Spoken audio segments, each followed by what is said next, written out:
Good evening. If you're just joining us, welcome to Newshub Decision 2023 election night. One Chris, two Chris, red Chris, blue Chris, whether it's Hipkins or Luxon as Prime Minister for the next 3 years, we will start to get a picture of that very shortly right here on the program. And let's go to our panel now. Jenna Lynch is with us tonight, former Deputy Prime Minister Paula Bennett, Stuart Nash and the Hui host Julian Wilcox. Tēnā thank you for being here, guys. I want to start with you, Jenna. Big night tonight. Tell us what's going to happen. No matter what we see tonight, we are going to see a dramatic changing of the face of our parliament. Remember last time Labor got an unprecedented majority. That place has been awash with red for 3 years, but whatever happens tonight, they are going down, way down from where they have been. So we could see a bunch of seats flip. We could see the return of Winston Raymond Peters to the Parliament. We could see a new Prime Minister of New Zealand. Anything can happen tonight. It's going to be mega. And one of the big things that we've seen is that flip at the last election for some of those rural seats in particular that went red. Are we going to see that big blue bulldozer come back and start demolishing that red wall tonight, do you think, Stuart? Oh, look, there will be some that change hands, there's no doubt about that, but then there are also some very, very good Labor MPs and good candidates who I think are going to hold their seats. Guys like Kieran McAnulty, for example, has worked incredibly hard in Wairarapa. Who knows what will happen with the party vote, but I'm expecting some of these guys will hold their seats. Just quickly, Julian, your thoughts? What do you think we'll see tonight? Look, I don't think you'll see a major difference in the Māori seats, which is interesting given the tide away from Labor and opinion polls. I think that Labor will hold most of those seats. There'll be some tight contests in those Māori electorates, Ikarorawhiti to Tai Hauauru.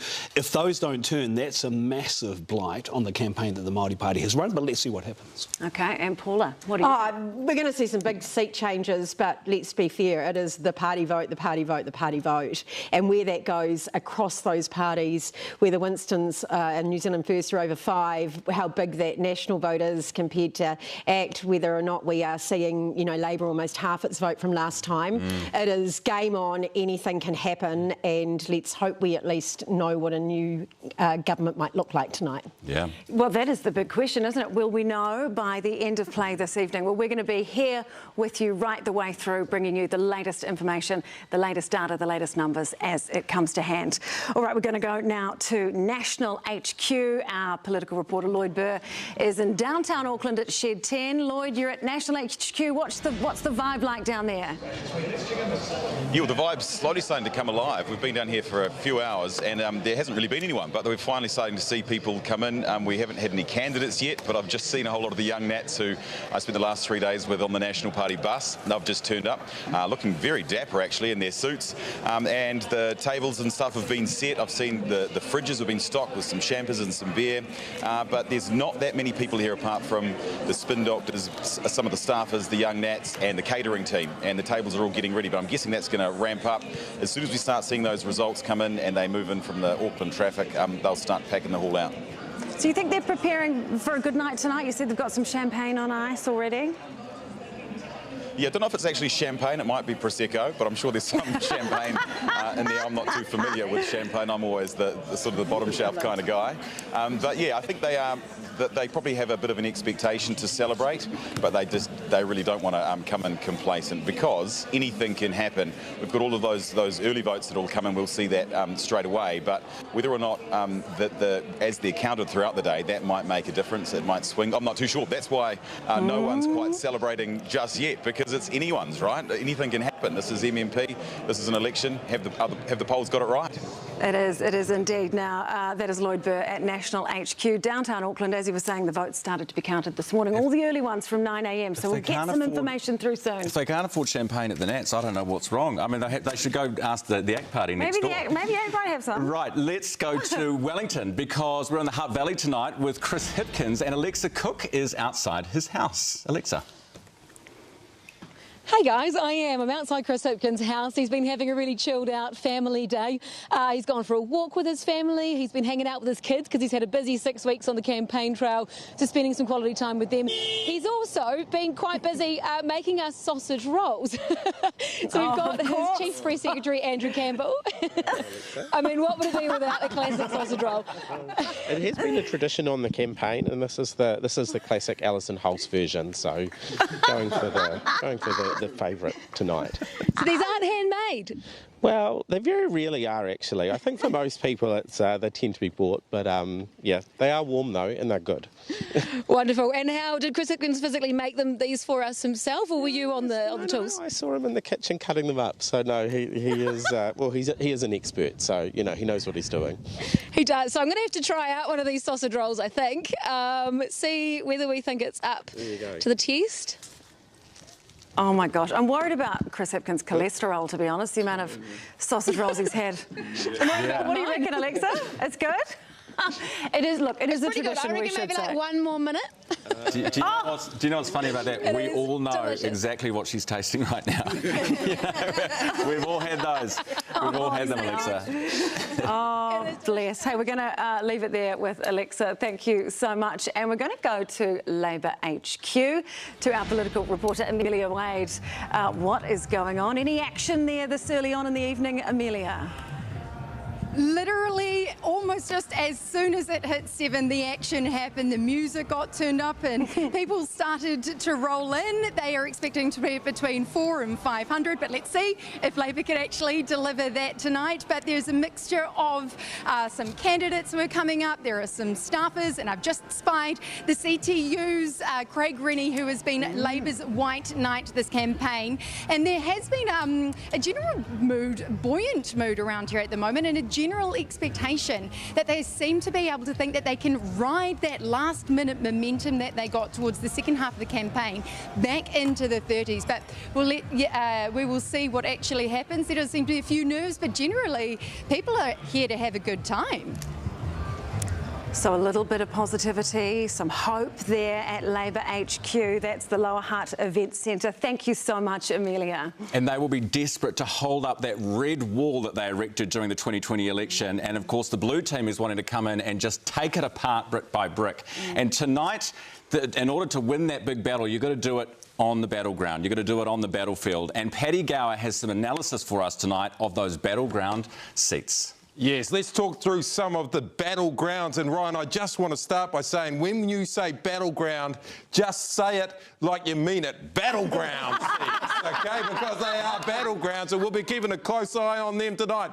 Let's start where I always like to start, at the very tippy top of the country, in the Northland electorate. Now, remember, last time around, Willow Jean Prime only got there by 163 votes as the red wave started to come down the country. Now, this time around, National's got a candidate there, Grant McCullum. He is more farming than a farmer themselves. Is that such a thing? But anyway, he's a farmer, okay? And he's really into the farming zone. There's another guy called Shane Jones. Now, he is in an electorate race.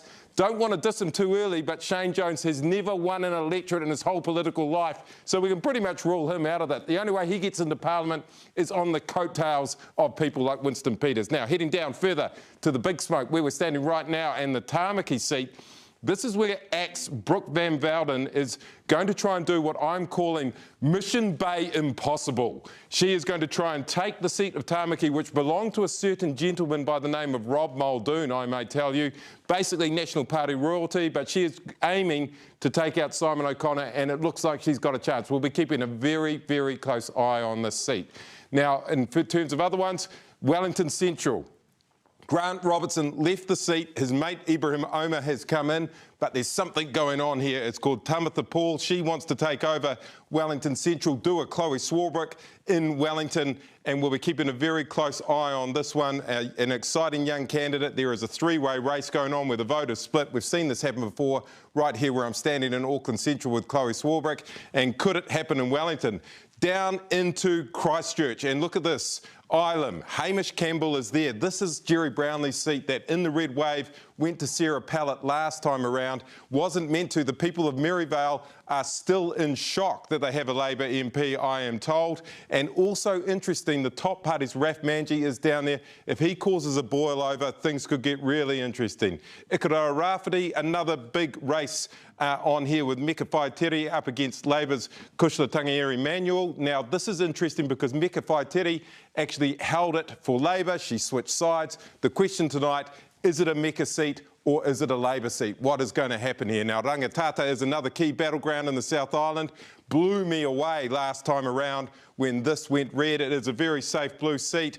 As I said last time around, Mickey Mouse and Gumboots should be able to win this. I'm hoping that Jimmy Meagher, or James Meagher as he likes to go on his signs, has got a pair of blue gumboots somewhere, because he will be becoming an MP if that's the case, because that is all he needs. That's a wrap for now. We've got plenty of other battlegrounds to come. Back to you, Sam and Ryan. Paddy, thanks so much. Good to drill into those areas a little bit more. We've got something really exciting for you, though. The first data has come through from the Electoral Commission. Now, we have a system here that pings what they're sending us every 10 seconds. So this is as up to the second as you can get. If you look along the bottom of your television, the black bar is the national vote. So we have 3% counted.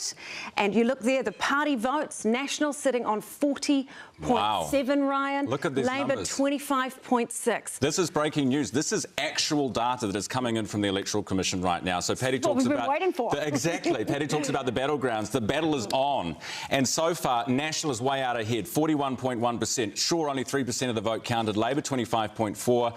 The Greens doing well. And Winston over the 5% threshold, as everyone's been already predicting. 6.4 for New Zealand First. What Stuart? do you guys make of this? Look, very early days. We all know that the blue booths are the ones that are counted first. Wait till you get the South Auckland and the West Auckland polls coming in, and then you'll see those numbers change. OK, what do you think, Julian? Yeah, no, look, agree. I'm interested to see the party vote and also the Māori electorates as well, because, as I say, it'll be early days and those take a little while to come in. But noticeably, Greens at 10.6, again, very early. That'll probably come up later on. But as you said, New Zealand First over 5. I think they're home and host. Yeah. They're home and host. I think everybody's kind of picking that. Paula, what are you making of these early numbers? So I was just looking at Napier, actually. The party, this is the electorate party vote in Napier, your old stomping ground, Stuart. Right. And the Nats, 45%, only 7% of booths returned so far. Yeah, early days. Again, my history in Napier shows that the big booths, the Labor booths, tend to be counted last. But again, there's a trend there, isn't there, that we're seeing at the moment? Yeah, that's 7% counted. Katie Nimmin on 4,336. And Mark Hutchison, the bloke that's replaced you, 2,481 at this point. Crikey, I mean, you just look at somewhere like Northland, and sure, we're only 3%, but they're, Nationals, plus 1,300 at the moment. So, you can see those changes, and there is a wash of blue coming through at the moment. OK, right, you can keep an eye on that all throughout the evening when you're from the couch at home and see how that unfolds. We're going to go now to the Green Party headquarters. They're at the Lula Inn in the Auckland Viaduct, and my friend and yours, Mr. Mike McRoberts, is there. Kia ora, Mike, what's going on? Kia ora koutou e te whānau. No mai haere mai from the Green Party headquarters here in Tamaki Makaurau, and I'll tell you what, the doors opened about half an hour ago and there's been a steady stream of the party faithful coming in. It's raucous, it's excitable, it's loud. I'm struggling to hear you, but it's great. I think they're very excited because obviously the most recent Newshub research poll that we had on Wednesday showed them polling at around 14.9%. If that comes true, if that comes to fruition, then they will get 19 MPs in the new Parliament, and that would be their biggest number of MPs by some margin. I think 2011, 2014 they had 14 MPs. But I'll tell you what, there's quite a few people here already, and I can't see what they're drinking. I don't know if it's Fiji or wine, but the corks aren't popping just yet, but they are quietly confident. Look, I was at Green Party HQ last time around, and I tell you what, they were having a fantastic night, but that was because Chloe Swarbrick won the Auckland Central electorate, and, that was the first time something like that had happened for them. Now, this time around, they're hoping to get as many as 3 electorates, but currently sitting on 11.4% with just 4% of the vote counted. So it's a little bit lower than they were polling, Ryan. Yeah, and another party that is performing lower than they were polling a couple of weeks ago is the ACT Party, and our very own Isabel Ewing is at the ACT HQ tonight. Isabel, how's the vibe check?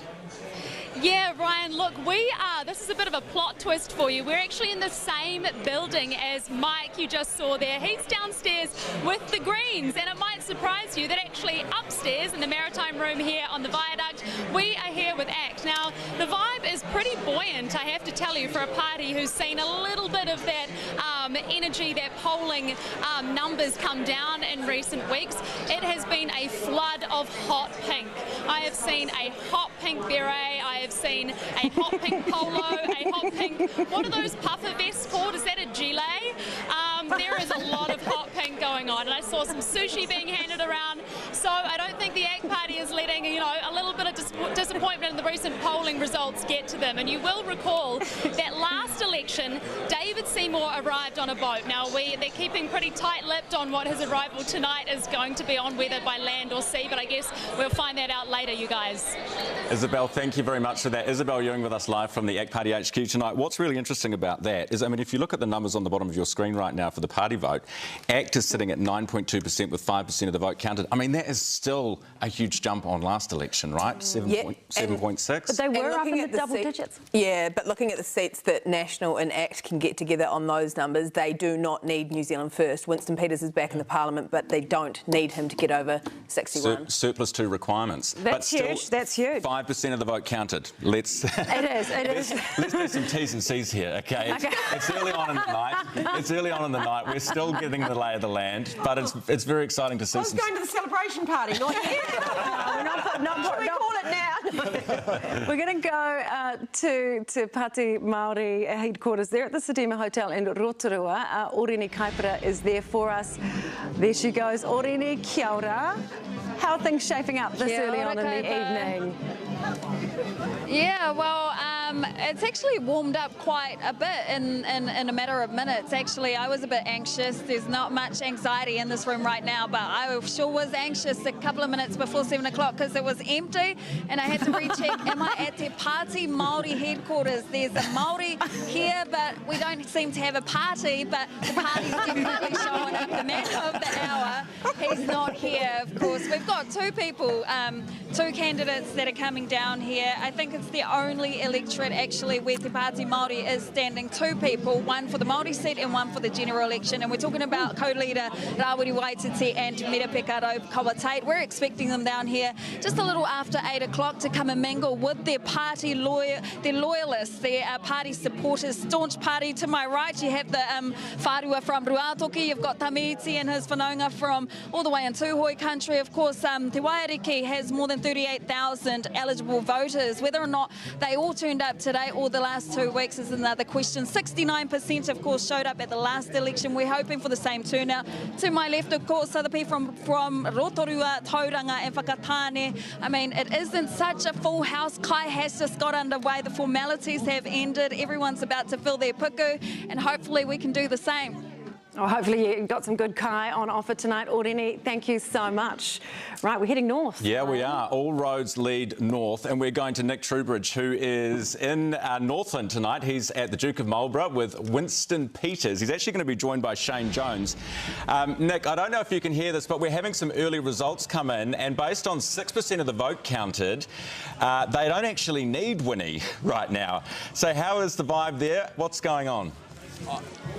They obviously don't know that, Ryan, because the vibe here is unbelievable. Honestly, they're acting like they've got over that threshold that they need already. But as you say, whether they'll be needed or not in the end, we'll see. I was speaking to Shane Jones earlier. He was out fishing for snapper today, and I said, what are the plans if you do get over that threshold? And word for word, it was drink the place dry. The music is pumping, the canapes are going out. I actually had some, what did we have earlier? Some ceviche. That was absolutely delightful. Ceviche and a glass of champers. No, I didn't. Unprofessional. And I haven't had a glass of champers yet, but the ceviche is flying. And a little surprise to you, as you said, Ryan, we do have the man himself, Shane Jones. Kia ora, Shane. Kia ora, kia ora. Greetings, folks. Now, what is the plan tonight? I've just told them, but you tell us in your own words. If you get to that required 5% tonight, what's the plan? Well, obviously, such an outcome would be a vindication. The memories of the last time we were here in 2020 are imprinted in my mind. But look, Winston and the team, we've run a really good campaign. It hasn't just happened in the last 6 weeks. It's a 2-year exercise, rebuilt the party, but more importantly, there's a strong spirit that we've tapped into in the electorate, and I believe it's going to wash us back into Parliament. All Blacks win tomorrow, or NZ First getting back into government tonight? What's your preference? Well, obviously I'm a politician, bro. So I'm going to say black and white victory tonight, and we're all there to barrack for the All Blacks tomorrow. But if you've got to pick one, you've got to pick one. Oh, no, I'm a politician. I want New Zealand First to get back into Parliament. Right on, right on. You went out fishing today. Tell us, tell us how was that? Can you tell us where your spot is, or is it spot X? Yeah, okay. So it was a bit choppy, but there's a beautiful island just on the coast of Russell called Robertson's, Motuaro here. And if you can dodge the Mako sharks, you can get a good feed. Now, there were certain journos who were catching the number of snapper that we caught, and they were dividing it amongst the people that were on the boat. I'm here to tell you it's all compliant. On a more, so it did look quite full there. I've got to say, the take did look quite full, but you've assured us there were 7 people on the boat. That's enough to feed 7 people. No, the reason it looked full is the size of the fish. Oh, of course, of course. They were big snapper. Hey, on a more serious note, you may be in government with David Seymour. It's been chippy, to say the least, between him and your leader, Winston Peters, who we'll talk to later on. How are you going to work that out? Are you confident you can work with him? Look, our leader and all of our caucus, we're professionals. I've been a politician since the days of Helen Clark, and we're professional politicians. And Winston has said on all occasions, as I've repeated in my various speeches, put the interests of the nation first. And God knows that there's a big appetite out there for not only certainty, but for improving the quality of our lives as Kiwis. He's also said or made a number of comments this election that have rubbed certain parts of the community up the long way, particularly segments of the Māori community, comments around whether they're Indigenous or not. Yeah. What do you make of those comments? Look, 50% of the people that are at our do tonight are like Winston and I.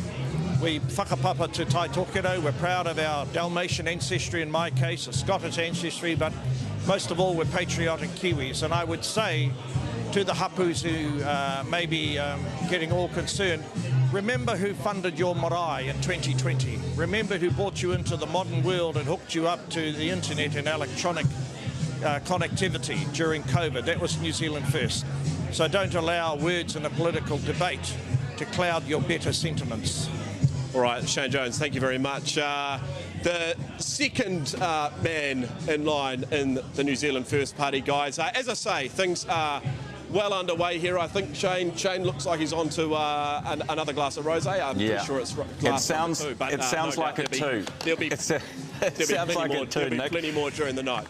Thank you very much. Nick Trubridge with us from Duke of Marlborough with Winston's camp tonight. Now, a very fascinating thing is happening tonight, and it's playing out on the screen below us, and that is that the National Party, a real possibility is that they don't even need New Zealand First, that the potential that National and ACT could actually govern alone. So 9% now of the vote counted. If you look at the bottom of your screen, that black bar is the national vote, so that's the whole country, and we're looking at 40.6 for National, and ACT is on 9.3. On these numbers, they don't need New Zealand First. Almost. They're just shy at the moment. Okay. But it's a bit of a mic drop. They're starting to slip, though. As more of the vote comes in, you can notice that National's vote's starting to go down. Greens and Labour are starting to go up a little bit. So still too early to call. Yeah. But it looks like National will be in the high 30s. Yeah. Julian, what do you make of Shane Jones's comments there? Well, the starting one that he was going to drink the Duke dry doesn't surprise me. His TikTok song suggested he'd already started a while ago. Look, Shane Jones is number 2 on the list. Obviously, he's supportive of Winston.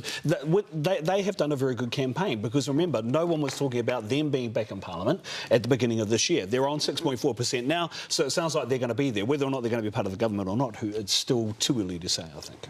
It's going to be a fascinating night. Julian, thank you for your thoughts. We're going to go back to Paddy G. Paddy, you've got some tech here to show us the flip wall. Yes, this is the flip wall. These are what was the big red wall, and will definitely not be a big red wall anymore, because on numbers like that, with the National Party over 40%, they are going to knock this thing right out of the park. We've got a big blue wave coming. It could be a blue tsunami if they stay over 40%, in my view. These are big numbers. So let's have a look at these boxes.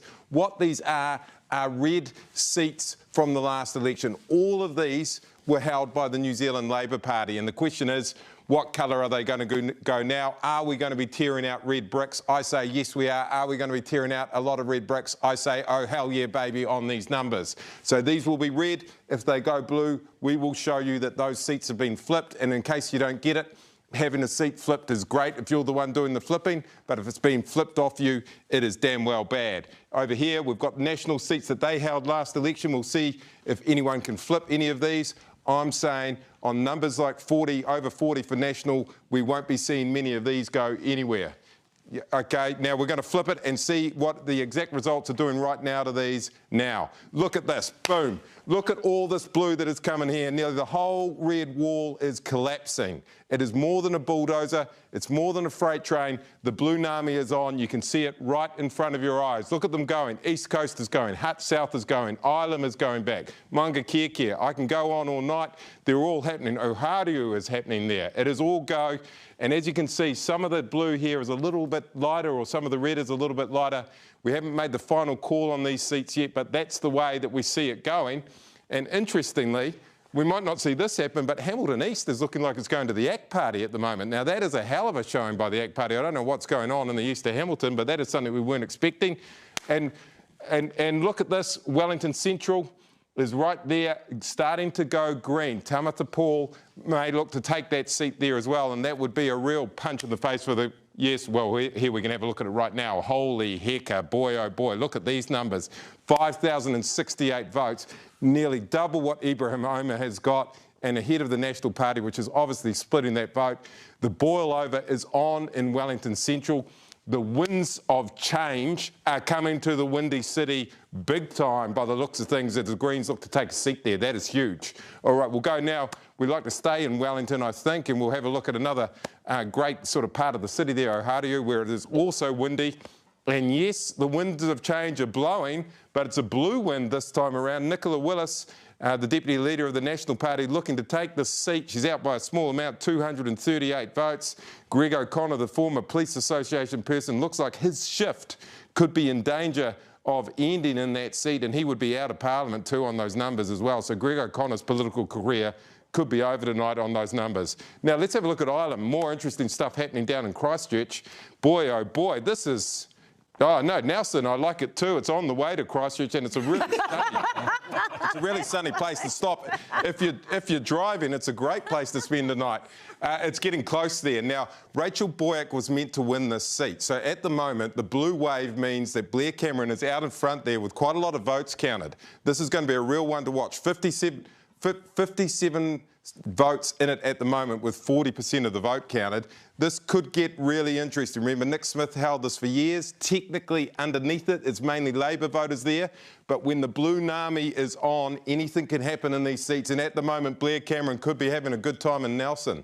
All right, let's keep going in the car trip, Paddy's car trip through and we've finally made it to Christchurch, which is where I was trying to go. Fantastic, nothing against Nelson. It was great stopping there for a second. Hamish Campbell from National is out in quite a decent lead there. Looks like they'll be taking this home. Raf Manji, 4,832 votes. It could be that top remains at the bottom of New Zealand politics for yet another election on that. But interestingly, he has come in ahead of Labor, which also shows us how much that red wall of last time around is retreating in front of this big push by National that is happening right now. And I'll tell you what, there'll be a lot of happy National voters out there right now, because not only are they going to be pulling in these seats, but it looks like they might be able to do it. They might be able to just do it with the ACT Party and have a much more workable coalition than they were thinking of. Back to the most workable coalition I've ever looked at in my whole life, Ryan and Sam. Beautiful. Oh, that's lovely. Thank you so much, Paddy. And you're right. This is fascinating. What is happening right now means that, and despite what the polls have been telling us for the last couple of weeks about the fact that they might need Winston, and it is early days, but they may not need him. Also, those rural seats, those provincial seats, we're talking Wairarapa on Paddy's flip wall there, which Kieran McAnulty, who's a cabinet minister, a senior member of Chris Hipkins' government, who is talked about as being a next leader, is potentially out, and potentially out of Parliament as well. You look at Nelson, another one. Gina, what are you making of this? Yeah, there's a couple of other surprising ones that Paula and I were just looking at there in in Auckland. Mount Albert is currently going to Melissa Lee. That's Jacinda Ardern's seat. That's Helen Clark's seat. That's huge. What percent vote are we at counted there? We're at 9. Under 21% voted, and Melissa Lee ahead by 160. I think really interesting alongside that as well as Mount Roskill. So you've got Michael Wood. At the moment, we've got more than 14% counted there. The national candidate is ahead by nearly 800 votes. He would be out. Yeah. So at the moment, you are looking at Ohariu, you are looking at Wairarapa, you are looking at Mount Roskill, you are potentially Mount Albert, potentially Nelson. But these are actually senior people that he needs in his party that could not be in Parliament. Only 238 seats in it in Oharu at the moment. It is very close there, but that is crucial, I think, for National to win that one with Nicola Willis. Don't you think, as... Oh, look, it would be largely symbolic. I think more of the harm would be somewhere like the Wairarapa, to be quite fair. So, and that one is very close, right? Very close. And this was always, and we've spoken about this a lot, Stuart, Wairarapa, because you've got the farmer from the National Party coming in, and you've also got those votes from Ron Mark last time, 4,000 odd votes that went to Ron Mark. Are they potentially going to the Nats? Well, look, potentially on the numbers we're seeing so far, but the thing that surprises me is, you know, you underestimate the intelligence of the average voter at your own peril. Kieran has worked incredibly hard in that seat over 3 years and built a good reputation as a fantastic local MP. Look, the one result that we talked about that's really surprising for me is Greg O'Connor. He's got a majority of nearly 12,000. For him to lose that seat would almost be unprecedented. But early days, so let's put a caveat around what we're talking about at the moment, because often you do get the big booths that may well be centre left coming a little later. But at the moment there is very much a trend. I love this granular detail that you know as a former MP. It must just be, you know, so nerve-wracking throughout the night watching the votes. It really is. And you'll know all of that. All right. Okay, we're going to take a little bit of a break now. Yeah, enjoy these results as they come up and they come through. We're going to stay with you right throughout the night tonight. You are watching Newshub's Election 2023 special coverage. We'll be back in just a moment.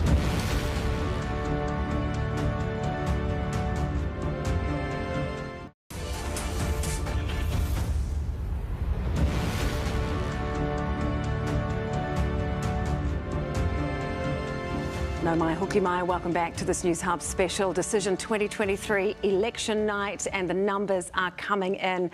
It is looking good for National, Ryan, is it not? Look at that. I have to say, Chris Luxon's looking pretty happy up there with 40.9%. This is with just 16% of the vote counted. But who would have seen this coming in the last couple of weeks when we thought they would need the ACT Party? These numbers are coming in fast and they're changing quickly, but we'll keep you up to date. It appears that their messaging in the last final moments of the campaign have got through.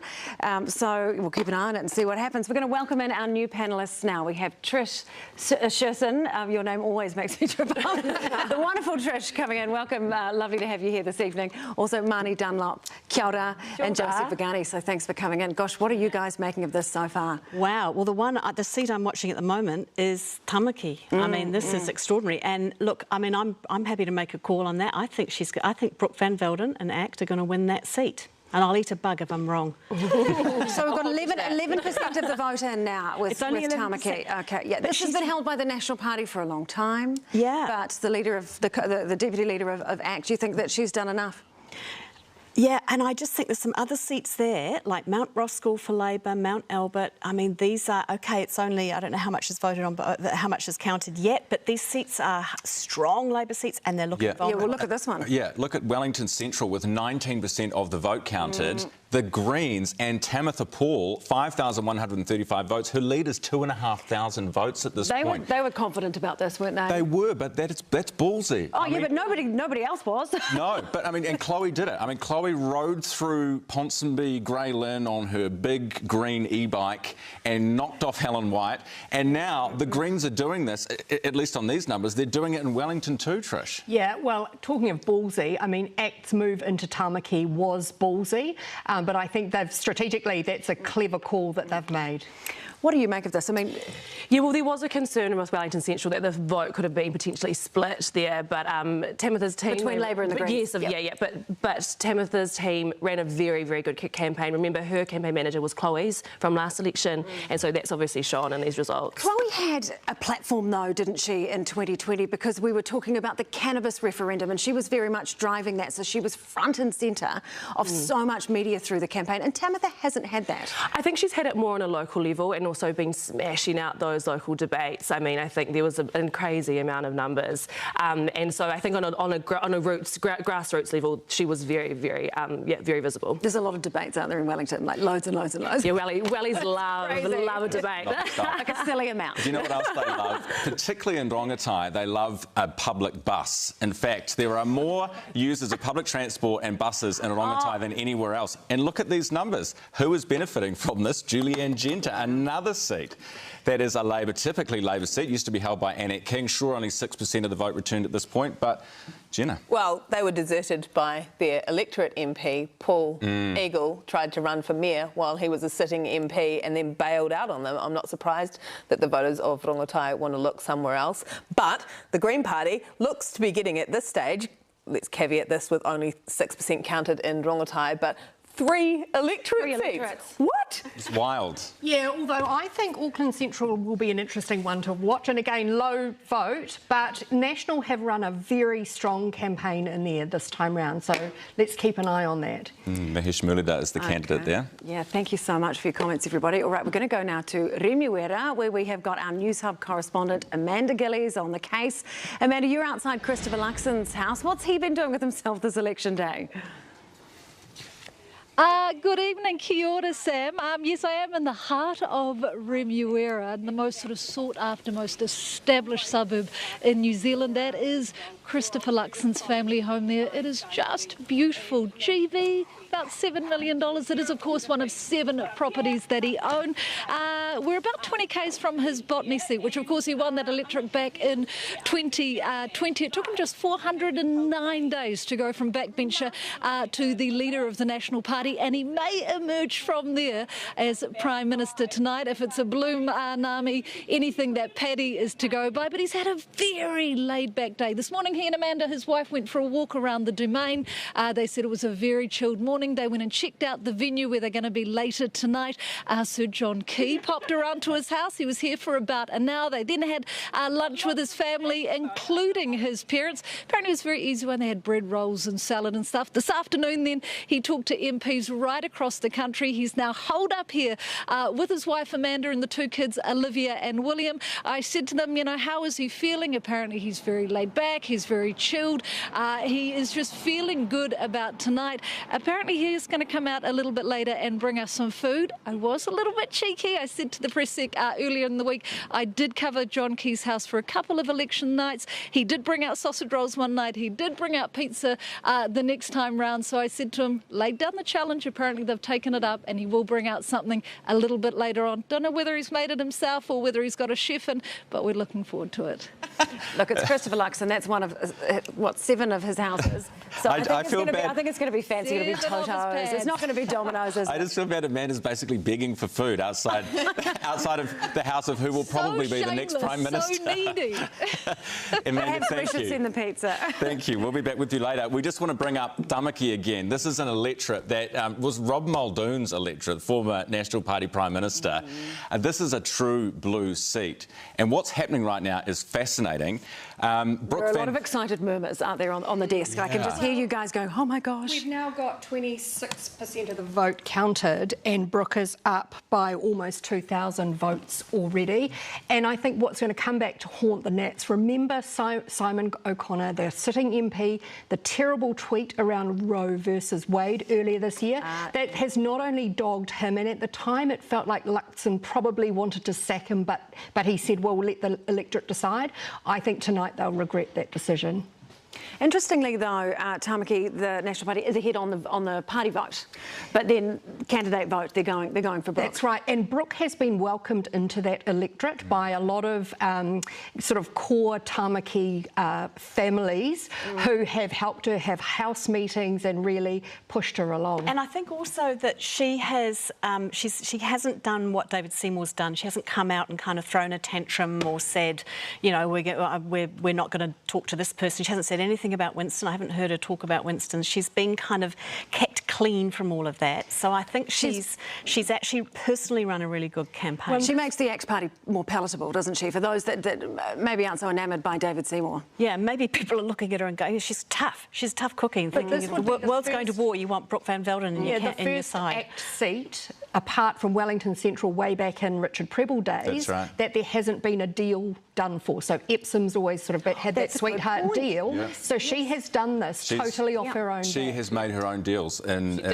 Tamaki. She did have a wee sit down for a coffee with Paula Bennett. She had a couple of Paula's not here right now. We'll ask Paula about that. Do you know what's fascinating about tonight is that we didn't see it coming. We didn't see this potential for Just National and ACT to work alone coming in the last couple of weeks of the campaign. And in order to see what the percentage votes that you're seeing on your screen actually mean in a parliament, what better place to go than Paddy's Parliament? He's having a coalition premonition this evening. Paddy.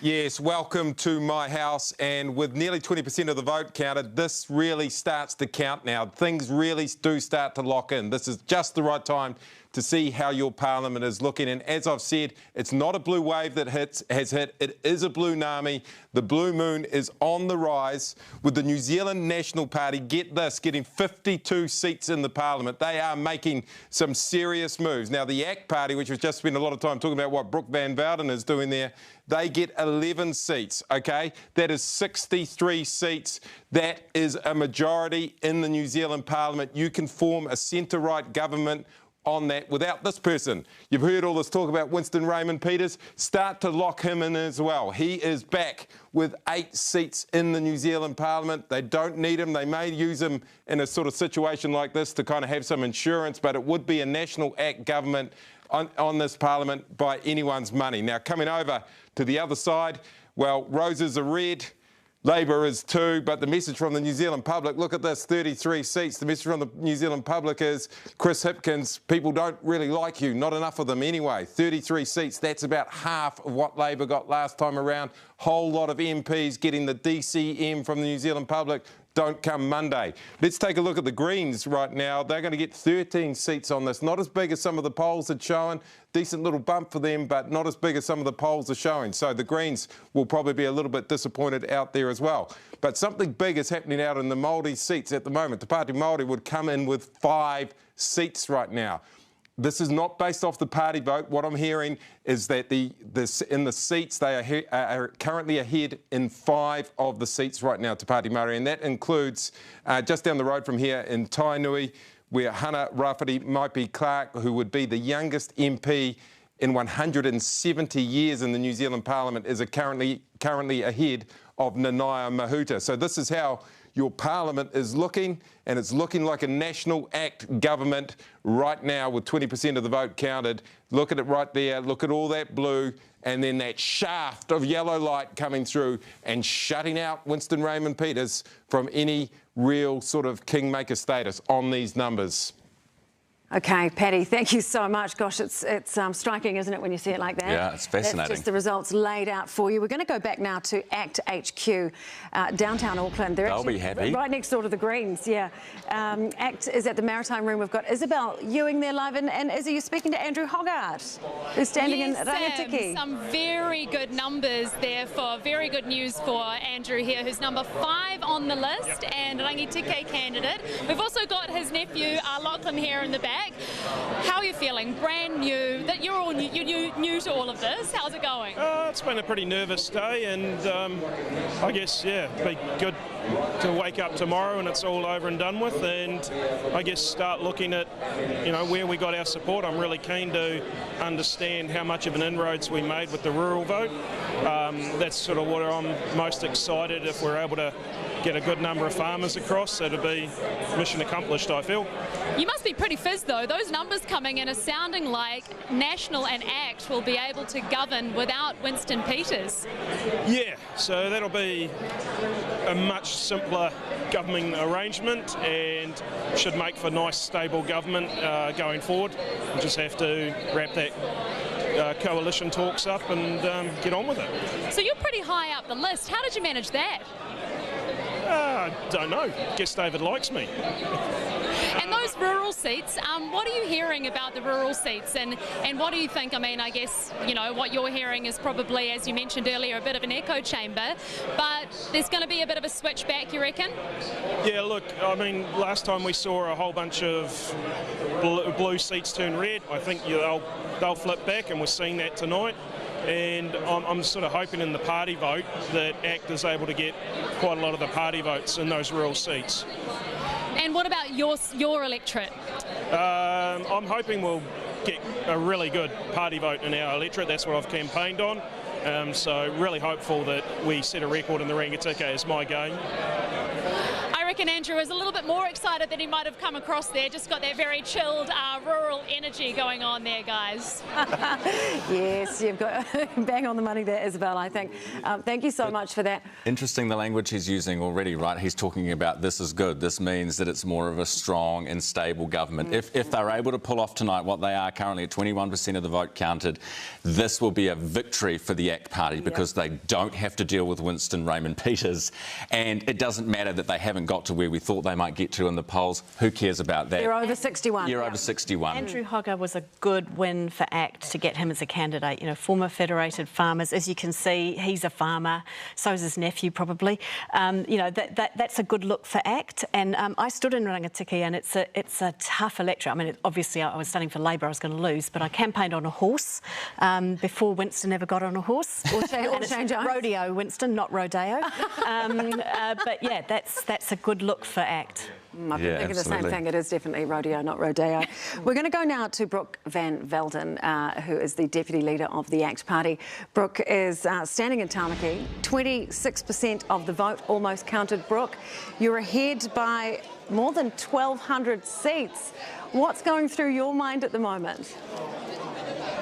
Oh, look, I'm just really excited that the work of all of our volunteers here in Tamaki looks like it could pay off, but I don't want to suggest that we have won Tamaki yet because there are still many, many votes to count.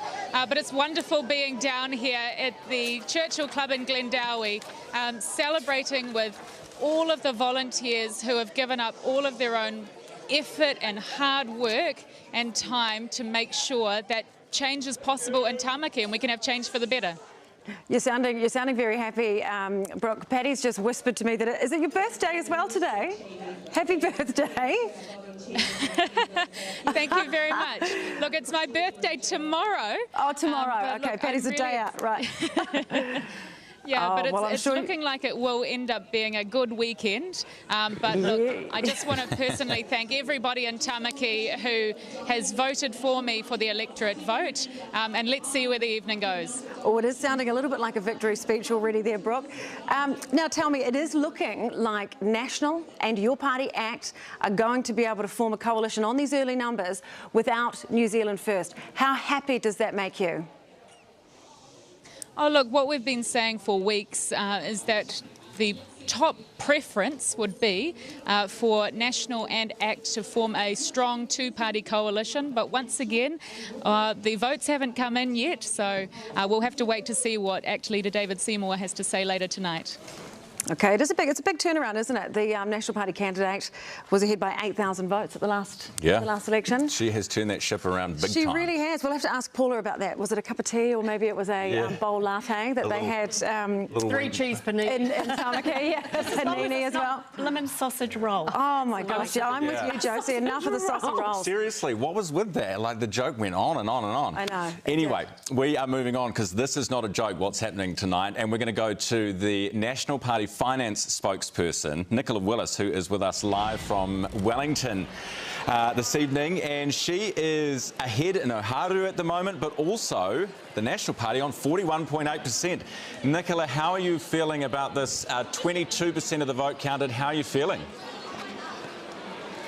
Oh, look, it's far too early to count any chickens, but I think we can see some positive things coming through in the numbers. And I'm surrounded tonight by National Party supporters and volunteers who have been working so hard to deliver a change of government and get a better direction for the country. So it's a wonderful feeling. There's a lot of gratitude to all those people who've helped get us here.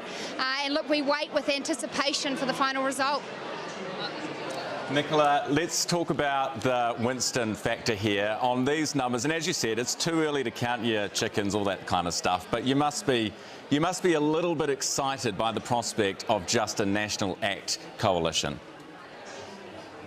Look, I think the clear thing coming through at this point is there is strong party vote support that's come out for National, and Labor do appear at this point in the evening to be struggling in their party vote, and I hope that reflects what we see as the night goes on, that New Zealanders want change. They want to see the country better managed, they want a stronger economy, they want to see new government, and look, I'm not one to count things too early, so we'll just be watching hour by hour over the course of the night, and then we'll see where we get to. You've got your family there with you tonight. Nicola, how are they doing, and how much of a support have they been for you through this campaign? Oh, look, they've been incredible. I'm so fortunate. Today I got to go and see the Northland Amateur Theatre Society production of Peter Pan, in which 3 of our children starred. And of course that was the major event of the day, and that was really special and reminded me, you know, elections are of course critically important, but ultimately it comes down to families, communities, and what we can do for each other. So I've had a very relaxed day with my family, and I've also had my brother and sister fly in to be here with me, with their kids and their partners, and I've got my mum and dad here, so the whole whānau. I wouldn't be here without them. Nicola, it's been great to talk to you. I'm sure we'll catch up later on in the night. That's Nicola Willis, currently ahead in Oharu. That's a very big smile on Nicola Willis's face. From the minute we cut to her, she is a very, very happy person tonight, isn't she?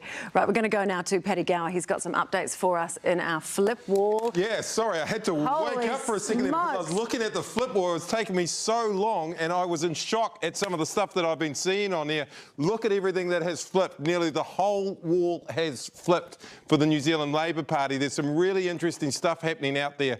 I'd kind of tracked it before, but we're looking at seats by the likes of New Lynn, Te Atatu, Mount Albert, Mount Roskill, safe Labour seats, the heartland.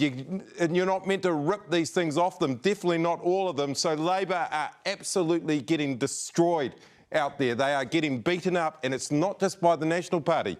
Look at this, Wellington Central and Rongotai. Rongotai also just next door to Wellington Central there. The Greens are taking stuff off Labour as well. You know you are getting destroyed in an election when your friends start taking your seats, and that is what Labour is facing at the moment. There is also some really intriguing stuff happening with the Māori Party, who are ahead at the moment, believe it or not, in 5 of the 7 Māori seats as well. So like I said, Labour again getting destroyed. Doesn't matter whether it's their friends or their enemies. Sorry, Paddy, but we are going live to Christopher Luxon's house in Remuera. It is Christopher Luxon's wife, Amanda, and kids bringing some food. Kia ora, Amanda. Catering for all your needs, hopefully. You're very kind. You haven't done this before. What's it been like? I haven't.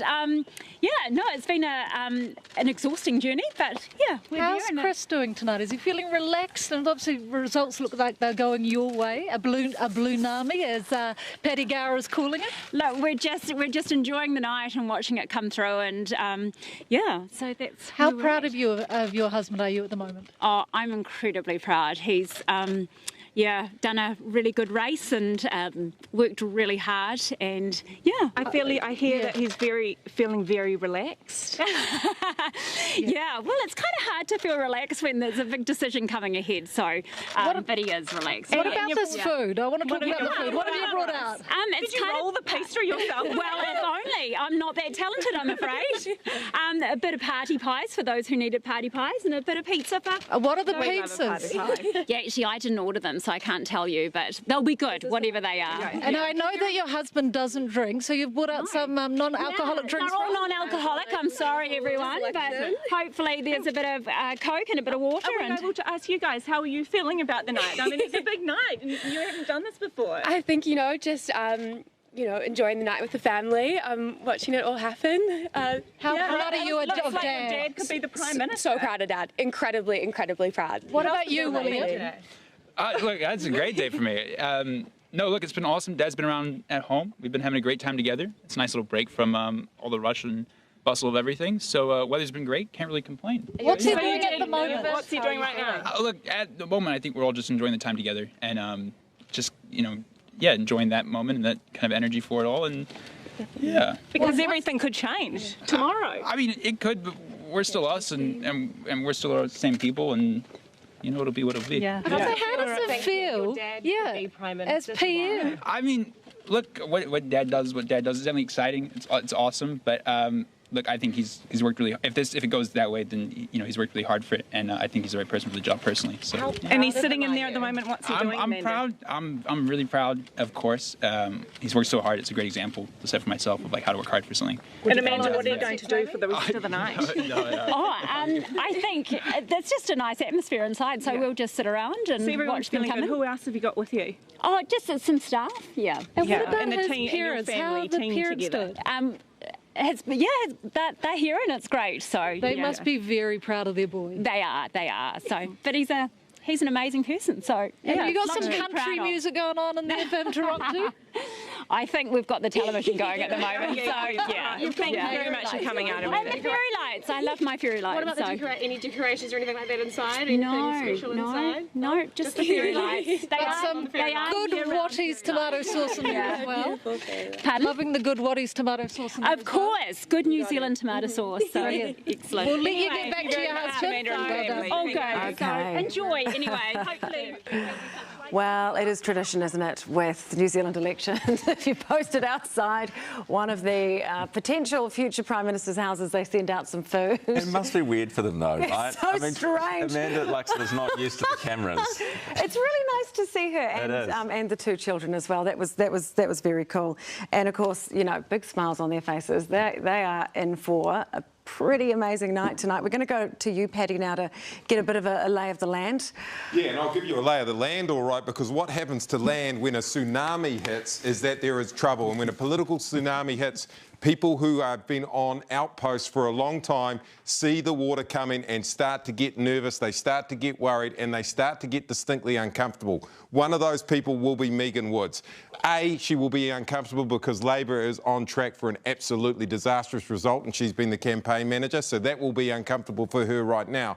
But she could also be in line to lose a Labor stronghold, the seat of Wigram, that currently Tracy Summerfield is in front there. This is one of these safe seats. This is what happens when there is a blue NAMI on the cards, that you start seeing red seats that you just think, oh, Paddy Gower's never going to be standing in front of Wigram saying it's going to go to the National Party, and then all of a sudden Paddy Gower's standing in front of Wigram saying it's going to go to the National Party, potentially, because it is still very close. 362 votes are in it, but this is the sort of thing that we see. Now, let's go back to Oharu, because this is getting more and more interesting as well. We were just talking to Nicola Willis before. She is in the fight of her life to take this seat off Greg O'Connor, who, as an excellent panellist pointed out, had a massive, massive majority that has just been chewed up, eaten up, taken off him, ripped off him.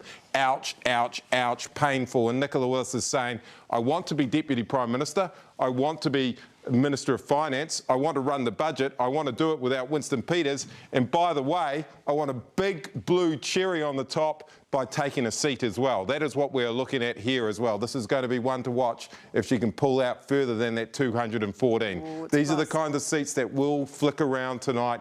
Wigram, Oharu, we will see changes in them, but the picture out there at the moment is very, very blue. Okay, very, very blue at the moment out there. In fact, it's almost like the Labor Party's computer has crashed. Yeah, right now computer is saying no for the Labor Party. Yeah. And you're right, this blue NAMI, this blue bulldozer. I reckon we've got to put a stop to blue NAMI, because it sounds too much like for a newborn. if you've had babies around, you exactly know what we're talking about. Sonny knows what I mean. It's a Poonami if you're from the Labor Party. Oh my God. Well, actually, if you live in Auckland right now, you'll know all about the Poonami that's going into the harbour. Well, that is a fact. Yeah. Hey, we're going to go, because just on these numbers, the second, you would have seen two names there, Nicola Willis and then Greg O'Connor, who's the former Police Association president. He's a Labor Party MP. He's the MP for Oharu, and he's with Amelia Wade in Wellington right now. That's right, I am with Greg, who came in pretty early tonight, but after hearing, sort of looking at your results, it looks like it's going the other way. Nicola's a few hundred ahead. That massive majority of yours looks like it is gone. How does it feel? Oh, no surprises there. That's exactly how it's felt. Always knew it was going to be neck and neck right from the start. In fact, when you come into these games, if you don't think it's neck and neck, don't forget this is 2 elections ago. I only won by about 400 on the night. So this is an election. This is an electorate that does swing around. Are you still expecting to come back from this, or do you sort of accept your fate at this point in the night? Hey, look, I haven't got to this stage in my life without accepting my fate, whichever way goes. No, I'm not, because I know that at 200 things do swing around. But I'll be honest and say I would prefer to be 200 ahead than 200 behind. I think it's the gap is now at last check more than 400. Can you come back from that, do you think? As I say, I'd much sooner be 400 ahead than 400 behind. So look, it is how it's felt the whole way through, neck and neck, and 400 is Okay, we're going to leave so, it there with Amelia Wade and Greg O'Connor. Debbie Ngārewa-Paka is just being welcomed into Hawera. She is currently ahead in Te Tai Hauauru. Let's have a listen into what's happening.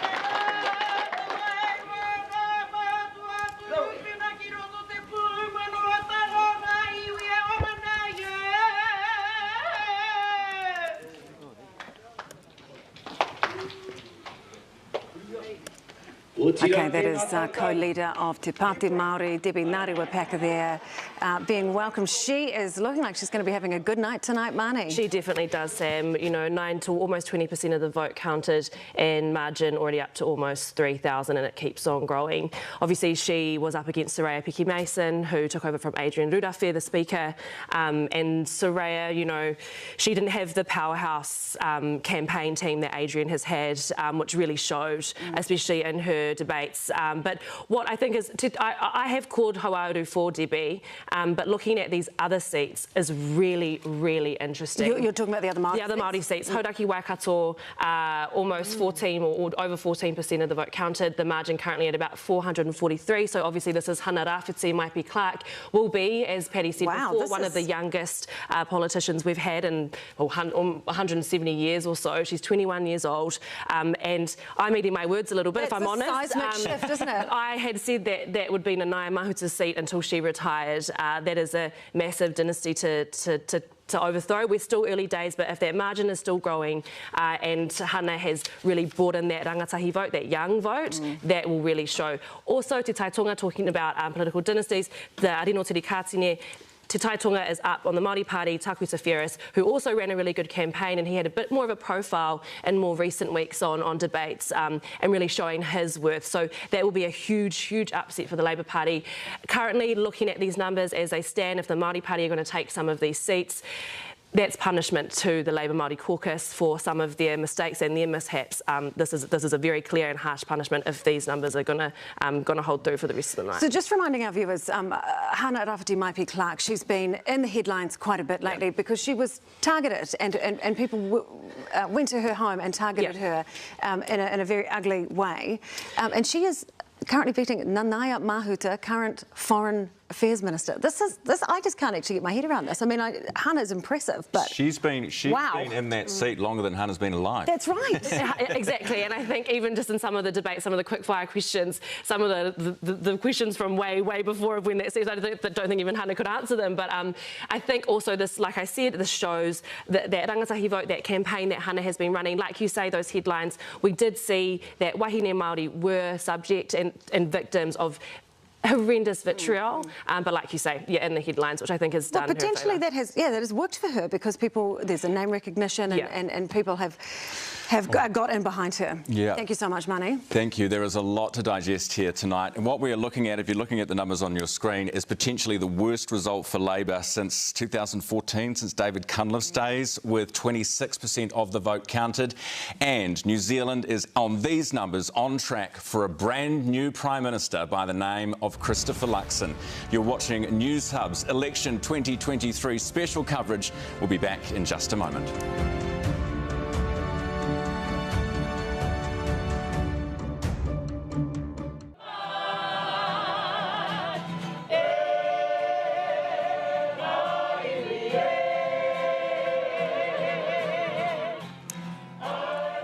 those live pictures coming in from Hawera. You can see their co-leader of Te Pāti Māori, Debbie Ngārewa-Paka, performing with the Pātia Māori Club. Now, you've performed with them, Julian. Yeah. How's she doing?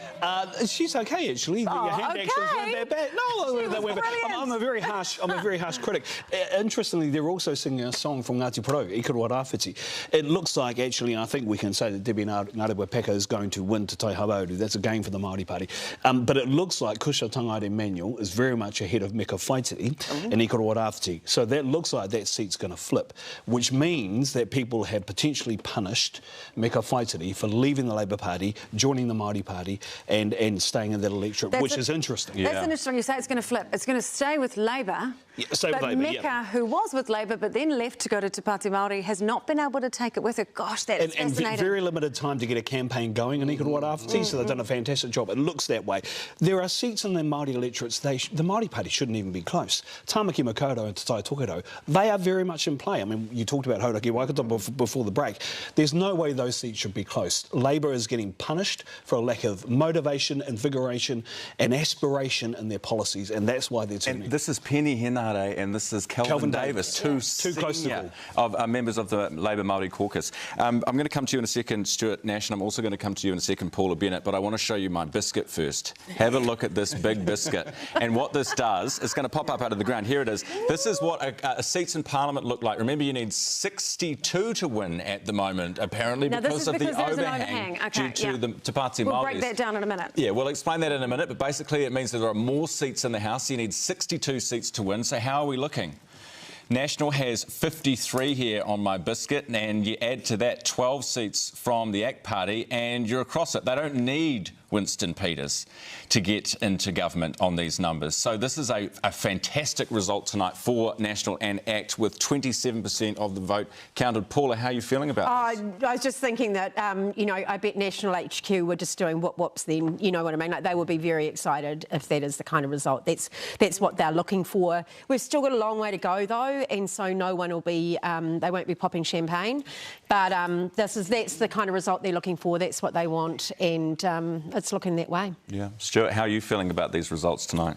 Well, as Paula said, early days, but you know, if there any indication where we may end up, then you're looking at very senior cabinet ministers like Andrew Little and David Parker, potentially Willie Jackson, Aisha Verrill may be looking for a job, but early days, and as I've said before, and I keep repeating, that often it's this, if Labour's been able to turn out South Auckland and West Auckland, these are the big boos that come in a little later, that may change the nature. But at the moment, whew. Are you nervous? I feel for some of my colleagues who I know have worked incredibly hard. It's hard, isn't it? Can you explain a little bit for us what it is like being a politician, and every 3 years you need to ask for your job back again? It's a very, very public job interview. And if you're someone like Damien O'Connor, who's been the Minister of Trade, he spends an inordinate amount of time out of the country. Cabinet ministers, as Paul is well aware, work between 80 and 120 hours a week, so you haven't got that much time to get in there. But if you're just a stock standard MP, you are open to criticism and critiquing every single time you go out for 3 years, so it's very public. And look, let me tell you, as someone who won her seat on the night, lost it in the specials by 12 votes, and then won it in the recount by 9, every vote counts, and some of these close ones could flip anyway, and even after the specials. So we're going to take a bit of a closer look now at your seat, Stuart, at Napier. We've got Alice Wilkins, our reporter, on hand, and she's speaking to Katie Niman. Come in, Alice. Have we got you there? G'day Sam, I do indeed. I'm here in Napier with National candidate Katie Niman. Katie, you must be feeling pretty good at this point, leading by a margin of about 4,000 votes with about 20% counted. Yeah, look, it's feeling good. Obviously it's early in the evening, but we've got heaps of supporters here and we've got cheering for both things, I think. We've got the rugby going in the background, so we're doing well for Hawke's Bay and against Wellington. That's the thing, you can't quite tell if the cheers are for you or for the rugby team. You've got both screens. It's all good, yeah. No, we've got the rugby live and loud. It's an important semi-final for us. This must feel like a very different night to last time round, though, losing out to Stuart Nash last time round. Tonight you must be feeling pretty positive with how things are going so far. Yeah, it's good, and hey, there's been a lot of hard work and we're building on a campaign from last election as well, so we just kept going, and it's been a really long one, obviously, with some hard stuff in the middle of it with Cyclone Gabrielle, but you know, we've just worked so hard. Are you keeping an eye on the numbers down with your mate Catherine Weedon, Tuki, because she is polling very she's very similar on similar numbers at this stage with a similar margin. Yeah, look, I am, and I'm very excited for Catherine. I just so desperately want to work with her in Parliament, so hopefully we both get in and we can be good representatives for Hawke's Bay as a region. I think it's safe to say some of those cheers were for you on the tally now. You've got some pretty good snacks here tonight. I've just seen your mum and dad make quite a special delivery. What was that? Oh, so that was a cake. One of our amazing supporters, Di Greer, has done that for us. So I think it might have a picture of me on the top that's edible. So it's pretty special. My parents have brought that in. They're always late to the party, but I love it. Brilliant. Have a great night. Thank you so much.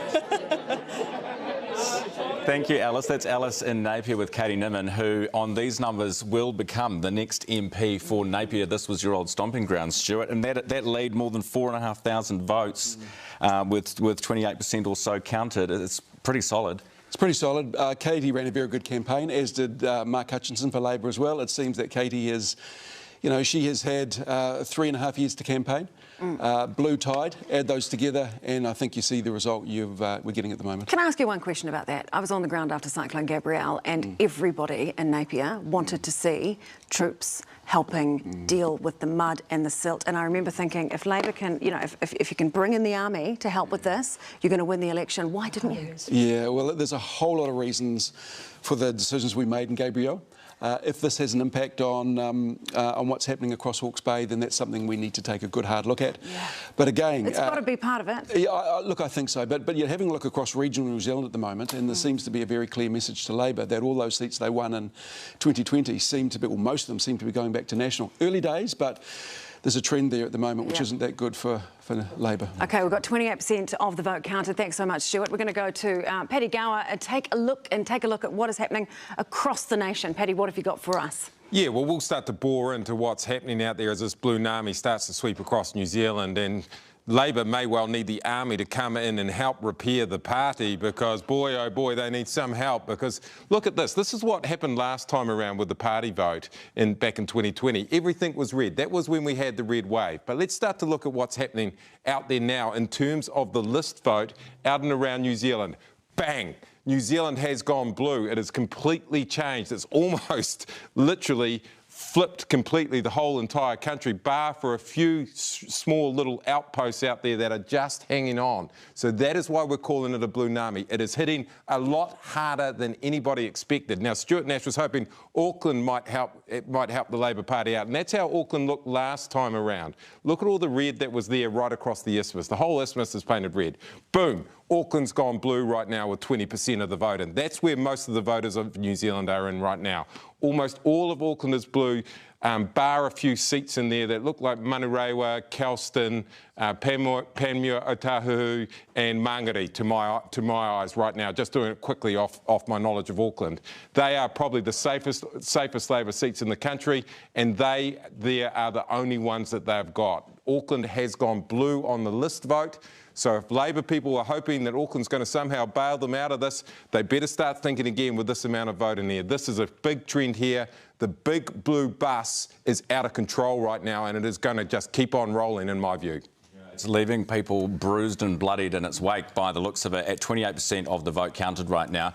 And it's not just Auckland, it's happening everywhere right now. And Jenna, I want to ask you what your reaction is to that, particularly the fact that the Nats have just jumped up in their party vote to more than 42%. Yeah, Labor is getting an absolute thumping, and looking at all of those Auckland things, we have to look back to where the tide turned against Labor, and it was that massive Auckland lockdown. We have to remember the depth of feeling of Aucklanders toward a 3-month long lockdown of our biggest city. I don't know if any party could have come back from the way that Aucklanders felt about that.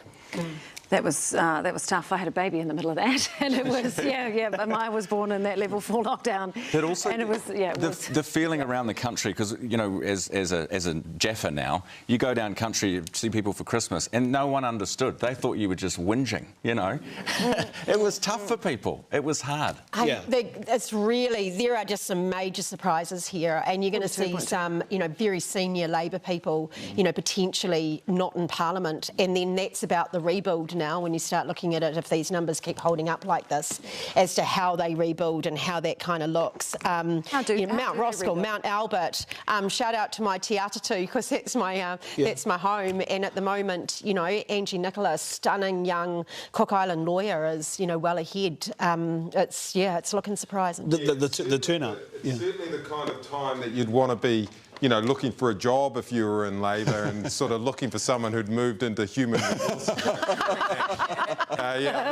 You're going to be busy tomorrow, mate. Yeah, the CVs will be coming in thick and fast. Keep your phone on. Do you want me to give my new email address? That Te Atatu that you mentioned, though, Paula, Phil Twyford had a 10,000 majority there, and he's being beaten by someone I haven't heard of, if I'm completely honest, because they didn't look because Phil Twyford was going to win. That's the thing, Stuart. We were talking about this earlier. You were saying, you know, if you're 10,000 ahead, you're safe. I mean, is this the worst case scenario? Paula and I had a big disagreement about this in the green room. I said we will not lose any seat with a majority of 10,000. It just doesn't happen in one election. It's too much.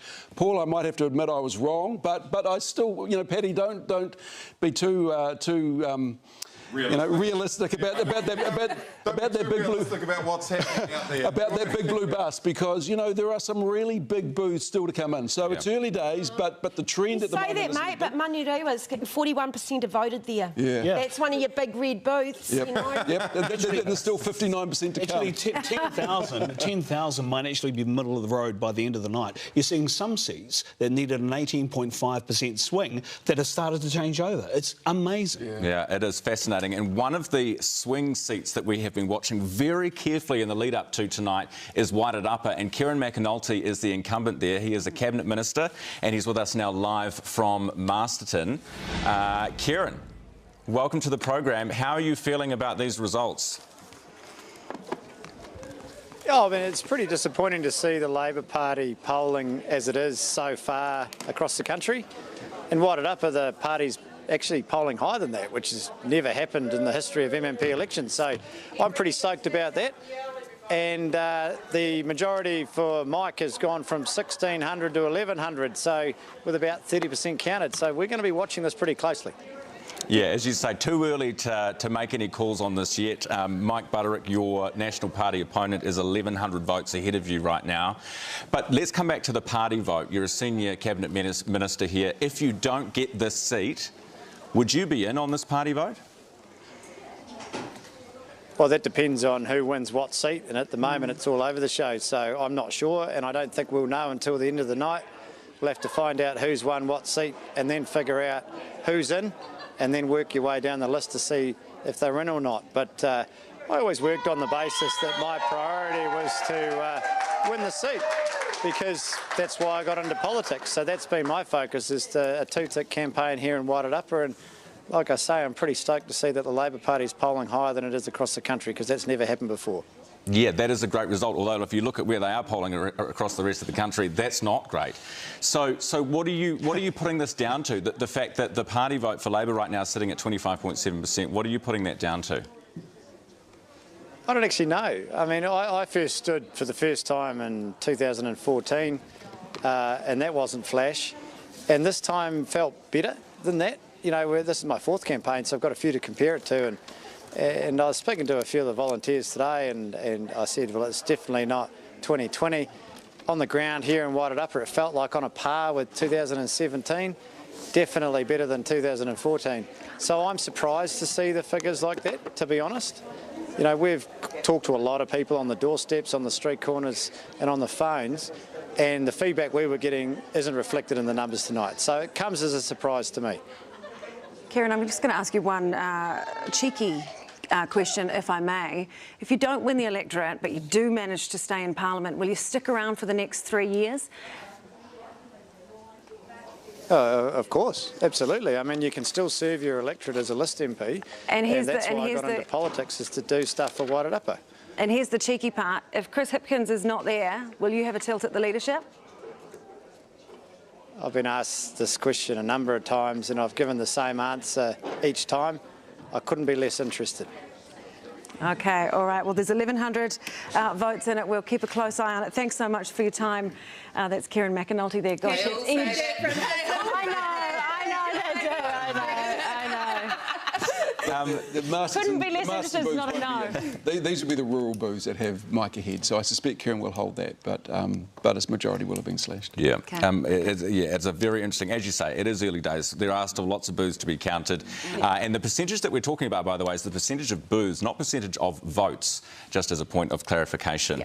Right now, we're going to take a quick break, and when we come back, we're talking about Labor fighting a war, fighting a battle on two fronts. In the urban areas from the Green Party tonight, and some of these rural and provincial seats from the National Party as that blue wave, whatever it is, rolls through. We'll be back on Newshub's live election special next.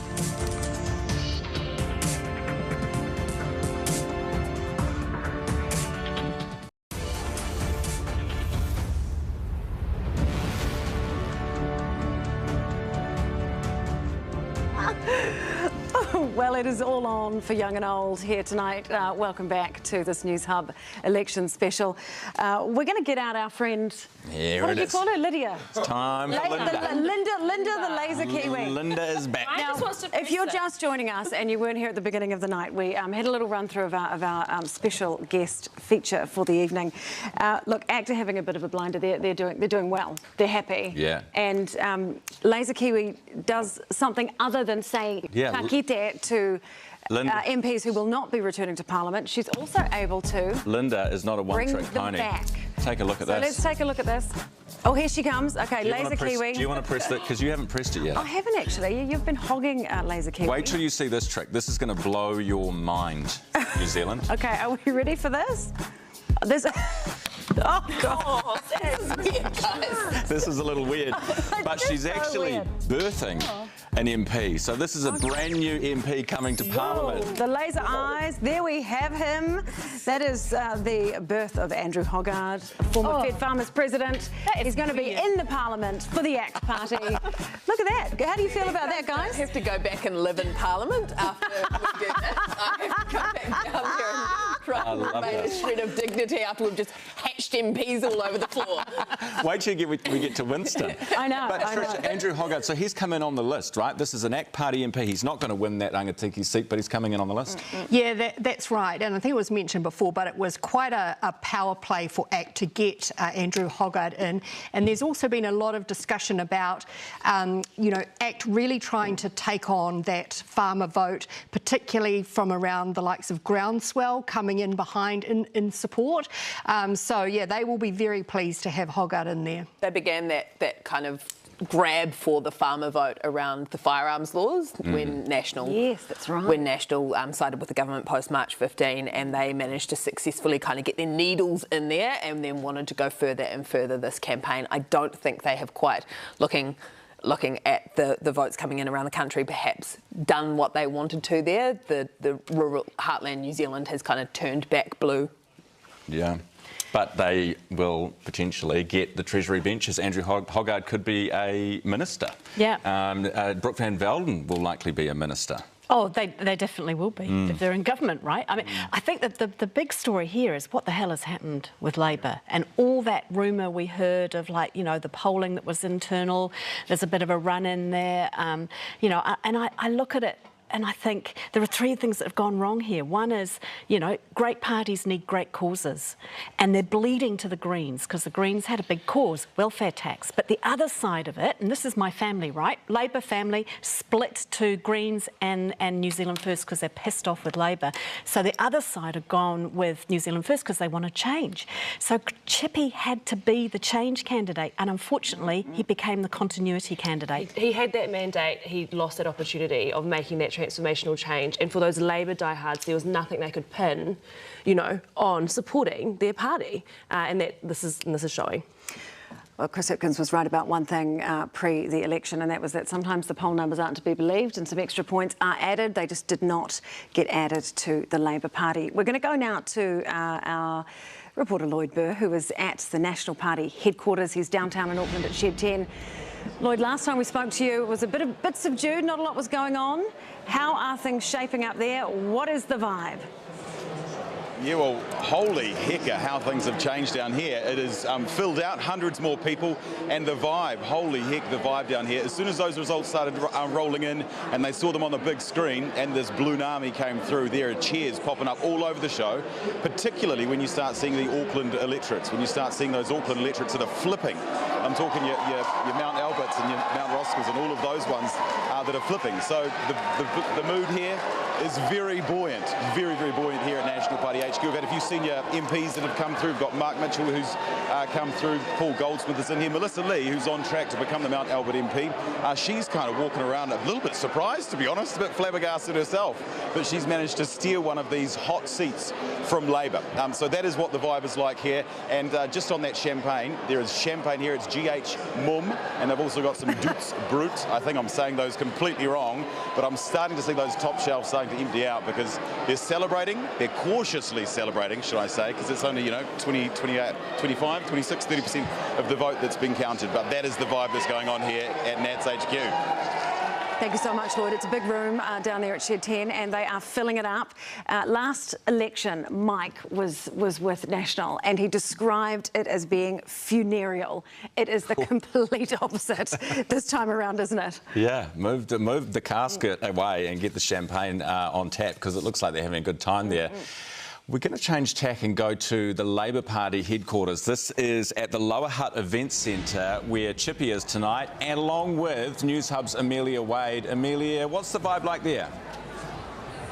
It is surprisingly upbeat. The mood in the room seems to be that you can't trust the vote until it is 40% counted. There are people here in sequence, people are milling about. The mood is actually quite good, but there are quite a lot of bottles of wines on a lot of tables. So I'm not sure if that tells you more than the optimism about getting that vote counted. Yeah, Amelia, where is Chris Hipkins right now? Do we know? And have we heard anything from his camp? Well, Grant Robertson is in the building, I understand, but he is having a quiet beer with Ibrahim Omar and Ginny Anderson. There are a few other people milling about, some of the other MPs. The camp, as I say, still quite optimistic that these are the advance votes coming in when they were not doing well in the polls. So it seems like they are trying to hold on to any scrap of optimism that they can get. All right, Amelia, thank you very much for that. Amelia at the Hutt Event Centre with Labour Party headquarters tonight. And Jenna, very quickly, Jenna, just the advance votes was mentioned there. They're counted today, aren't they? From the votes that were cast before today are counted from today. That's correct. The vote, most of the advance votes would have come in by now, so I think we're starting to see the count of the votes that were cast today.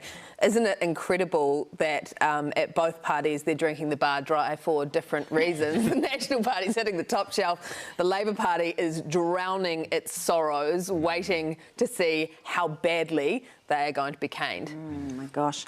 Jenna, thank you so much for that. We're going to go now to co-leader of Te Pāti Māori, Debbie Ngārewa-Paka, who's joining us from Hārawā. And it looks like, Debbie, you guys are having a pretty good night. 2.5% of the vote with 31% of the vote count in.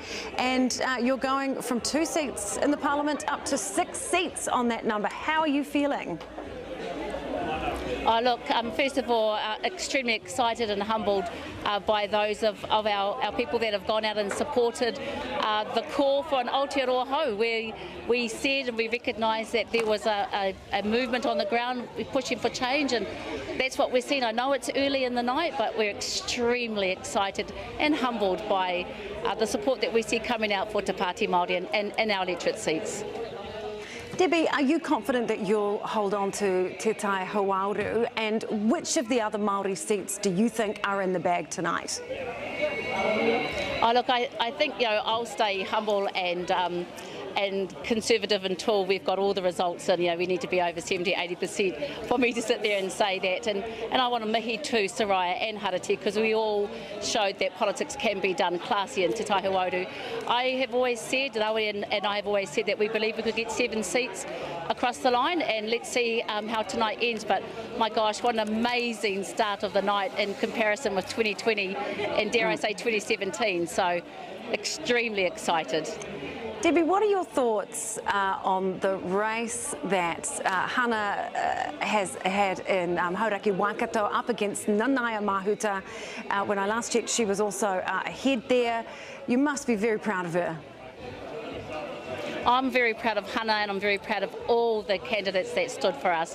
It's a hard yakka going up against incumbents, and it's extremely hard going up in a machine of the bigger parties when you have humble budgets like ourselves. But I think Hana is indicative of the 70% of Māori who are under the age of 40 who don't see themselves in some of the traditional politicians in seats. So again, it's early in the night, but we're extremely optimistic and, like I said, over the moon, overwhelmed by the support that we're seeing coming through for the party. And yeah, it just goes to show that you can do politics in a positive way, and you can focus on a tiriti-centric Aotearoa, which is what we've promised that we would do.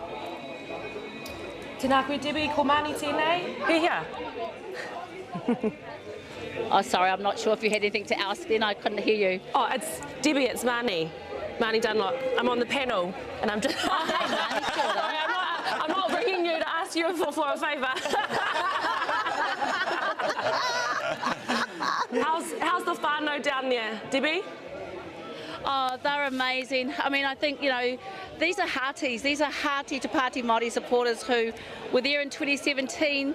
They were there in 2020 when we were, trying to bring our party back out of life support, back out of ICU, and they've been rewarded for that belief, that hard work, and I think they're just so overwhelmed and extremely positive. These are communities that need to see change. They need to see politicians that can, promising to do something about the pain that we see is going out on the ground. So, yeah, they're just amazing. They're just amazing. Tēnā koe, Debbie. Thank you so much for talking to us. We'll keep a close eye on what is happening there. It could be a record year for Te Pāti Māori, couldn't it? Amazing stuff. Yeah, they're ahead in all but one of the Māori seats right now. It is an astonishing result. Tamaki's just got ahead for Tamaki Makaurau. Penny's just taken over with just a 2 majority, but that's pretty tight. That's going to be a tight race for Tamaki Makaurau. Okay. Yeah. Interesting. This is a fascinating night. If you are just joining us, we are watching live election coverage and live results from the 2023 election. And what you're seeing right now is the Labour Party being ram-raided on 3 fronts. From Te Pāti Māori on the Māori seats, they're being ram-raided from the Greens in urban seats like Rongotai and Wellington, like Wellington Central. And then you're seeing the provincial and the rural seats. The Nats are coming for that territory too. They're fighting a war on 3 fronts tonight, and they are losing badly with 32% of the vote counted. We're going to go to Mike McRoberts, who's with the Greens. How's it feeling there, Mike? Can't hear it. Yes, well, we've just stepped outside, actually, or kind of outside, because it's really pumping inside. And even though Labour are getting pummeled at the moment, it looks like it's going to be a really good night for the Greens, a really interesting night for the Greens. Gorys Garment joins me now, and very excited, very happy people in there with 3 possible electorates. There's another chair coming now. What do you make of it so far? Well, whoever forms government, there has been a strong message that they will need to listen to the Green movement. Whether it's through electorate wins or this power surge in the party vote, it's clear. So we've seen that Chloe's ahead at the moment. I think Tamantha was ahead also, and Julian as well. Yeah, absolutely. So to say we've got Auckland Central, Wellington Central, Rongotai, and an amazing surge in the party vote, that is a message to whoever is in government that they do need to take note of the climate crisis and our solutions for inequality. It's a green surge. Now, I know in our last Newshub research poll, we're sitting at around 14.9%. It looks like it's been coming back from that. Is it still going to be considered a victory tonight?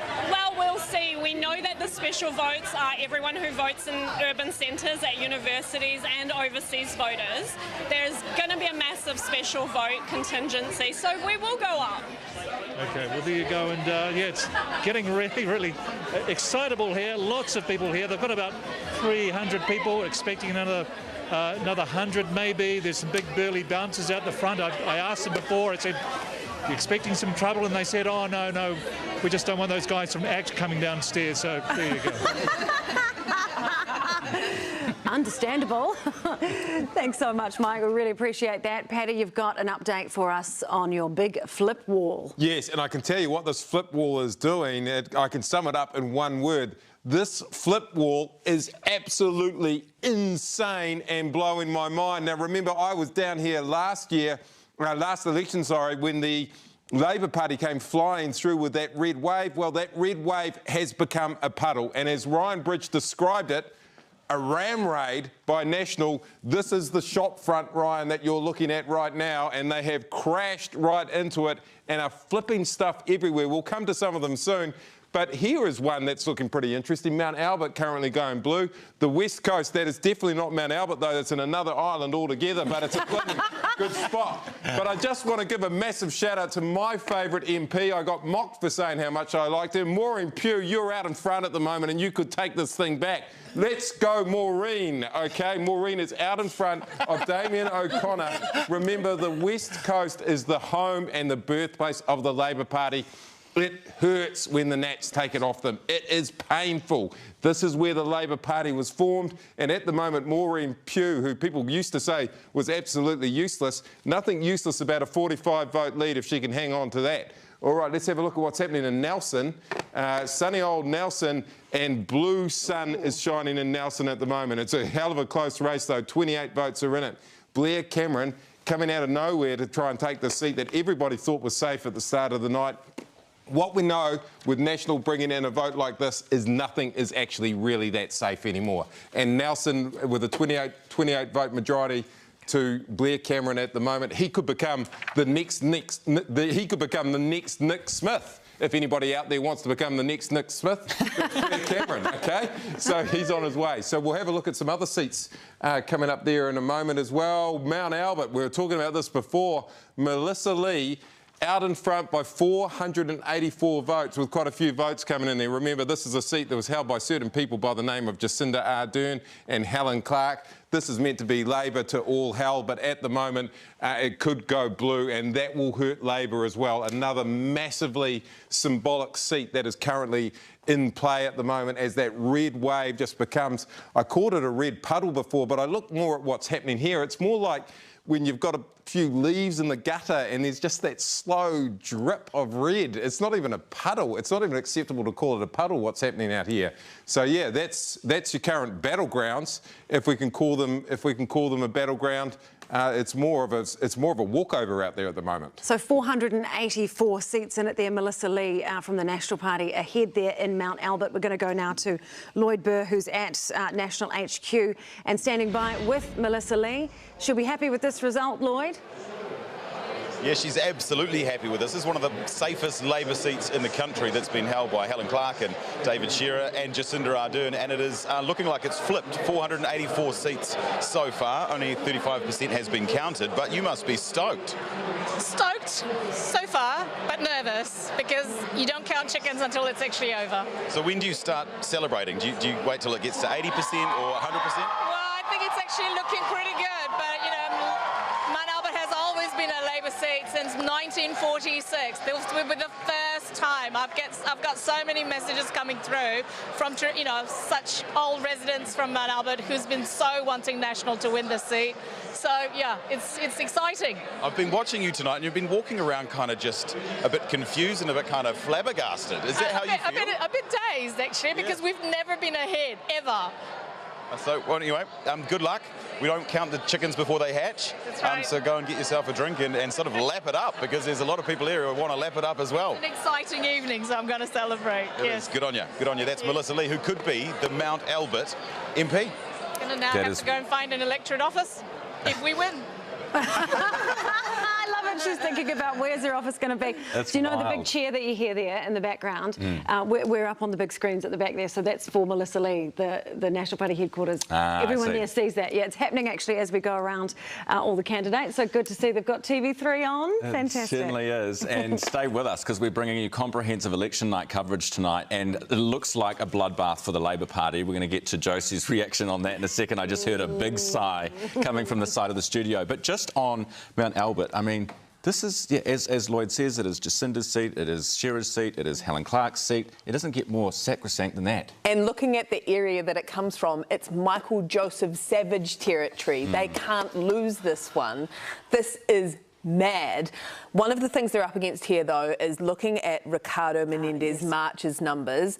Melissa Lee is coming through the middle of the left, splitting their vote between Labor and the Greens. Helen White should be ashamed of herself. First of all, she lost Auckland Central to Chloe at the last election, and now she's coming and losing Mount Albert. We're just looking at some live pictures as Jen is talking, the arrival of Rawiri Waititi at Te Pāti Māori's headquarters. They're in Rotorua. Yeah, the Sedema in Rotorua. She's been absent, hasn't she? We'll come back to you in a moment, Jenna. Let's have a wee listen in.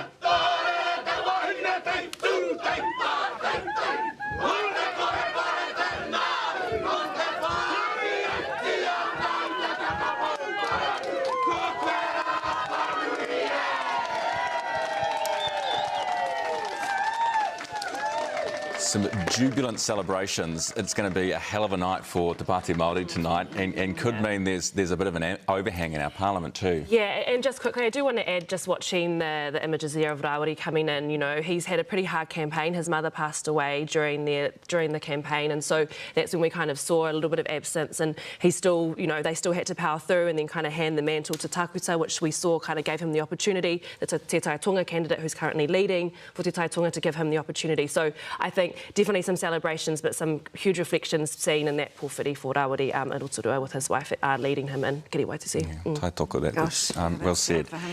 Now, the Labor Party tonight, Josie, here's another sigh. OK, let's talk practicalities here. What's the time right now? Nearly 9 o'clock? 8:51, yep. Yeah, we're only 33% of the vote counted. There's still a long way to go. If you're Chris Hipkins, what are you thinking about? Are you thinking about a concession speech? Are you thinking about your future? What's going on? You're regretting eating all those sausage rolls, I think. I mean, look, I look at those seats. Mount Albert, it's not just Mount Albert, it's Mount Roskill. It's not just Mount Roskill, it's West Coast, Damien O'Connor. Now, those seats represent several things, and I think the problem for Labor is two things. That the fear tactic in the last few weeks hasn't worked. Throwing stuff at National, calling them racist, misogynist, whatever, hasn't worked. The second thing is, you know, Damien O'Connor, that's a good working class seat. Like Stu Nash, our mate Stu, you know, he had a real constituency himself. Now, that tells you the last few weeks, Labor's been going after their urban, middle-class, liberal base. Their base is no longer that working-class base, and that's a problem for them. They were rolling out EV subsidies, heat pump subsidies, you know. If they've got a big identity problem and they've got to deal with it. Do you know the interesting thing about this is we're talking about National, we're talking about ACT. Who are we not talking about? New Zealand First tonight. We thought that was going to be top of the agenda, that he was going to be necessary, but it is not seeming to be the case. We're going to take a break here on our Newshub Decision 2023 election night coverage. We will be right back with you with our up to the second results. We'll see you shortly.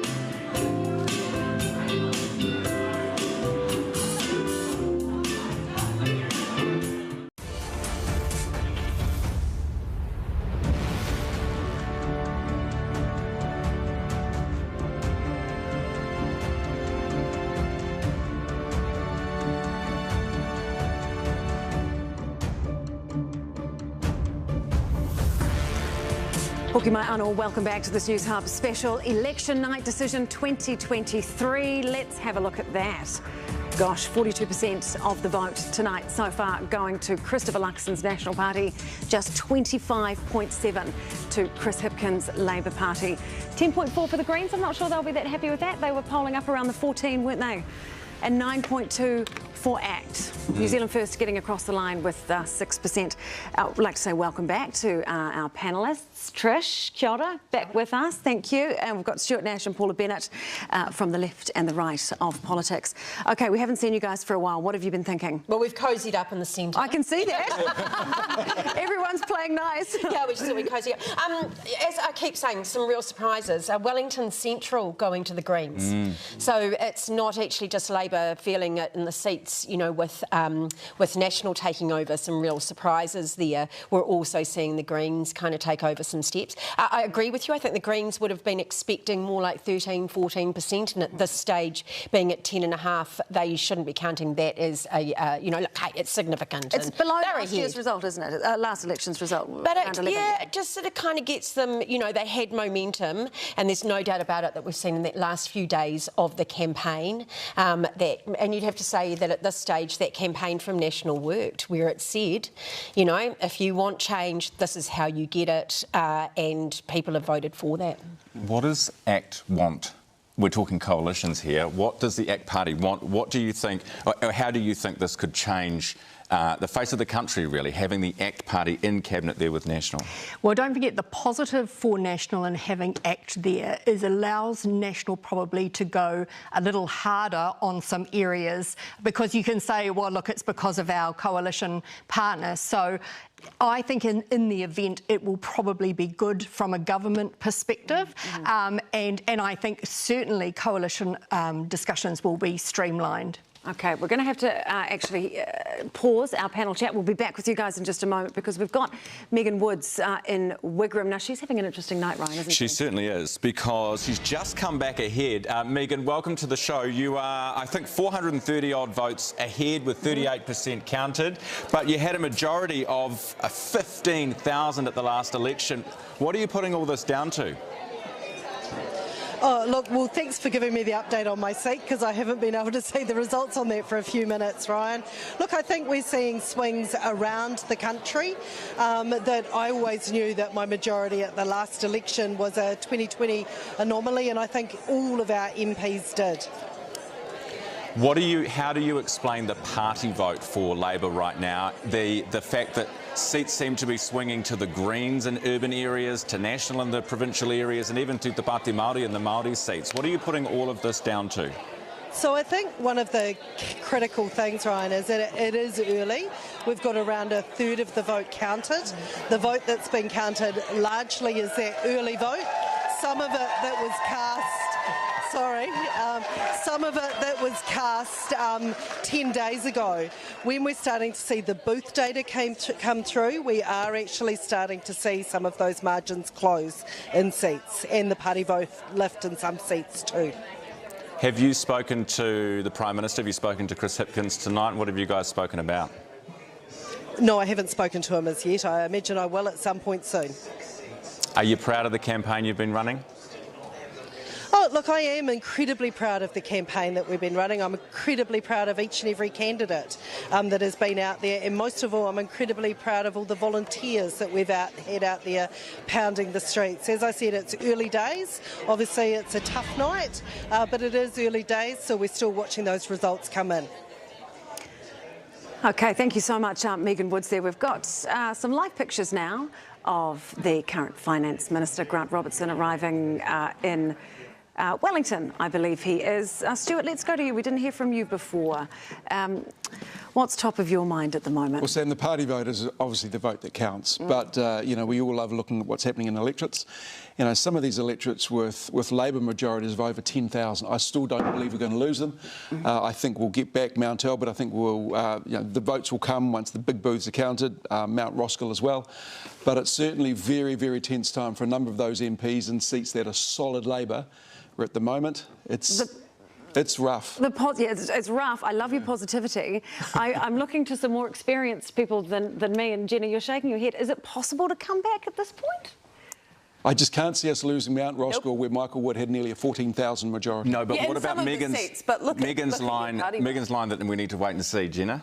The party vote, I mean, looking at where everything landed from when it started coming in at this time in the last election and where the results ended up, they weren't that far apart. We're talking about percentage, percentage points. Yeah. Well, I think the thing that that you mentioned, Trish, which is really quite relevant, is if it is national in act, expect to see very quick coalition talks and a government formed very quickly. But I still, you know, Megan is right. A lot of the, you know, there was over 1.2 million early votes cast. That's what? That's about a third of all votes were cast early. Those were the ones that would have been counted. There's a whole lot of votes that were cast today. That, you know, I would say that they will wait for specials. You know, like, so you say it might be fast, but, you know, if we end up with the National Act, it'll still be interesting to see what happens with special votes. They do normally go more to the Greens and more to the left. However, I think this has been exceptional in what we've seen this year with more people overseas, Rugby World Cup. You've seen a lot of, I think you may see more national votes actually coming in on the specials. I don't think they're going to win it, but I don't think it could be quite the landslide we've seen in the past. What we're talking about here is whether what we're seeing so far is going to be the end result. Will play out as reality. Regardless of that fact for 1 second, whether they jump up 1%, 2%, 3%, whatever, Chris Hipkins is no longer the Prime Minister of New Zealand after this Not on election. these results. I mean, the bottom line is the electorate, if these results are close to where we end up, the electorate has sent a very clear message to Labor. Okay. Lose half their votes. Let's have a look now. We're going to head down country to the electorate of Ireland, where our reporter Juliet Speedy is with the candidate there from National, Hamish Campbell, leading by nearly 5,000 votes. Juliet. Yes, the big blue bulldozer is certainly going through the red wave that hit here last time. I was at the National Party for the last election, and it was certainly a very different vibe. Hamish Campbell, you must be feeling pretty happy right now.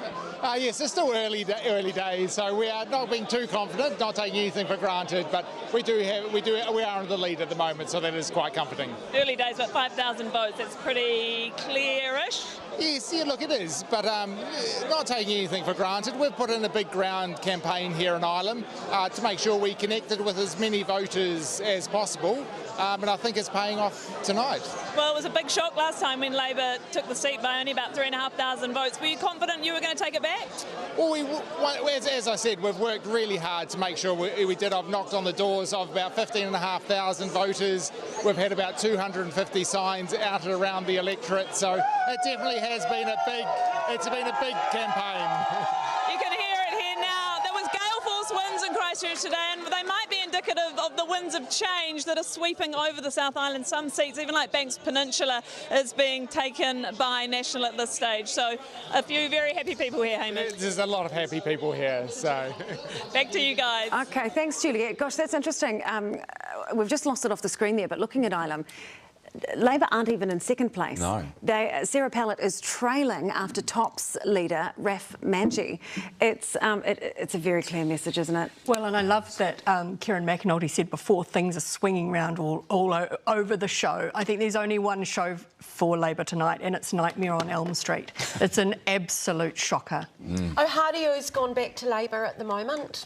Okay, just give them a little bit of something. So you're being kind now that you're sitting next to your friends. I am. You know, you've got to give it where it is. So here you go, Connor's now ahead by 372, and nearly 50% voted there. So. Well, maybe there's some truth in it, Trish. I thought it was interesting that Megan Wood said she was proud of the campaign that Labor has run, because despite all of the conditions heading into this campaign and despite the depth of feeling toward Labor heading into the campaign, Chris Hipkins started that campaign on the back foot. They were totally unprepared for Christopher Luxon, the Energizer Buddy, the campaign magnet that he was. Oh, look, less than 18 months ago, you would have thought that National were going to be at 22-24%, and you would have expected that that Labor were going to be in the mid-40s, quite frankly. And here we are, just 14 months, 18 months later, and National deserves a credit, and Labor does need to look at itself. Well, a man who would have been hoping for a third term in Parliament is Finance Minister Grant Robertson. He's with our reporter Amelia Wade now in Wellington.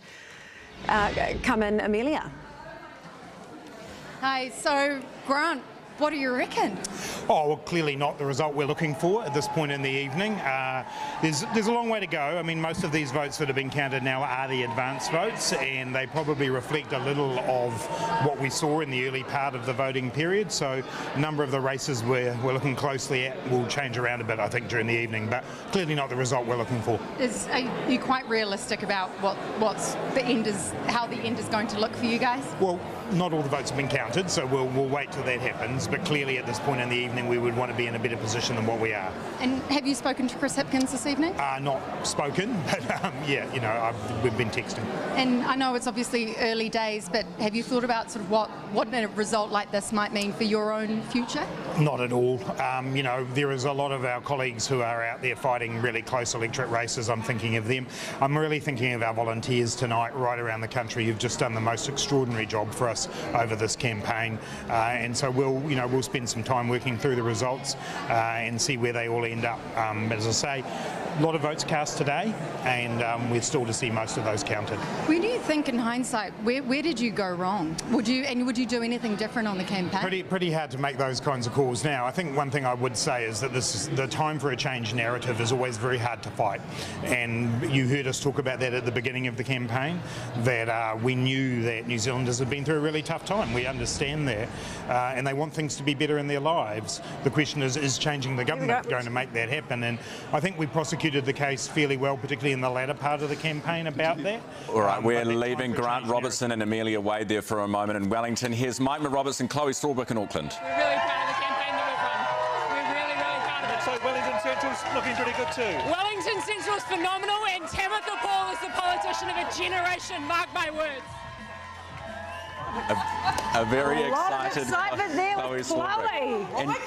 And Wow, she's currently ahead by 1,400 votes in Auckland. she's Central. about to speak too. See if we can She's listen. a rock star, isn't she, for the Greens? They love her. You can see, what you can see on the bottom is actually Rongotai. The Greens are heading Rongotai right now, early on. Can I make a comment on this after she's spoken? Baby, look around you. Look around you. The power in this room is phenomenal. Okay, look, in 2020, we said that no electorate and no community, no neighbourhood belongs to any politician, belongs to any political party. We take absolutely nothing for granted. And we work absolutely every single day to earn the trust and the privilege of representing our communities. Because that's what grassroots community building and change looks like. It looks like all of you. And folks, I mean, I know that we've all been paying attention to what's happening around us right here in Auckland Central, but can we just have a moment for Wellington Central?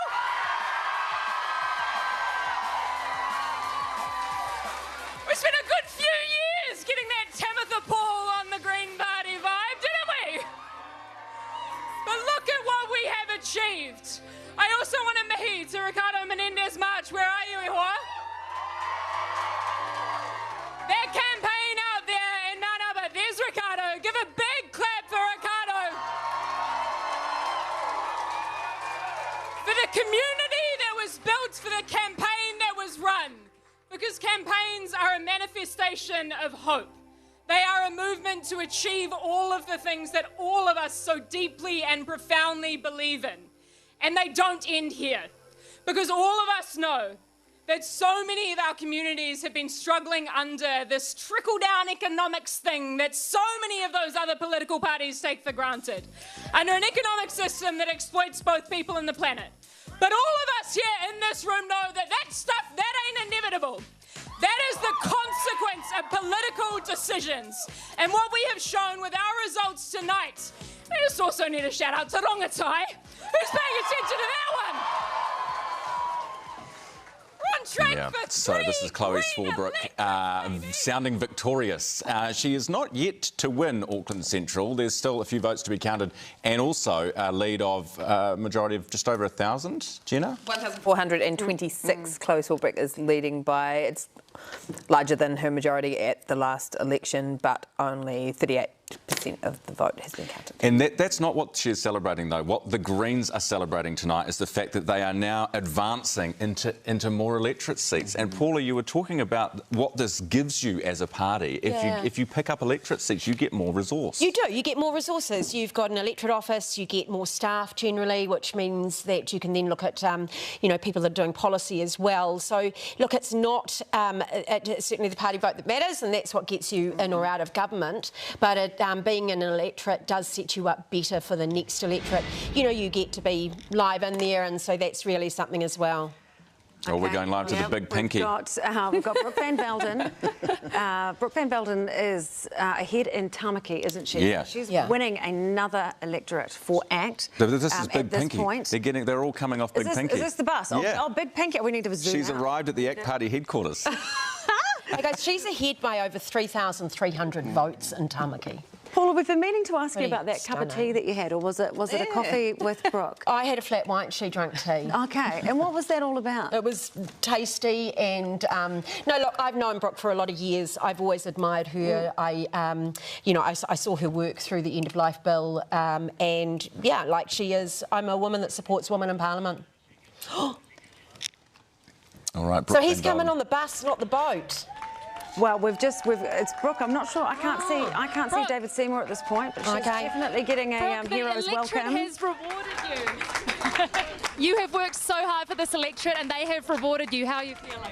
Oh, look, this hasn't been my campaign. It's been everybody's campaign who's given up their time and effort in Tamaki. And so thank you to all of the locals who have put their faith behind me, but also thank you to all of the volunteers who have given up their time. A huge moment for you, though. How are you feeling? Oh, look, I'm just thrilled, and I look forward to seeing what happens with the party vote tonight, too. This is, you are watching, New Zealand, a political rock star being born tonight. She is taking a seat, a very safe blue seat that was held by Robert Muldoon, and she is snatching it for the ACT Party tonight, something that is very, very hard to do. This is almost like Chloe Swarbrick on the right. No, and she is creating history for ACT on two fronts. One is it will be the first time that ACT has two electorate seats, and also ACT look on track tonight, even though they're not doubling the vote, which was their aim. They will also have a record high vote, it looks like, tonight. So this is a very big deal for ACT. Is it enough of a deal for them, though, Jenna, because they were expecting to get so much more, were they not? Yeah, they were expecting to double their vote, and some of those early poll numbers were really high. The moment that ACT started crashing down was the moment that National started talking about New Zealand first and legitimising them coming back in Parliament. And David Seymour's absolutely terrible call to say that he would sit in a confidence-only agreement, threatening the way that a government could hold together as Could I just say one thing? You saw two different speeches there. You saw a very humble speech from a woman who's going to be in a cabinet. Then you saw Chloe Swarbrick give like a victorious speech where the Greens have now lost all influence across any policy whatsoever, where in the past have had cabinet ministers.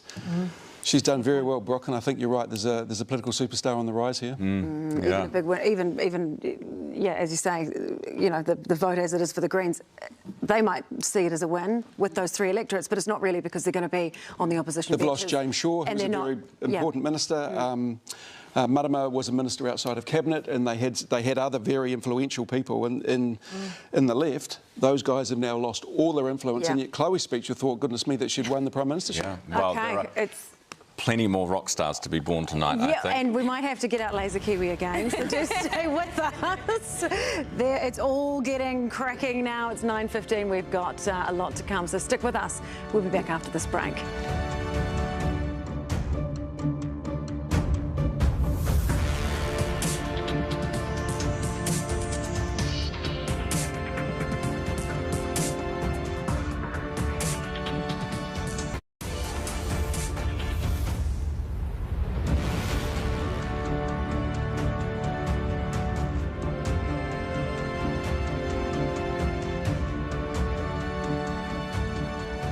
Yes, good evening and welcome to Paddy's Parliament, and I can tell you what's happening here. It is raining blue.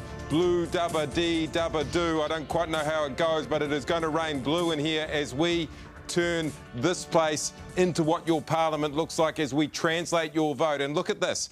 New Zealand has done what I call a Will Jordan. New Zealand has gone all the way down the right wing, with the National Party bringing in 52 seats. Look at that. They've almost occupied that whole side of Parliament. And to get a majority, they just need their friends in the ACT Party. And to carry on with the rugby sort of analogies, ACT is sort of like the reserve halfback. They've come in, they haven't done as well, but that's all that National needs to form it. They've got Finlay Christie there with their Will Jordan, and that makes 64 seats. In this 123-seat Parliament, you need 62 seats to govern. They have done it. They do not need to pick up the phone and call Winston. On the subject of Winston Peters, let's have a look at how he's going. Yes, the phoenix has risen from the ashes. There's an old saying in New Zealand politics, you Winston, you lose some. Tonight, he hasn't lost anything. Winston is winning, but he is not needed over there. He does not have any power on that. The only thing he could have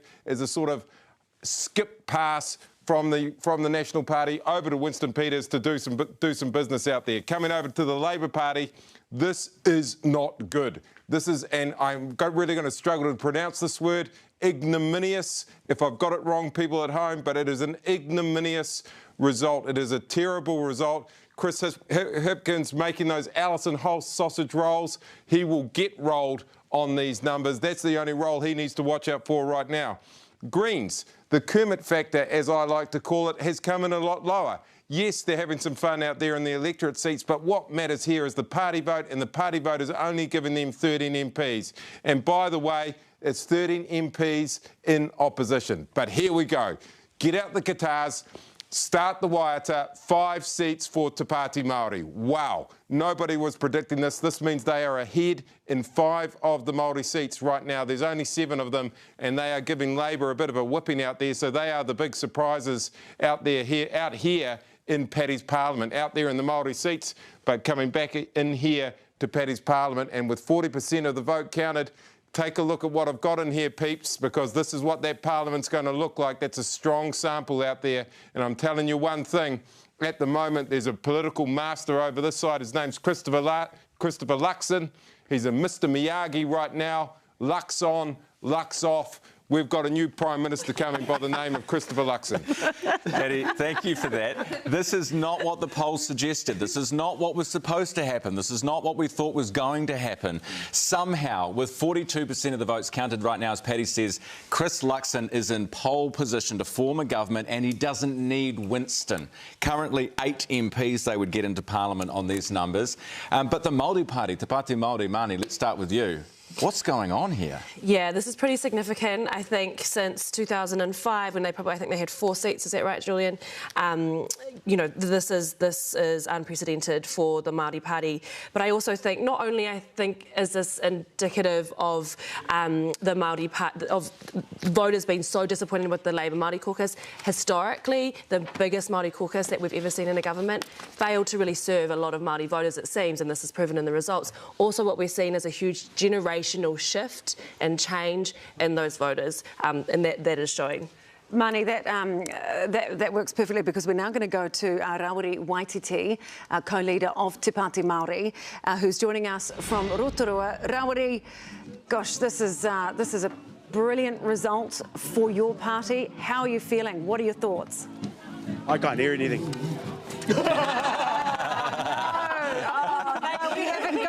We haven't got him.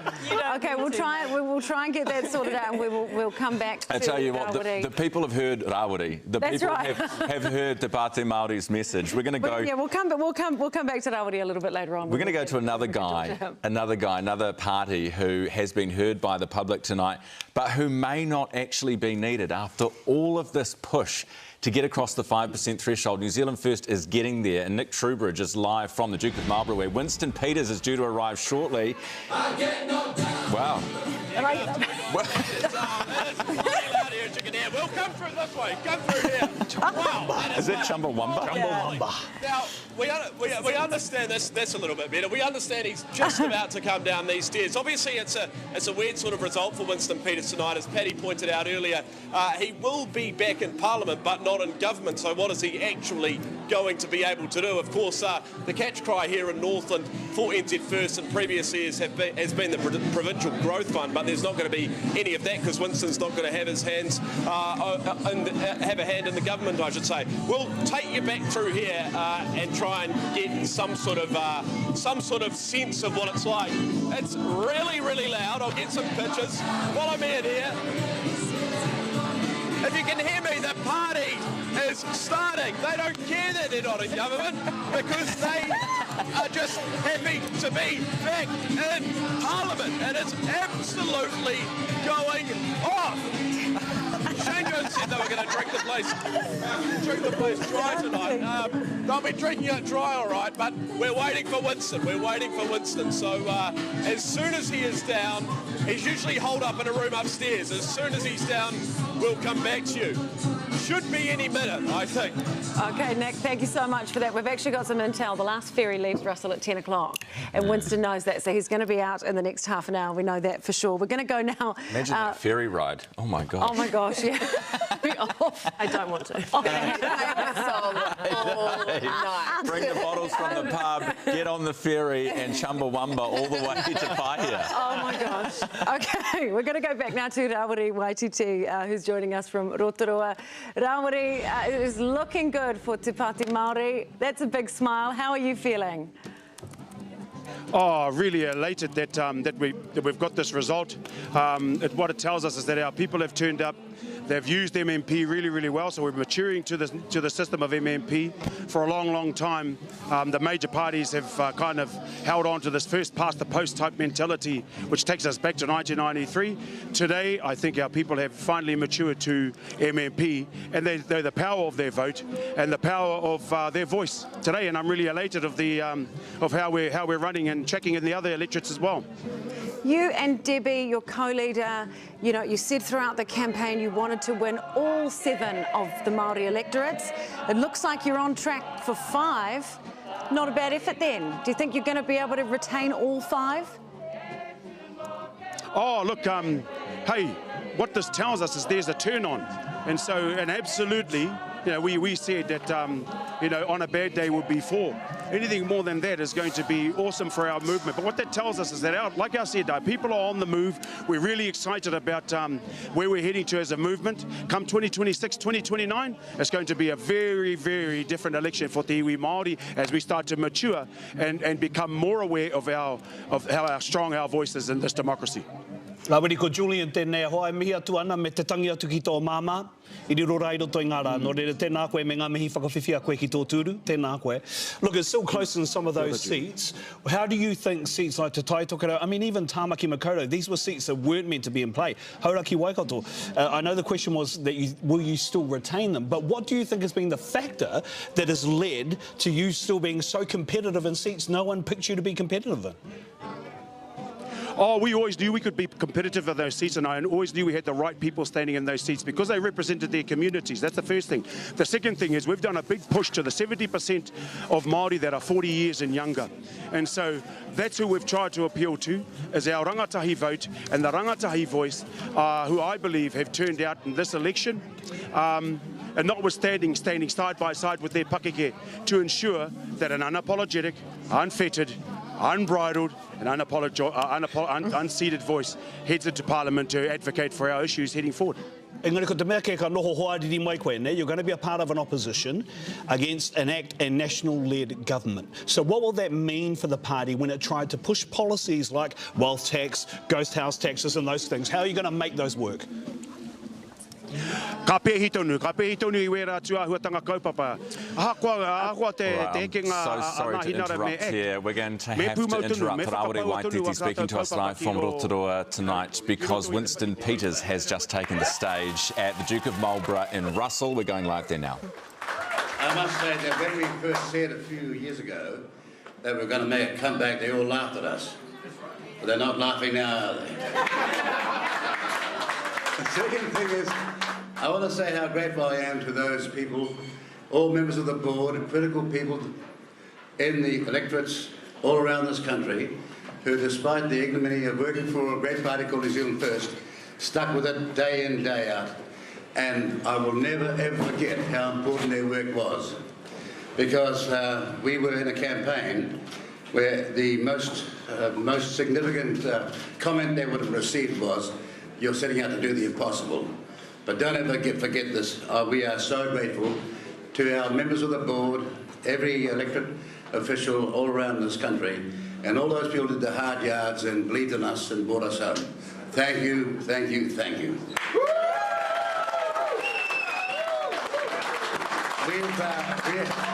We've always known that in great democracies, then the people who are elected and all those officials must be held to account. Our purpose is to keep them honest and to raise the roof when others won't raise a finger. And I can promise you, that's what New Zealand's going to get out of tonight's election where New Zealand First is concerned.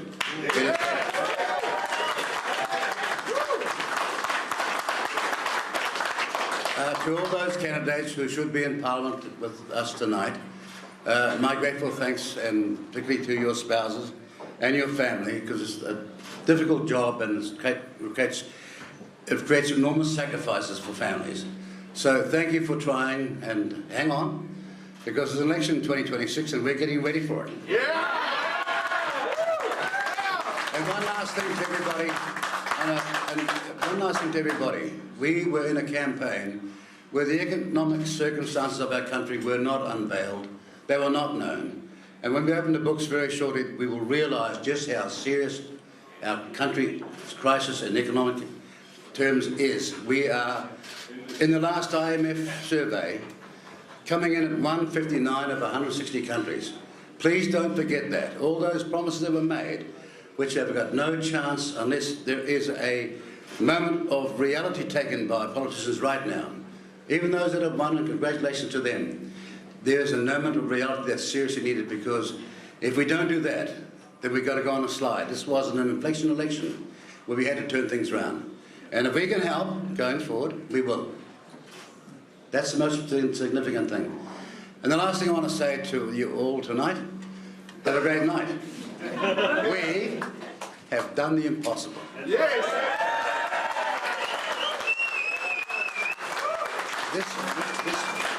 This party has entered its fourth decade, and I've been in my 60th.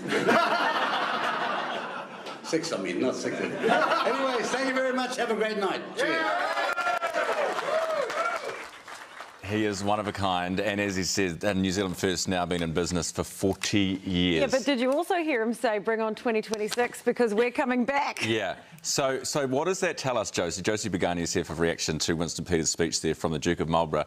Is he conceding he's not going to be in government? I think so. That's what you heard there. Yeah. But he's back in Parliament. I mean, that is remarkable, right? And I have to say, New Zealand First have looked like they're having the most fun throughout this whole campaign. Even the disco there, you know? It's like they've loved every minute of this, and they're TikToks. Back. But here's an interesting statistic I just did. There's only about a third of the population of New Zealand are voting left. So you combine Labour, Greens, a little bit of Te Pāti Māori as well. So the lesson Labour cannot take from this is that they need to be more left-wing, right?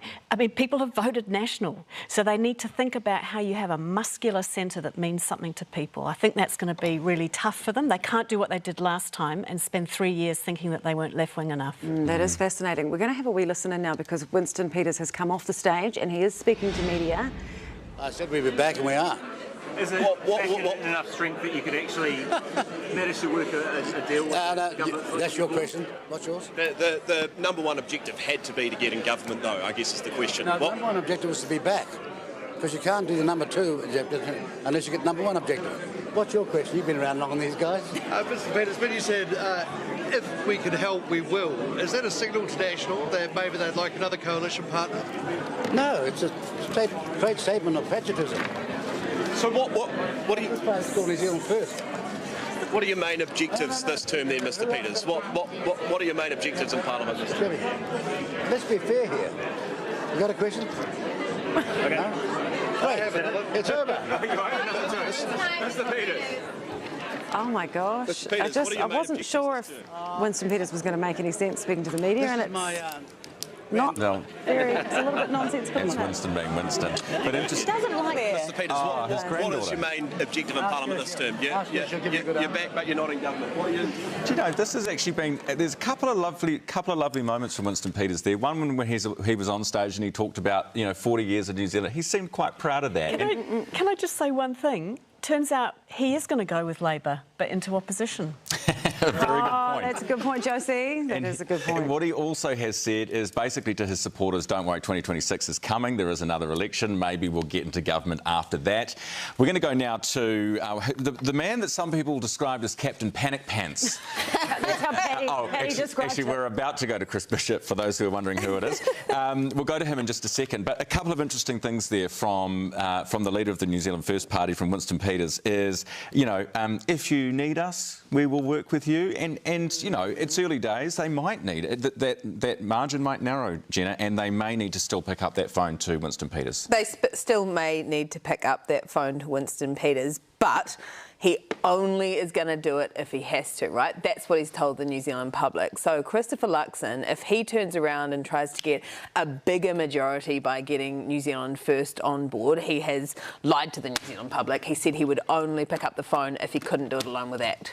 Right, it's panic time. They actually won't be panicking. This is the irony of the whole thing. Well, maybe whatever Chris Bishop was doing was working. Well, potentially, maybe he was onto something. We're going now live to Chris Bishop, who is in Wellington.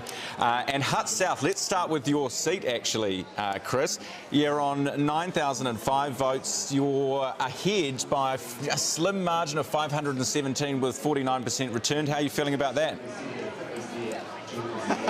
Well, it's not about me, it's about the overall National Party vote, which is looking pretty good so far. What will happen in Hutt South, it's always tight there, so let's just wait and see. A lot of votes still to be counted. Chris, do we still need that second election? I was just making the point that it was one of any number of post-election scenarios. I don't think that's going to be required on the current numbers. It's looking quite good, but there's still, quite a few thousand votes still to go, so let's wait and see. Winston has said tonight that if you need his help, he's there. Are you open to it? Oh, that's ultimately a decision for the leader and the rest of the team. Once all the votes are counted, I think we're getting well ahead of ourselves. Mr. Peters is obviously, or certainly on these numbers anyway, back in Parliament alongside new colleagues from New Zealand First, and it will be a very different Parliament, the 2023 to 2026 Parliament, from the one that's just gone. So let's just wait and see. There's still many hundreds of thousands of votes still to go into the system. Yeah, absolutely. But you must be pleased, Chris. You must be pleased with this result. The talk going into this election day, going into polling day, was about the three-way, including Winston. Now it's just you and Seymour in bed together. No need for Winston. Well, that's what it's looking like so far, but there's still many votes still to come. But it's looking quite good. I've been saying to people I'm cautiously optimistic all night, and I'll say it again to you. Look, I think a lot of people sort of said, National's falling in the last sort of 2-3 weeks of the election campaign, and I think Chris Hipkins sort of tried to basically will something into existence, a sense of Labour Party momentum, but we were very confident when we went around the country. We were on the bus, and there's just such a strong move for change out there, and we were really pressing people, vote with your head, get into that polling booth and just think about the future direction of the country. Think about the last 6 years and then think about another 3 years of this, and it looks like a good number of people have responded to that message.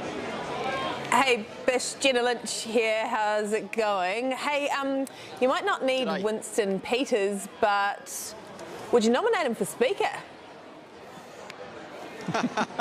These are all decisions for... That's not a no. That is not a no. That is not a no, Bish. Oh, yeah, I knew the moment I said that you were going to run with the whole. Oh, he's not ruling it out. Not everything's a binary, Jenna. Not everything's a binary, yay or nay. Actually, sometimes you heard it here the answer on is Newshub actually First. National is not ruling out Winston Peters as the Speaker of the Parliament of New Zealand. Well, there's poor old still Adrian. many thousands of votes still to count, and let's wait and see. Yeah, Adrian. Not a bad shout, actually. That's Chris Bishop in Wellington. Thanks, Chris. You were just saying keep Adrian. I would. He's an effective speaker. He's ran the House well, and I think if they really wanted it to appear to be a government for all of New Zealand, one of the good things they could do right away is just go, why don't we keep Adrian in the chair? But mate, Adrian might not be in Parliament. That's the other problem. That's the other problem. That's the other problem. Hold those thoughts, ladies and gentlemen. We're going to go now to one of the youngest candidates, Hana Rafferty Maipi-Clark, who is joining us now from Huntly. Kia ora, Hana. You are ahead currently in Hauraki Waikato by 962 votes. Did you ever imagine in your wildest dreams that you could pull this off? No, not at all. I love the honesty. Love and support from my whānau and everyone here today and all our kids in front of me. Who are you surrounded by there, Hana? Who's with you? Like the whole community. It's all my whānau, my best friends, our kohanga babies, all the way from our kaumātua to our babies. We're all here today at Rangiriri at the battle site and here in Waikato. Hana Rafferty, it's Julian Wilcox speaking. How are you, Nisi?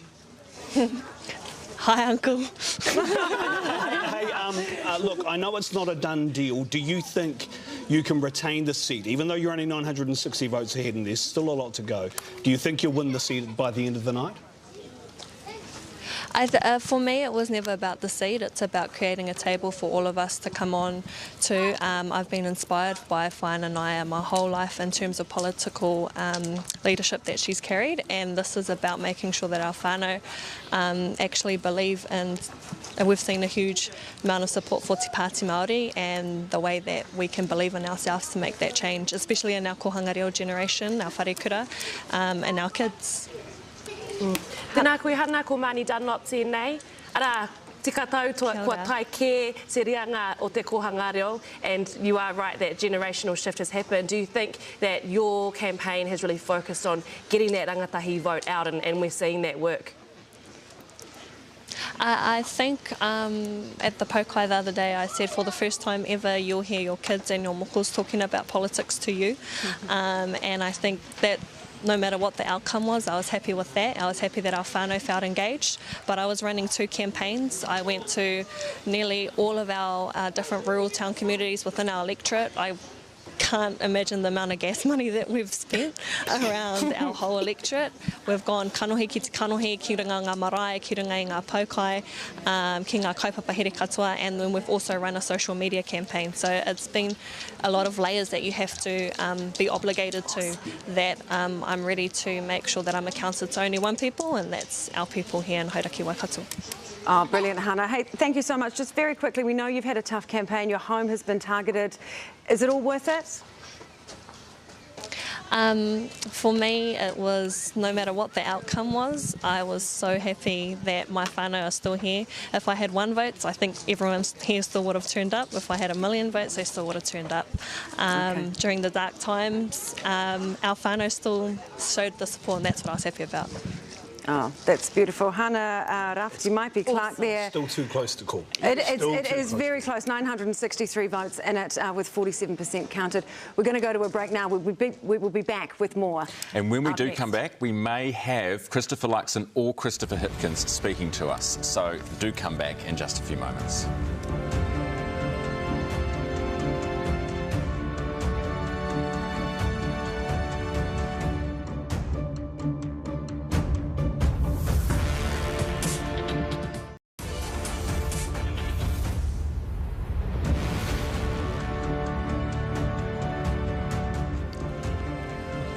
No mai haere mai. Welcome to Newshub's election special for 2023. You're looking at a live shot from the ACT Party headquarters tonight. No, the Green Party. Do you know why I'm confused? Because they're both at the same venue. Yeah, they are literally next door to each other. One's at the Lula Inn at the Auckland Viaduct, and one is right next door at the Maritime Room. You can tell it's the Greens because of all the greenery, Ryan. That's how you figure it out. Dead giveaway. Yeah, dead giveaway. But partying not too far away is the ACT team. Take a look at my biscuit tonight, and you can see you need 61 seats to win based on current numbers. These are the results with 54% of the vote counted. You need 61 seats to win, and National and ACT with 51 and 12 do it. Together, they don't need Winston Peters on 8. You can see Te Pāti Māori with 4 seats on these numbers, the Greens with 13 and Labour with 33 seats. And that result for Labour means bad things, doesn't it, Paula, for some of the candidates, for some of the Labour stalwarts even? Yeah, well, I mean, just going through the list and looking at who's kind of, Phil Twyford looks like he's gone, Michael Wood, Damien O'Connor at this stage. You've got a whole lot of those new women, actually, and I'm trying to work out who's coming in on the list at the moment, but it is still moving around a lot. But, you've got Ginny Anderson will only be on the list, Joe Luxon now, potentially Deborah Russell's losing, and New Lynn, which would have been unexpected. Anna Lorke, of course, has gone out in the Bay. We've got Vanushi Walters in Upper Harbour. It's, big changes. We can see these big changes when we go to Petigawa at the flip wall. Look at the colours that are flipping over in there. Yeah, and look at it, it is blue, and I had to admit, I was sitting here admiring Ryan's biscuit before and thinking, what does this sort of mean for Chris Hipkins when it comes to the biscuit front? And I'll tell you what it means. He is going to be eating ginger crunch, that boy, because he is getting absolutely crunched out there. And look at this. I'll tell you how many blue bricks are in there right now. 30 seats they've taken back. That is, or 30 seats they've taken back or are on their way to taking back. And that means if we want to carry on talking about biscuits, then Christopher Luxon's looking like back in his Air New Zealand days when he's sitting on the plane and he got the cookie and the cassava chips given to him, because that's the kind of result that he's getting out there. But look at some of these seats that are up here. Takanini, for instance, that is right in Labour's heartland down south, and that is going by several thousand votes at the moment. We're also looking at Rongotai. This is that case of friendly fire where Julianne Genter is trying to take the seat. Here we are, we're in Rongotai right now. I didn't smell the hazy beer and the pork and fennel sausages that the lefties of Rongotai like to eat. That's their kind of diet down there. But they won't be liking this down at the butcher's shop in the morning when they're having their little chat. The red people, I was trying to remember who they were, the Labour Party, they won't be enjoying it, but the green ones will. They'll be on the cycleway and they'll be loving that. A 185 vote lead to Julianne Genter at the moment. Now, let's go to Mount Roskill. Now, this is a pretty important seat. Michael Wood's there, the former minister. Of course, he went out in not glorious circumstances. Wow. He is getting his little butt kicked right there by 1,858 votes. That's huge. Now, students of politics will know this is one of the strongest Labor seats in the country.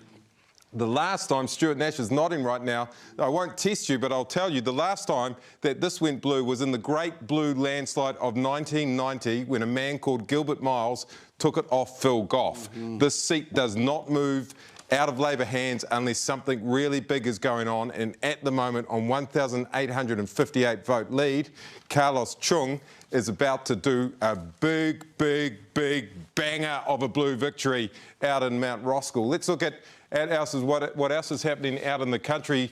Somewhere interesting, no doubt. East Coast Bay is one of the most interesting places around. Here we go, Erica Stanford.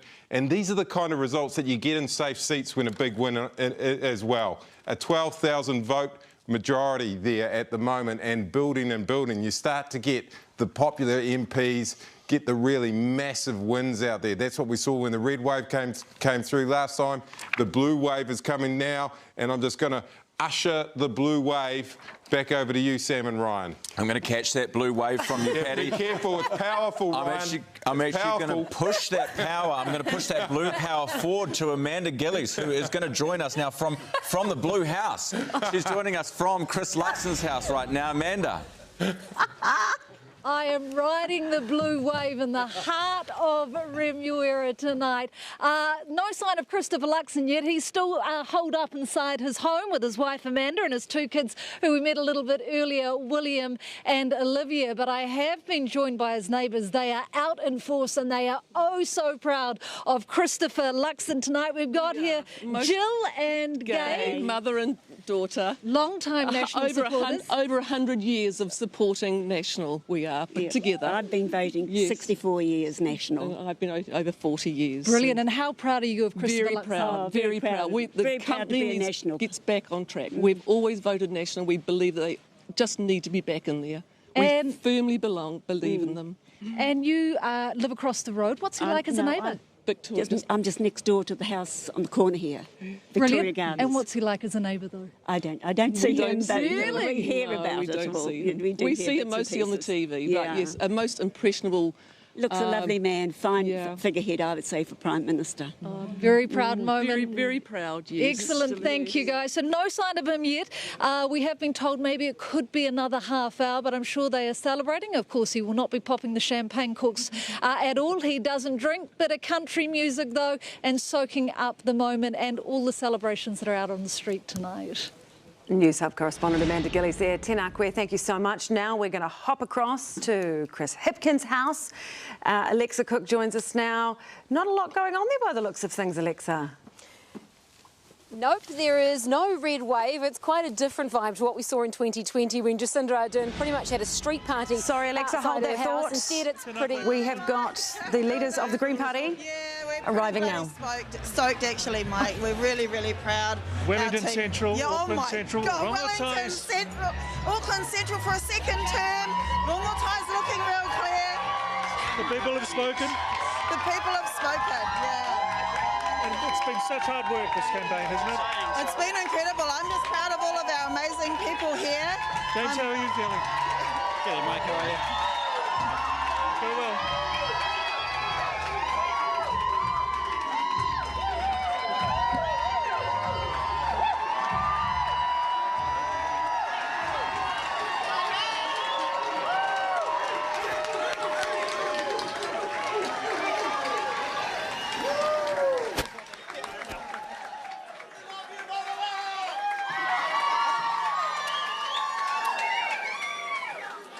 Wow, far out. Kia ora, kia ora, kia ora, kia ora koutou. Kia ora koutou katoa.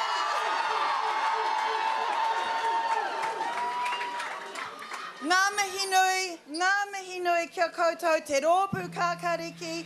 Ngā kaitau toko e arohana i te kaupapa mō te taiao me ngā mokopuna. Nō reira, tēnā koutou, kia ora tātou katoa.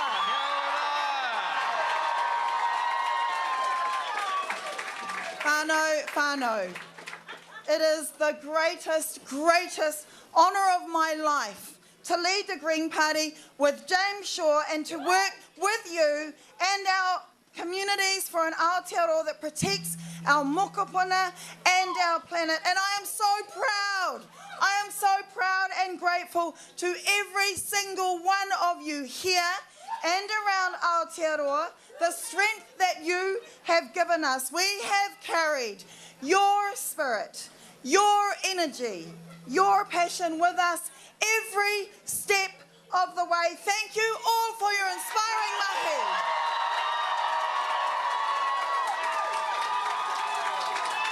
Honestly, your mahi, whether you voted for the very first time, whether you knocked on doors or picked up the phone, whether you put up billboards or delivered leaflets, designed campaign artwork or fed our volunteers, or slayed in debates, every single action, we brought our values and heart to bear. Now, let me be clear. E te iwi, e te Pāti Kākariki. Your work has delivered a Green Party campaign that has once again defied history.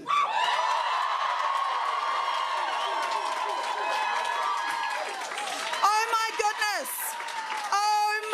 goodness! Massive congratulations to Tamatha Paul!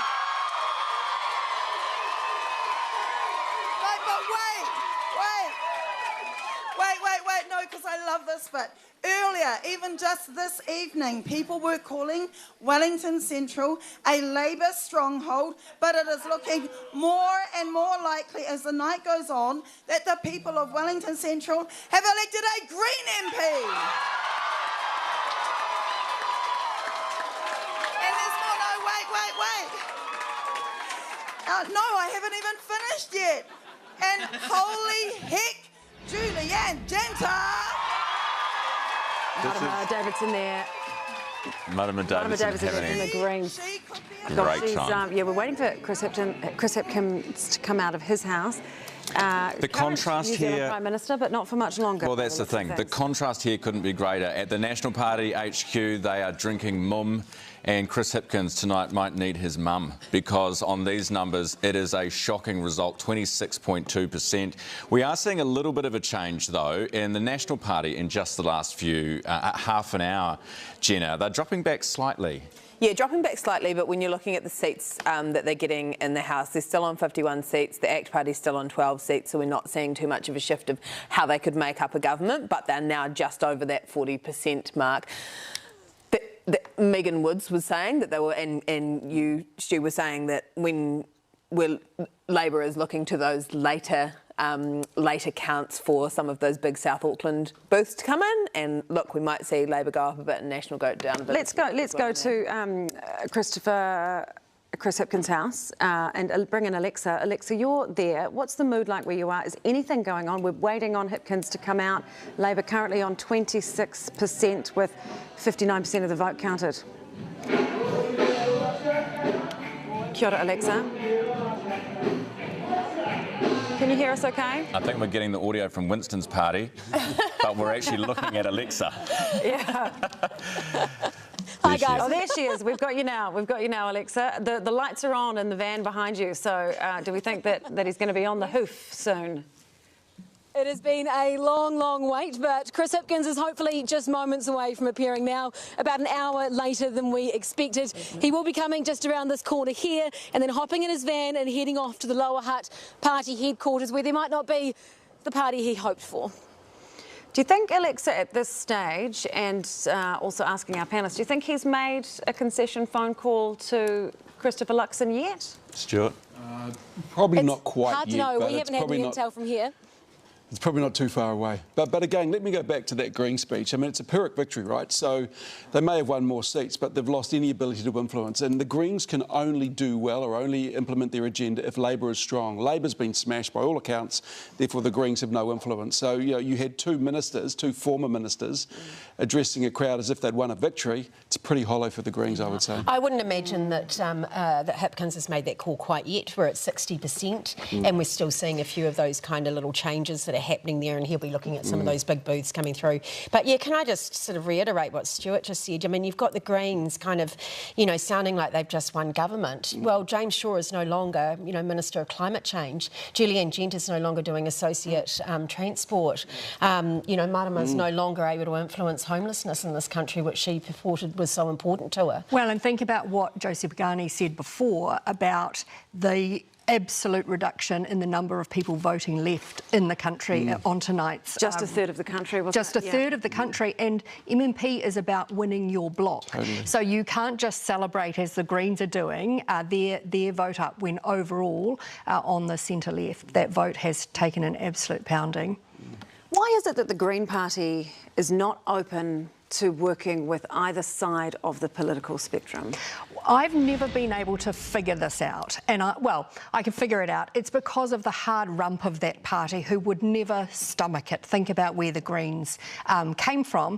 But Green parties internationally who have been successful, i.e. Germany particularly, they sit in the middle, like a Winston has done, and they are prepared to work with either side. So there could be some soul searching after this. And climate change doesn't simply go away simply because your natural coalition partner fails. James is a fantastic minister.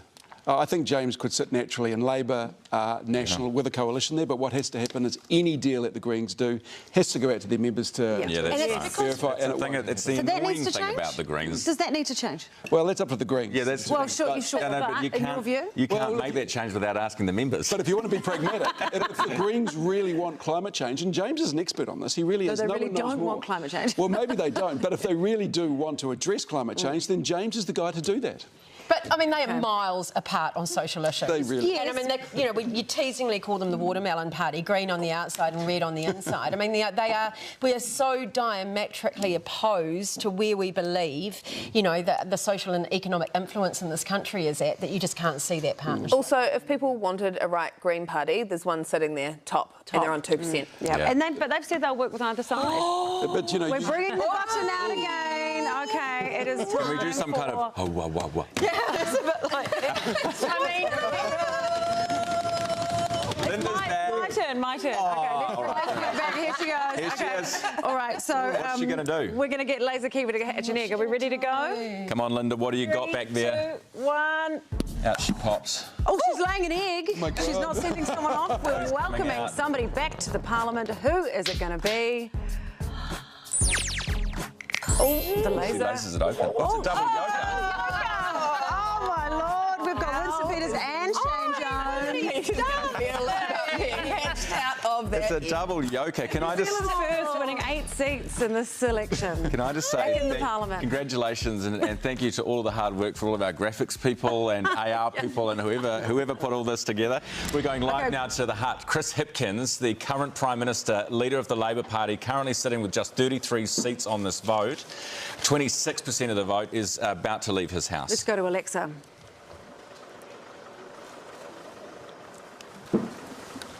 We are just waiting for him. He's almost here. His staff have already got in the van. So Chris Hipkins should be the next one to come around the corner any moment now.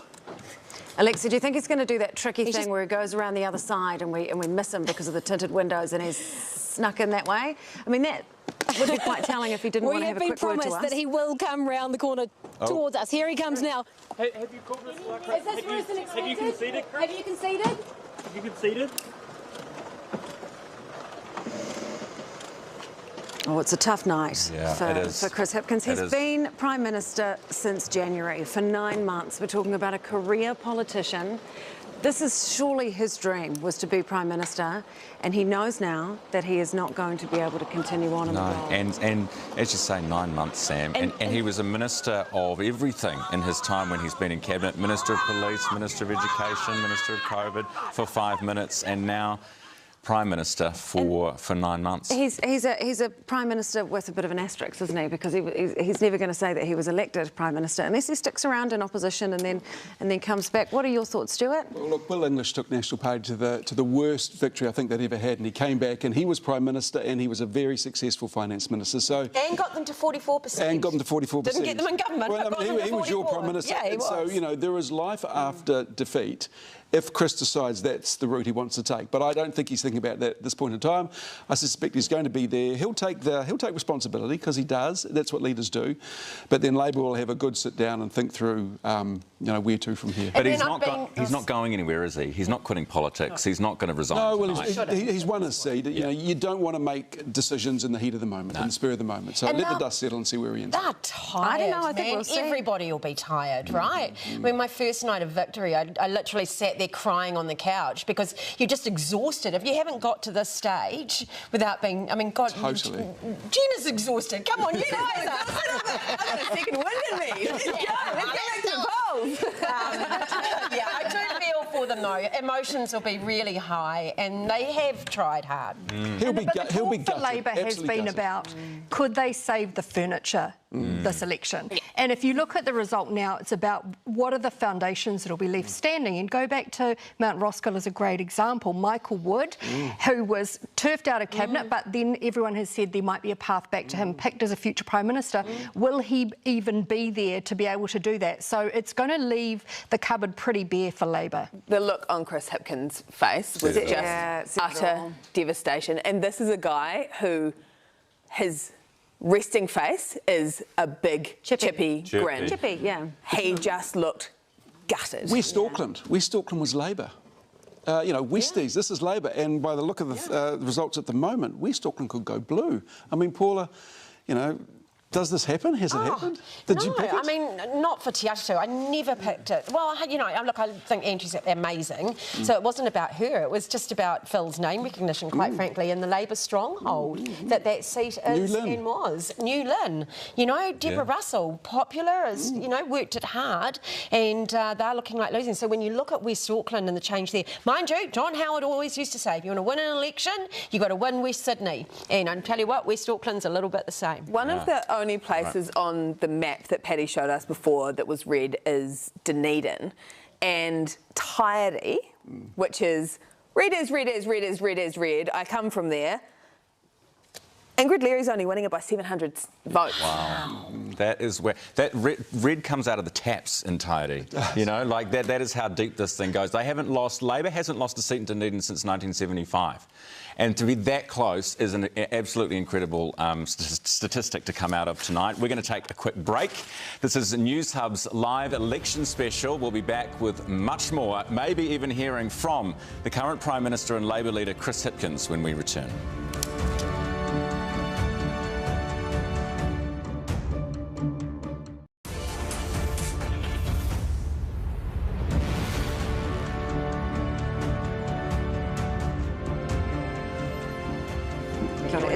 Welcome back to this Newshub special Decision 2023 election night. Kia ora to our panellists who are joining us.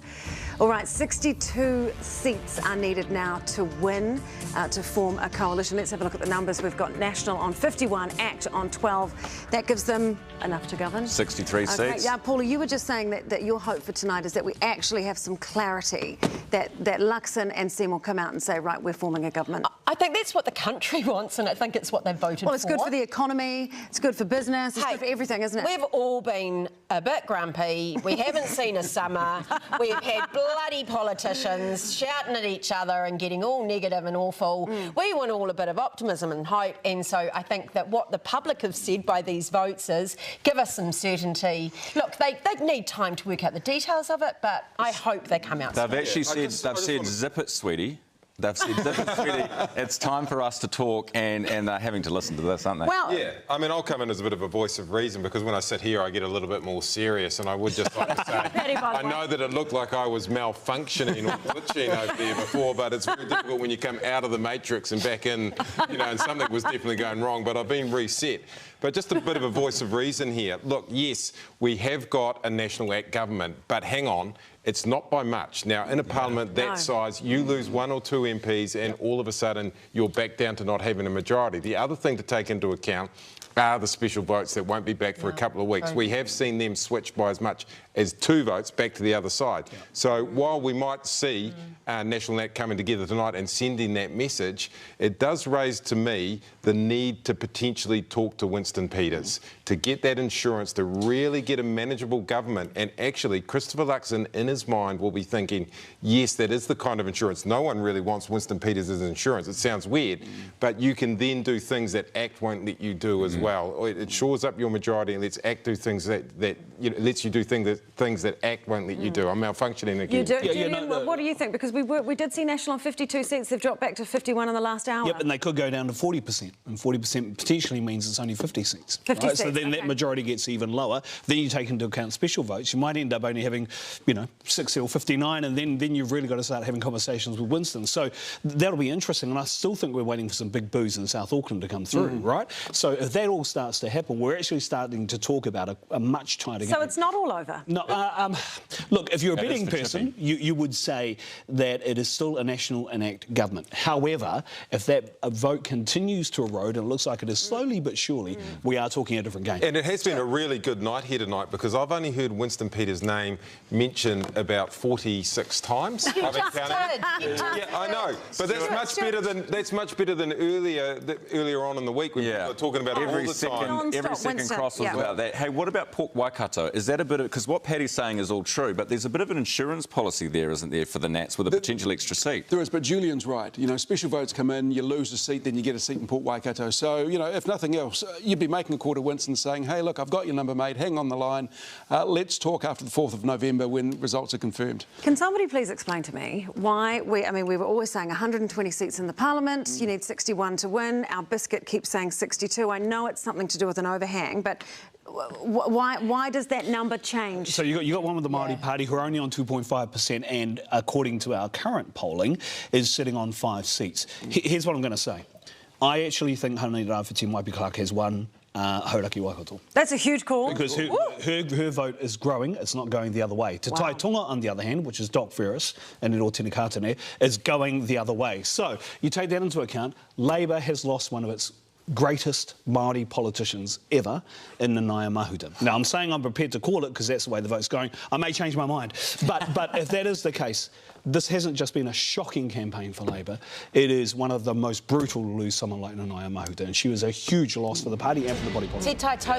All right, we're going to go live to the National Party headquarters now, where we have pictures of the former Prime Minister, Sir John Key, arriving ahead of Christopher Luxon, who is still at his house with his whānau. But here is the former PM, John Key. So it's heading up the stairs there at Shed 10, which, for those of you that know Auckland, is right next door to the Cloud, down on the waterfront, or what used to be down there. Make a good Prime Minister? Here we go. I think he'll be a tremendous Prime Minister. Look, Chris is a very smart guy, extremely dedicated, with a really strong view of where he wants to go. But he's also a consensus person. He's not a person that's going to go out there and try and be radical, but he does have a strong view of where New Zealand can go, and it's an upbeat, ambitious view of where New Zealand can go. So, looking forward to it. You go and get a beer. Thank you. Thank you. You saw there Max Key in the background, and all of this. Simpson, also the. Here is David Seymour, the ACT Party leader, and looks likely to be in pole position to be negotiating with National. He's arriving at his headquarters in Auckland right now. I always thought that was him in the cheese cutter hat, but that was a journalist. That would be odd. That would be odd. Remember, the ACT Party headquarters is right next door to the Green Party headquarters. You wouldn't get those two mixed up, would you? No, you would not. What's wrong with you? He's a happy man, isn't he, Seymour? One will be lentils and knitting, and the other, hopefully... So is he going to be the next Deputy Prime Minister? Do you think that's what will happen, Stuart? I do. Well, he's in a position to demand it. Yeah, but does he want it? That's a ceremonial role. Surely that Winston would want, but David wouldn't. Look, it also comes with a level of Let's have a listen. How much of a relief is it that Winston Peters will not be Kingmaker? Let's just see how the final count comes out. What's your message to the voters? Thank you. Oh gosh, I hope Isabel's okay. It is quite brutal when you're down in amongst those media scrums like that. Isabel did a fantastic job. Look, he looks happy, doesn't he, David Seymour? I do think that he will be gunning for Deputy Prime Minister on these numbers. Yes, they will look for a full coalition if they can on these kind of numbers, and he would look to get in there, perhaps get some sort of... people who have put their trust in ACT tonight. This country has voted for change, and a record number have voted for real change.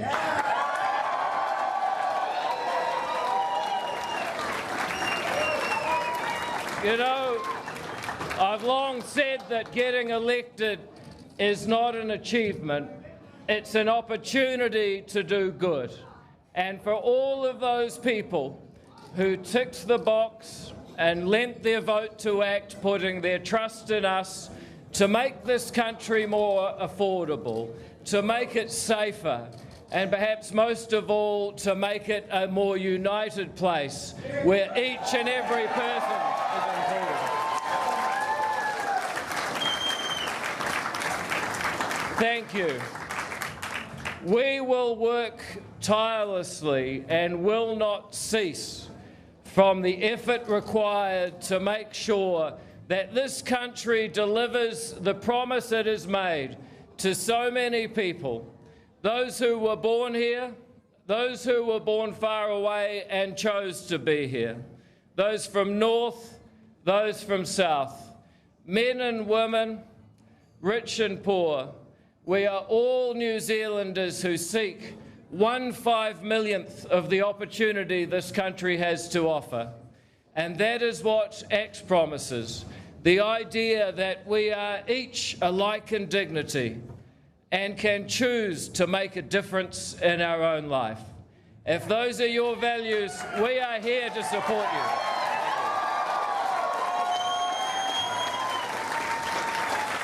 There are so many people that I can't thank enough.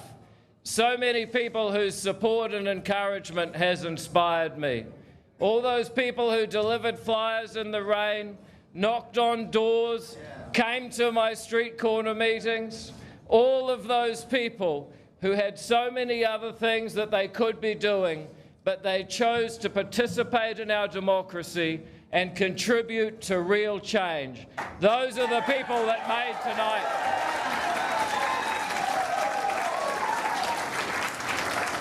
I want to thank my neighbours in the Epsom electorate for sending me to Parliament for the 4th time as your MP for Epsom.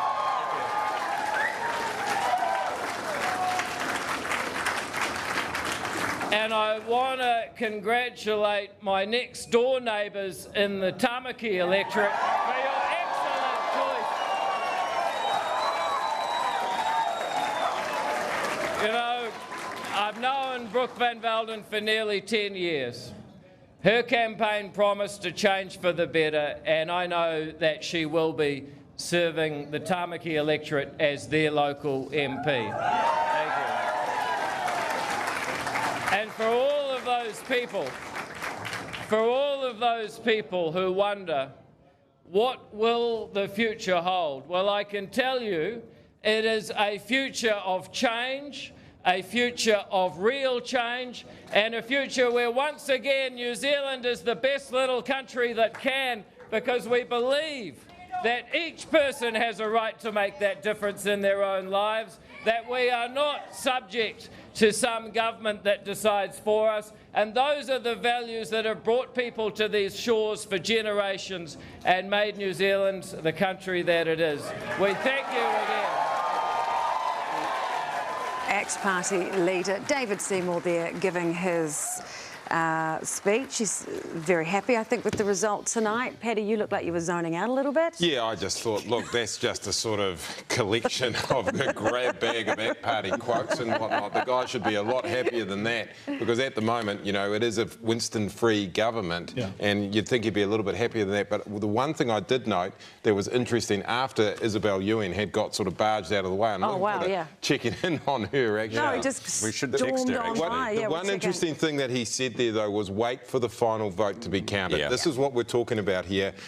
National is dropping back ever so slightly. It is a very, very dangerous territory now for Winston Peters to be needed for that one vote. You're right, Paddy. And as he was talking, 40.2 they're down to, and the ACT Party on 9.2. And as he was talking, their numbers were dropping. We're going to go to Amanda Gillies right now, who is with Christopher Luxon outside of his house. Amanda. I think we've got some movement there.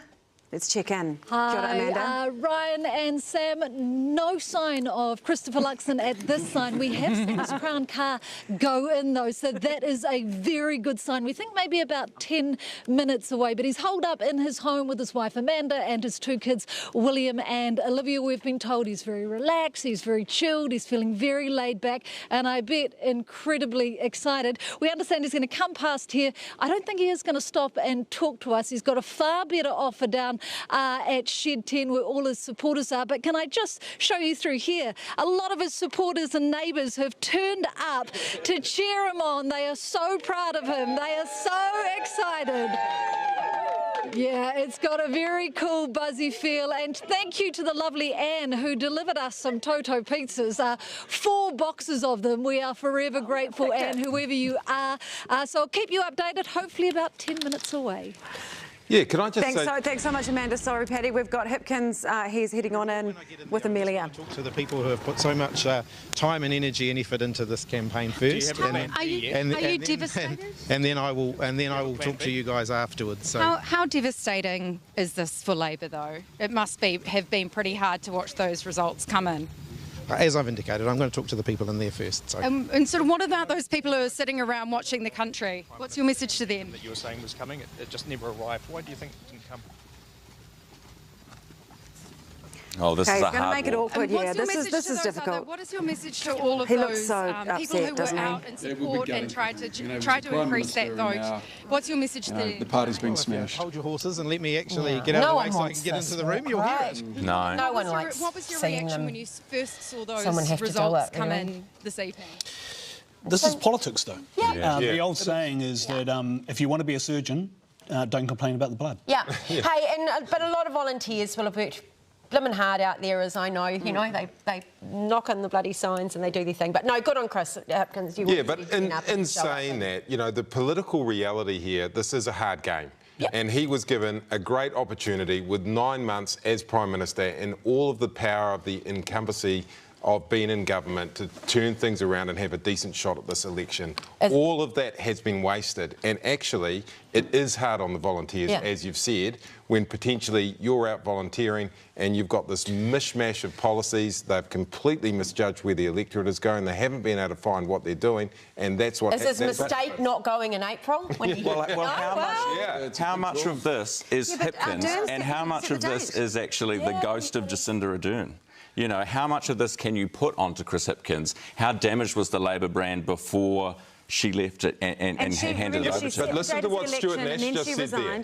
Listen to what Stuart Nash just said there about going for the election back in April. Stuart, do you think that would have been a good idea? Well, you were in Cabinet then. Hindsight is 20/20 vision. There's no doubt about that, Paddy. If we'd gone in 2020, if we'd gone in April, then absolutely. I mean, Luxon was a mess then. He couldn't give a speech. He couldn't do an interview.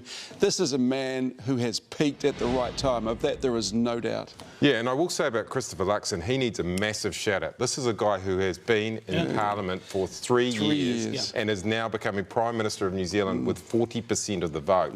That is an incredible achievement. I think not just because he's leader, he has to take the blame for this performance. He also made some calls very early on, bread and butter and race to the centre. And National, I think, had already claimed the centre by the time he came in with a policy of retrenchment. That's kind of what he did here. He could have gone more aspirational to try and grow the vote on the left, and it didn't turn out on the night. Stuart, do you take a little bit of the responsibility, though? You were one of 5 ministers that let Hipkins down. I went really hard to get stuff done. And, you know, I make no apology because I think that Cabinet Minister is there to get stuff done, and that's what I was trying to do in police and my own electorate and to help SMEs. But when the tide goes out, it is very difficult. Hang on a second, though, because there was a bit of a scandal around what happened with you, what happened with Kiritapu Allen, Meka Whaitiri defected. You know, there was minister after minister after minister that left. And, I mean, you could argue that he has just had a horrendous run since taking over the reins. Well, it's a death by 1,000 cuts. I don't think it's any one thing in particular. I think there was a move for change out there. Jenna mentioned the lockdown in Wellington. You know, Labor has never got... in Auckland. Labor has never got that back. The resentment still exists there. But, you know, when the swing comes, when the mood for change is real, then get out of the way. We haven't actually talked about the COVID. He had COVID for a week. No, we haven't talked about that. We've been avoiding the C word all night for a reason. When he was in lockdown, he was in... true. He got a bump in the polls. As it did in Australia too. Hey, I want to talk about Wairarapa because we've been chatting about that a lot tonight, and I've just heard that actually Kieran McAnulty, let's take a look at what the numbers are doing here.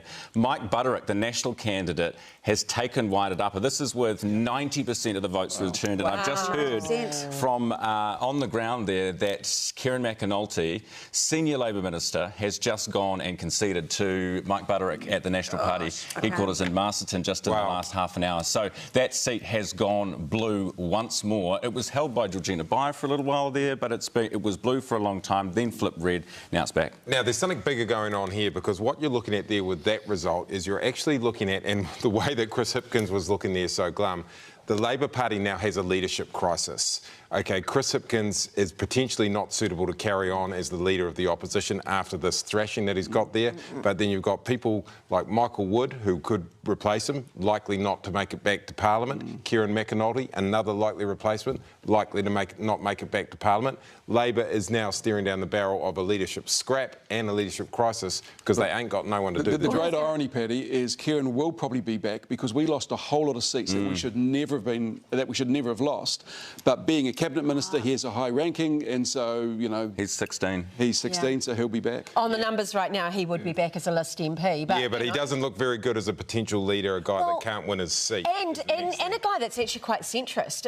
Like in your party, he's actually quite centrist. He was the regional bloke, wasn't he, and driving the ute and doing all of that, and he hasn't resonated. But this is crazy because we're talking about we should have been talking about Kieran McAnulty being out of Parliament, but because Labor is losing so many electorate seats, this is wild. And just a riposte around him not winning his seat, how many electorate races did Jacinda Ardern win when she stood for Auckland Central? So, someone losing their seat is not actually a precursor of whether or not they'd be. But Jacinda Ardern did have the Mount Albert seat. She's got Mount Albert. The leader, so there you go. Yeah. Paddy's right, is what. Swing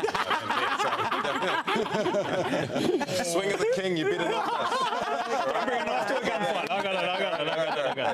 Hey, just on Mount Albert, having a look at Mount Albert, Melissa Lee is only leading by one. She's leading by one, and she was up by several hundred. So Helen White's making a bit of a comeback there. Yeah, so Paddy, Paddy went hard very early, and we kept saying, hold off, Paddy, hold off. There's more votes. Those big boos are coming in. Look, don't worry, I'm getting back over to the flip wall now. You'll see some interesting stuff. Like I said, swing of the king, you better not miss. National's back at 40.1 now.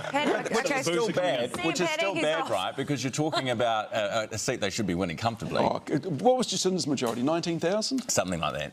Yeah, crazy. But this party vote's interesting. As you say, we're at 40.1 now. We're still at 51 seats for National, but we were at sort of 42 there at one stage. I think anything over 40 is still very much a win for the party because everyone had sort of 37, 38 just a matter of 2 or 3 days ago.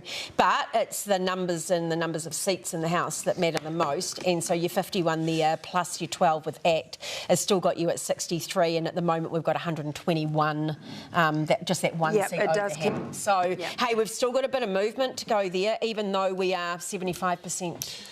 And that extra one seat is because of Neil Christensen, the ACT candidate who sadly passed away. That's not because of the Māori seat. The Māori seats. And they are winning more seats than they've got percentage of party vote. Okay, and then hey, Paddy got prettier. Has everyone seen this? I want to make one call because I know I called Hauraki Waikato for Hana Rāwhiti Maipi Clark. That's growing over 1,200 now.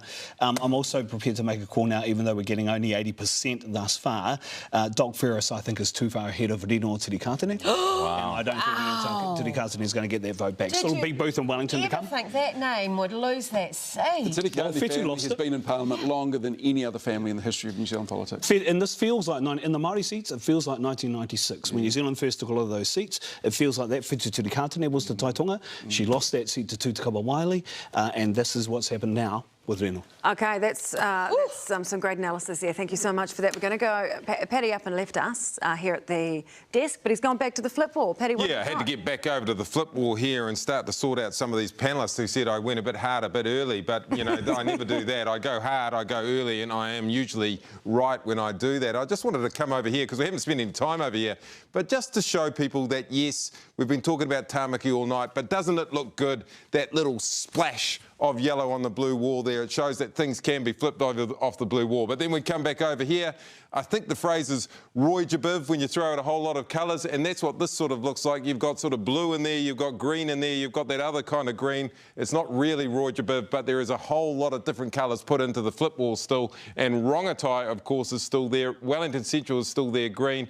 And Te Tai Tonga, which we were talking about before, the deep south, I actually deliberately positioned it in the deep south of my flip wall for that very reason. And Doc Ferris, you're going to be having one hell of a night down in Te Waiponamu as well. East Coast I want to talk about. OK, Kitty Allen had that seat. And look at this. Bang. Big result for Dana Kirkpatrick, who comes from a farming family over that way. She is leading by 2,762. Another one with 69% return. That's the kind of seat that I want to make a call. And if Jules Wilcox is making calls, I'll make a call about East Coast. I think he's made 2. I want to make 2 as well and start to even up the ledger with my old mate Matua Jules. Let's have a look at Maunga Kia. That's a seat that we've wanted to see for a little while. Boom, another one, a 3,361 lead with 74% of the vote returned. Underneath One Tree Hill there, they have laid out a big blue duvet of kinds all around Maunga Kia, and Greg Fleming is coming in, and again, a potential high-ranking Labor cabinet minister, potentially on the way out. Stuart Nash, on these kind of numbers, she will be struggling to say that. She'll be back on the list, Paddy. Paddy, we've got some news that's just come in. Julian, what can you I just got a update us text on? to say that Nanaia Mahuta has conceded to Hana Rāwhiti Maipi Clark. Wow. That means Nanaia Mahuta, as I say, she is one of the greatest Māori politicians in the Labour Party that they have ever seen, will no longer be in Parliament. That is And been there That's since the end of her 1996. career. That's a huge deal, And isn't it? that means we have the youngest MP in the New Zealand Parliament for 170 years. Do you know who the other one was? Neither do I. Every one of you guys were going to. Neither do I, but it was a good little test. You all look pretty worried there. And I was also the longest-serving MP in the... All right. Hey, Okay, we're going to leave it here, guys, because we're going live to David Seymour, the ACT Party leader, who is joining us from his headquarters in Auckland. David, it's Ryan here. Great to have you on the show. How are you feeling about tonight's result and the prospect of a national ACT government? Well, thank you, Ryan. If you wonder why I've got a finger in one ear, it's not that I'm trying to block anything out, it's just it makes it easier to hear you in the other ear. Look, we're feeling very good, but this result is close. It's still changing as the night goes on. What I do know is that Brooke van Velden is the new MP for Tamaki. We're so proud of her success. ACT has posted a record result in the history of the party. We're so proud that more people than ever have chosen real change. But that's where it stops, because being elected, I've never said, is an achievement in its own right. Being elected is an opportunity to do good, and we will be working very hard to repay the trust that people have put in ACT at this election. Whatever happens, we'll be doing our best to bring that change about. David, can I ask you very quickly, have you spoken to Christopher Luxon yet, and what have you talked about? Yeah, look, we've been talking... All right, we're going to have to go actually from all day. David Seymour, I'm afraid, to Christopher Hipkins. Chris Hipkins, who's the Labour Party leader and is now speaking to his supporters in Hutt Valley.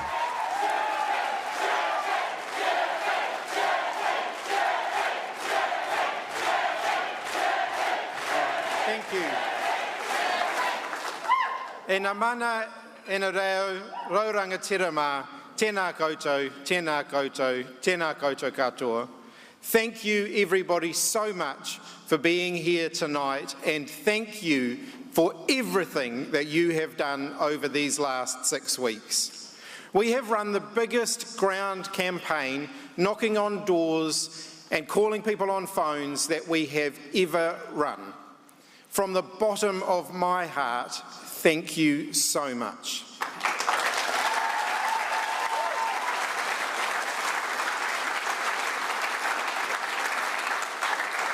Unfortunately, the results tonight showed that that wasn't enough. Earlier this evening, I called Christopher Luxon to congratulate him on National's results. While it's MMP and the numbers are likely to move around a little bit before the final count, as it stands, Labour is not in a position to form another government. The result tonight is not one that any of us wanted. But I want you to be proud of what we achieved over the last 6 years. Because despite governing through some of the biggest challenges our country has ever faced, we kept New Zealand moving forward and we protected those who needed help the most.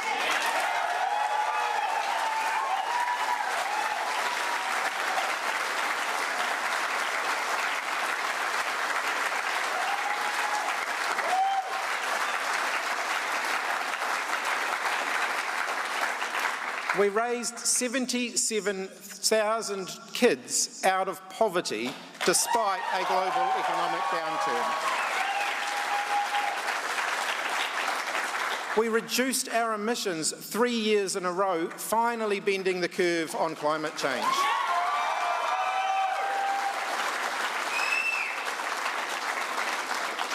We built 13,000 new public homes, more than any government since the 1950s. We kept Kiwis in work with unemployment below 4% for the last 2 years, and we moved record numbers of people into work.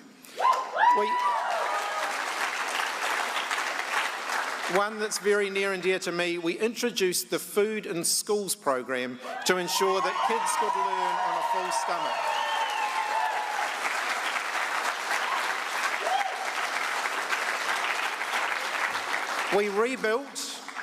We rebuilt and then increased police numbers.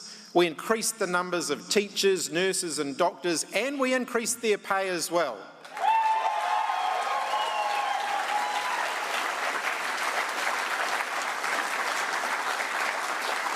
We sought to bring people together, to unite, not divide.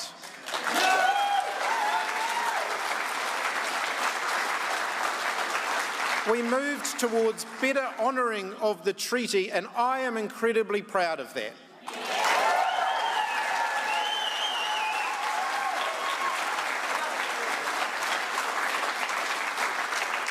It hasn't been easy. I honestly think the gods ran out of curveballs to throw at us. Terrorist attacks, volcanoes, cyclones and floods, and of course the COVID-19 global pandemic and the global cost of living crisis that followed. Despite these huge forces against us, through it all, we made a difference.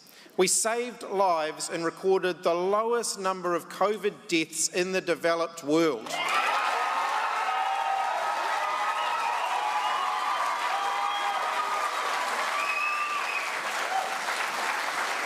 Now that is a real outcome.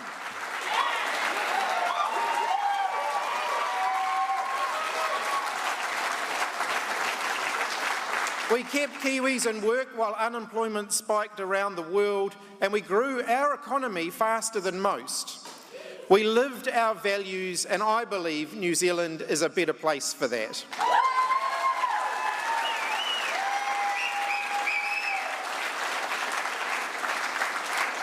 So I want you to stay proud of that. We put people first. We cared. We refused to leave people behind. Because that is what we do, it is what the Labour Party does.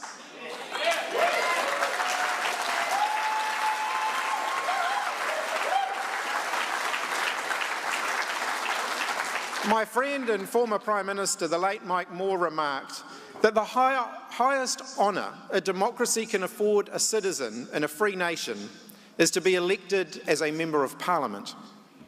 To those who have served but are not returning to Parliament, particularly to my Labour Party colleagues, thank you for the service you have offered to the people of New Zealand.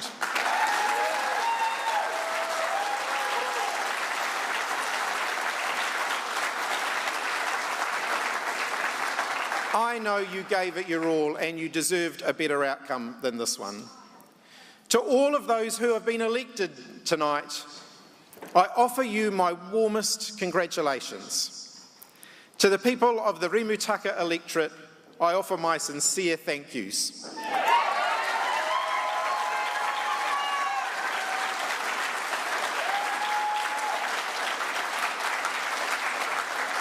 You have consistently placed your trust in me, and it continues to be an honour to represent you. To the Rimutaka Labour campaign team, thank you for waving the flag, though your candidate was seldom there in this election.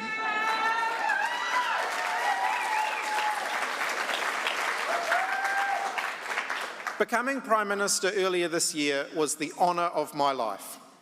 Following on from my good friend and colleague Jacinda, it was not going to be an easy task. I did know when I took on this job that it was going to be an uphill battle. No government has replaced a Prime Minister in an election year and carried on to win. And we've had the added challenges of flooding, a cyclone and a cost of living crisis to contend with. I'm proud of the progressive platform we put forward in this campaign, one that supports everyone, not just the well-off.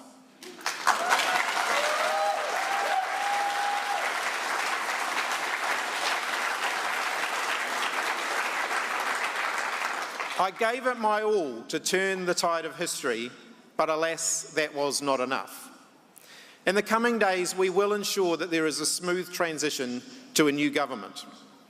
Until that new administration is sworn in, The current government will operate in a caretaker mode, and the ordinary day-to-day business of government will continue. And then the Labour Party will take some time to reflect and to refresh. We now have a new and important role in opposition, to hold the government to account and to fight for those who stand to lose from their proposed cuts.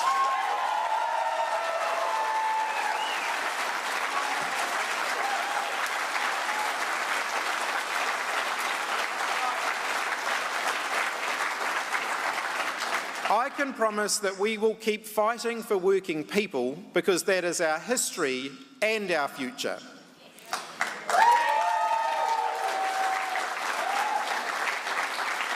When the tide comes in big, it almost invariably goes out big as well. That is the nature of politics.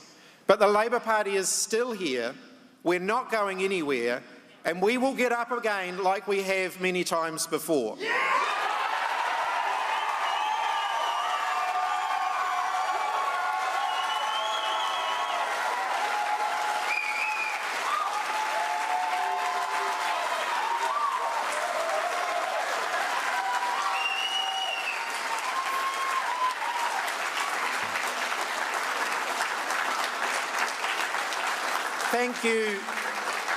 Thank you, New Zealand, for the honour and the opportunity that you have given us to serve and to move New Zealand forward. And finally, some special thanks to all of you, our Labour team, our Labour whānau, our volunteers and supporters up and down New Zealand. Thank you so much for everything you have done. To Jill Day and the team at Labour Party HQ, thank you for all of the support that you have given me and all of our MPs and candidates during this campaign. Finally, to my family, for everything that you have done for me.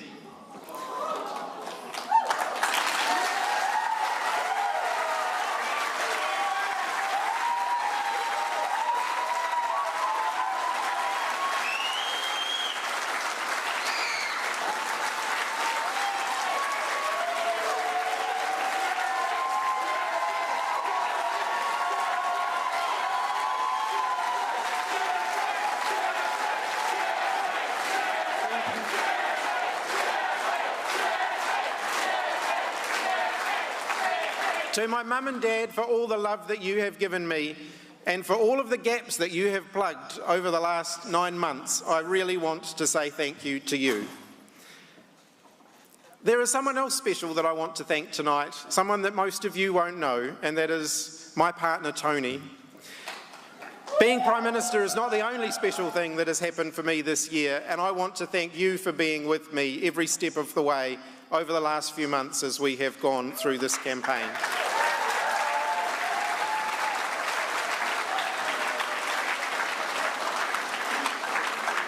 And finally, to my kids, who have sacrificed more than anyone will ever know, I know that they're going to be happy that they're going to get to spend a bit more time with their dad now.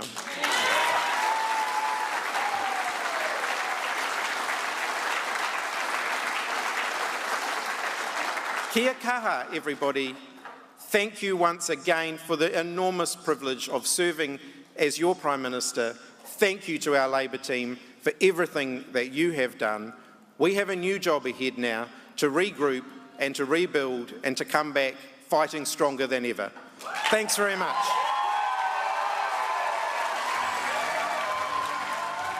Okay, Christopher Hipkins there. He's been Prime Minister for 9 months, but he won't be a day longer.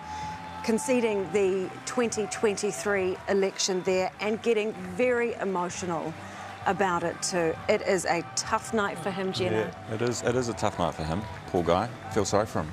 Yeah, hard to keep it together when you're talking about your family and how much sacrifice, because families do sacrifice so much in politics, right? And I spent the last week with him on the campaign, and he genuinely had some kind of feeling that he was going to do much better than this. He threw everything that he had at that last week. He was slow off the mark early in the campaign, but he was Zumba dancing. He was driving go-karts everywhere. The guy was just incredible in that last week. Did you think he was going to resign in that speech? He said, I gave it my all, it's time for a refresh and it's time to renew. That's right. And then he said, we will get up again. Yes. Which didn't include that very crucial say. word, I. Yeah. So I think over the next couple of days, probably, obviously not going to do it tonight, over the next couple of days, Chris Hipkins will just take some time and reflect on what to do. But as you guys were talking about before, what does Labor do now in terms of leadership? What they should do is just keep them on for a while, steady the ship, don't make any sudden movements, because death spirals happen when you start changing leaders like this. Yeah. See who's in and who's out. See who's in and who's out. There's still too many close calls to make on some electorates. See what the final vote tally is. As you say, take soundings, take a couple of days and see what happens. But these two know more than anyone about you win some, you lose some on election night. Well, look, I was in caucus in 2014 when we got smashed with David Cunliffe. It was pretty brutal. But Labor will gather in a caucus. They'll talk about the result. They'll talk about where to from here. But I agree with you. I think Chris Hipkins should stay as Prime Minister, let the dust settle, see where things lie, and then make a decision. I was so pleased he didn't resign at the time. I think that would have been a really bad move and destabilising for Labor, actually, at a point where they don't need that. They need a little bit of continuity, like I say, to get their house in order and see where to. Absolutely. The matter of one tonight, but his popularity hasn't completely dived either. It's the same as Luxon's. Yeah, it's been there all the way through. And if it's not like he's absolutely hated. I would be going, God, don't even just take a small breath. Next year's a good time if you really want to start thinking about it, you know. Yeah. If anything, we've seen a whole new side to him tonight too. We've seen him be emotional in front of the cameras, in front of the country. We've heard him talk about his partner for the first time, Tony, who none of us in the public knew about beforehand. As he was talking, I just want to bring your attention to the bottom left-hand side of the screen. The National Party's numbers are dropping as Chris Hipkins is leaving the venue here. They are currently on 50 seats with a percentage of 39.7%. And that has been dropping pretty consistently throughout the last sort of 45 minutes that we have been on air.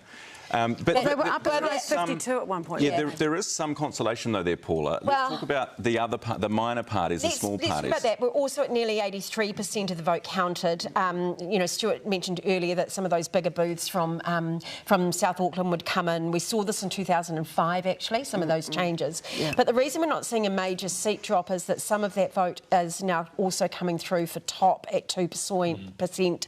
Loyal, that Loyal New Zealand, whatever New Zealand Loyal. 1.1. Wow. Was that not kind? No, that wasn't nice. Harsh, but it wasn't nice, but I mean, you muttered it, but we didn't register their candidates. So.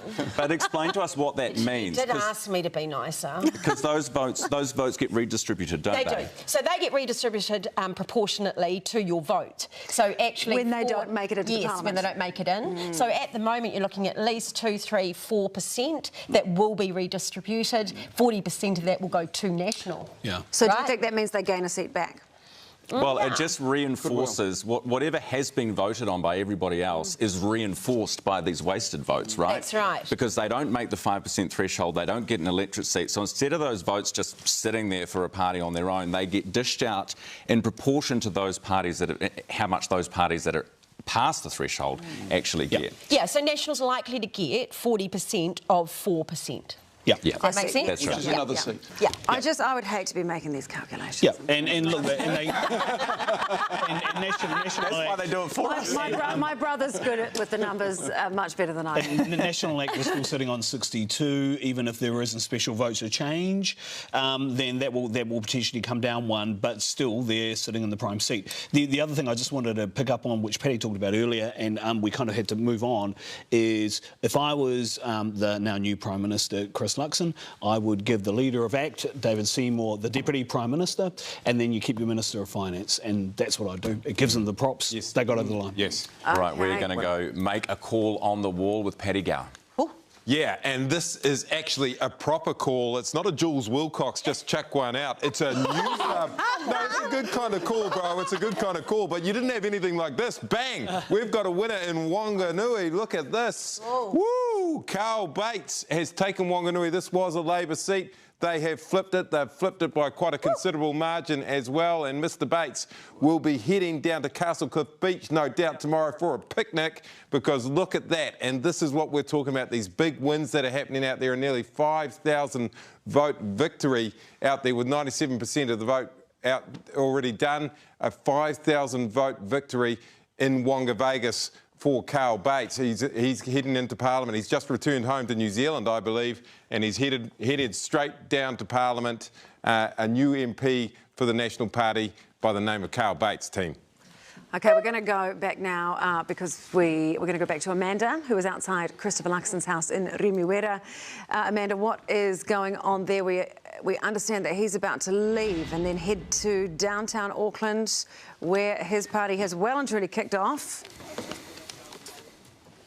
That is correct, Sam. I have just made my first sighting of him. He's just coming out.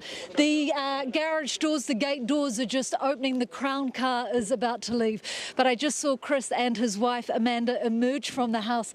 This is a huge night. Just think 3 years ago, he only just won the Botany seat. Now he is going to emerge a winner and become our next Prime Minister. He's feeling very chilled, very laid back. He looked very happy when I saw him in his doorway. All his neighbours are here. Here he comes, guys. This will be our next Prime Minister of New Zealand, Christopher Luxon, in his house. There he is. Thumbs up from him. There he is. A big night, all the neighbours here. On his way now to Shed 10. Thank you so much for that, Amanda. This is our 42nd Prime Minister who will be sworn in, no doubt, in the coming weeks. And he is going to have to form a government with the ACT Party and potentially with New Zealand First as well. There's still a lot of water to go under that bridge, Jenna. There is a lot of water to go under that bridge, but that guy has had his eye on that job since the minute he became a candidate. I talked to him in the last election on a roadside while he was waving a sign, and he couldn't rule out rolling Judith as the leader then, but now he's got the dream job, so he will be humble. He will be humble tonight, though. Obviously happy, but I think you will see what you're going to expect to see from the next Prime Minister. OK, look, it's not too much of a drive from Remuera down to Shed 10, so we're going to take a quick break, and when we come back, I'm sure we're going to hear from the next Prime Minister of New Zealand, Christopher Luxon, leader of the National Party. Stick with us.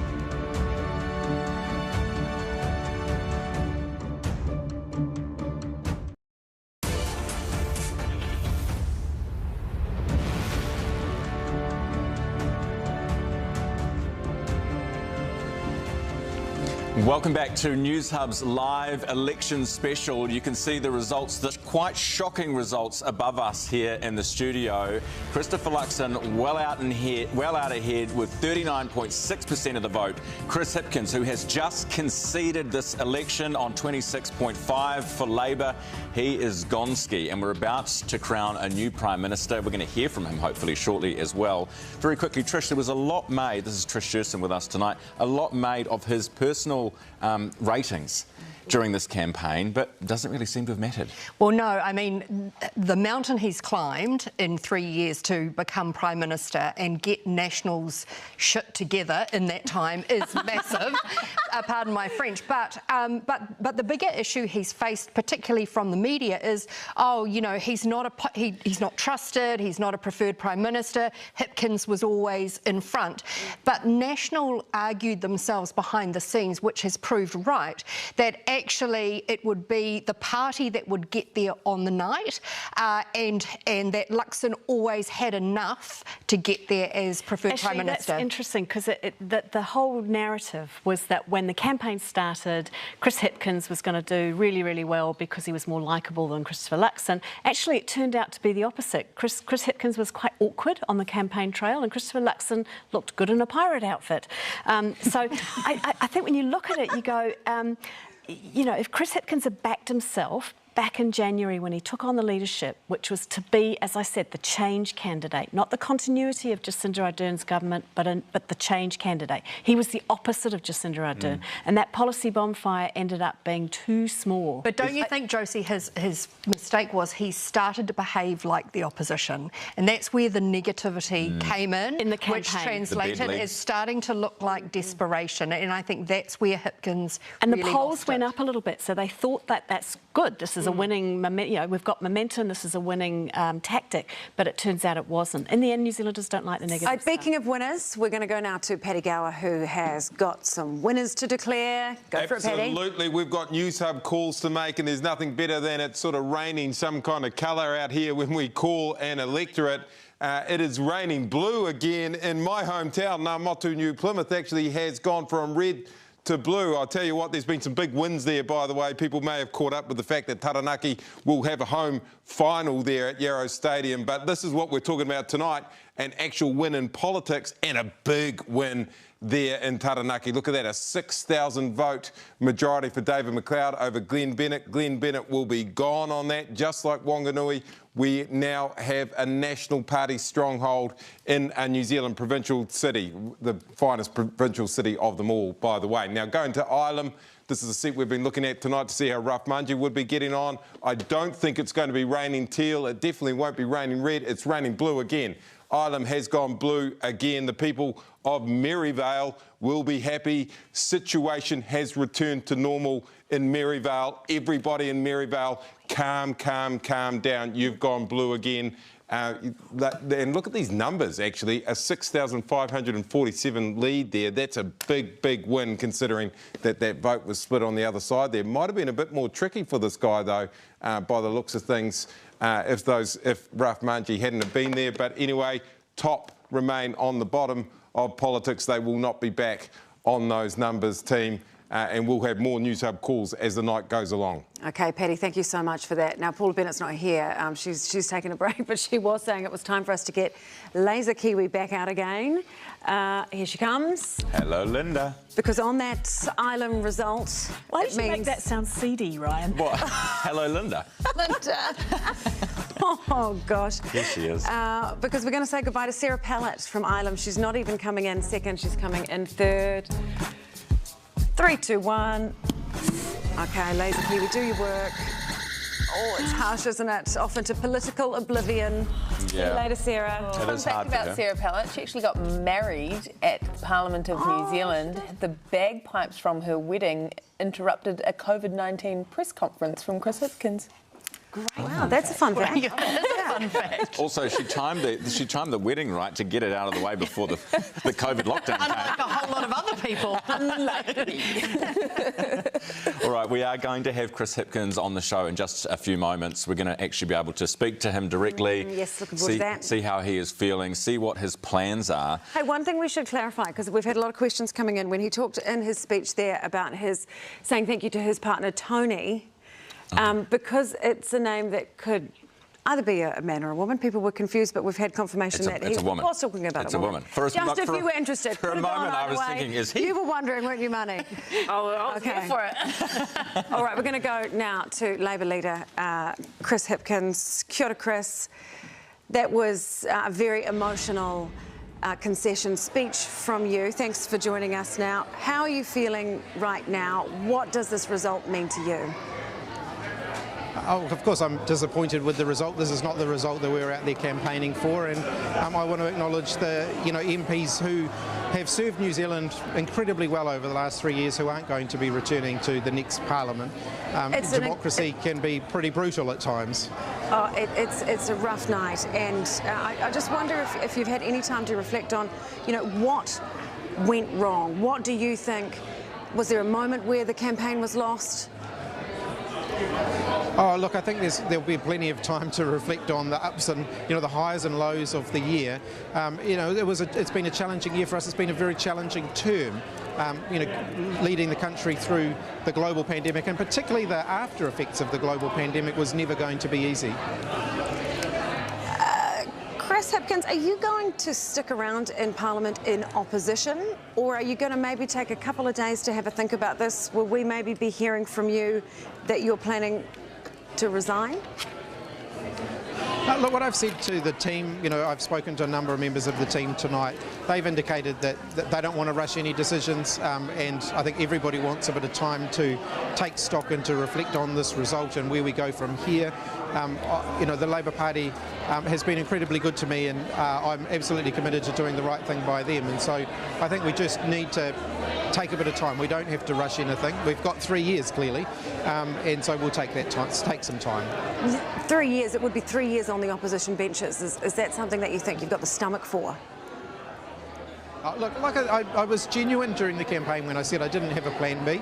I haven't spent time in the last 6 weeks thinking about what I would do if I didn't win. My focus has been 100% on winning, and so clearly this was not the outcome that I was aiming for, and now we'll take some time to reflect on that. OK, we're going to have to leave it there. Chris Hipkins, leader of the Labour Party, Prime Minister for 9 months of New Zealand, because we understand we're going to go now to... It's a brutal business. It's out with the old and it's in with the new. This is the rough. new Prime Minister coming in, and he is arriving at National Party headquarters in Auckland. We're going live there right now to these live pictures. This will be your 42nd Prime Minister, the national leader. No, that's Nancy Davies, our wonderful producer, actually. But this will be your 42nd Prime Minister of New Zealand, Christopher Luxon, who has just driven in his Crown car from Remuera, from his house, to the National Party headquarters. Someone is running quickly up some stairs. It must be a surreal night. Good work out though, for that. We talked about this earlier, that he's had one term. He's had one term in the Parliament. I was thinking about this. So you know what this election hasn't been about? It hasn't been about the economy very much, actually. It hasn't been about the big deficit we've got. We've got a $10 billion deficit, about to go to $11 billion. Productivity is, tanking. We're looking at 1% growth. It's really interesting that neither side of politics has really engaged with actually some of the biggest issues we need. You want to talk about inequality, you've got to talk about what the hell you do about jobs, about growth, about what you're going to do about the economy. Productivity, the current account deficit. These are the big... 1% of productivity is worth about $750 in your back pocket. And has anyone done anything about productivity, Josie, in the last 20, 30 years in this country? No. No, and the number of times I talked about volume to value, I'm sick of it. I know, Somebody's got to do something about it. I hear you, but no one does anything about it. When people can't buy their groceries and are taking out payday loans to pay for their groceries, they don't care how much debt the government has because they're seeing in the end, people care about the end of the month, not the end of the world. And this is the problem for Labor. People worry about the bills they're paying at the end of the month, not the end of the world or climate change. They're worried about climate change, but first they're worried about the end of the month. I'm worried about that guy running up the stairs. Is he okay? And it's probably worth reflecting on the job that National has to do here, because I don't think a government since the Labour Party came in 1984 has had a bigger hill to climb in terms of the big issues that need to be dealt with. Health is redlining, education is redlining, as you say, the economy.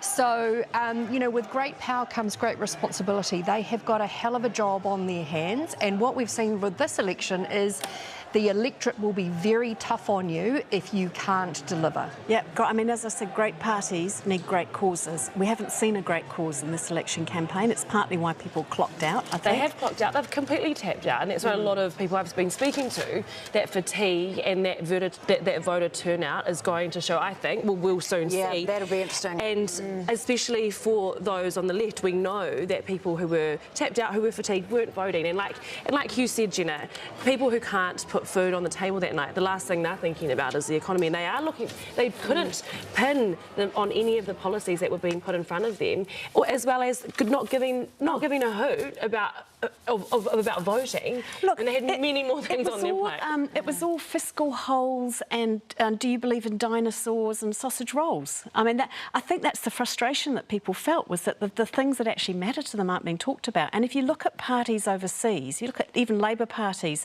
and this is my frustration frustration with the Labour Party. I come from the left of politics. You know, they're talking about a vision for like a new industrial policy where you're creating new green jobs, but they don't call them green jobs, they call them new jobs, because when working people hear the word green jobs, they think, I'm going to lose my job.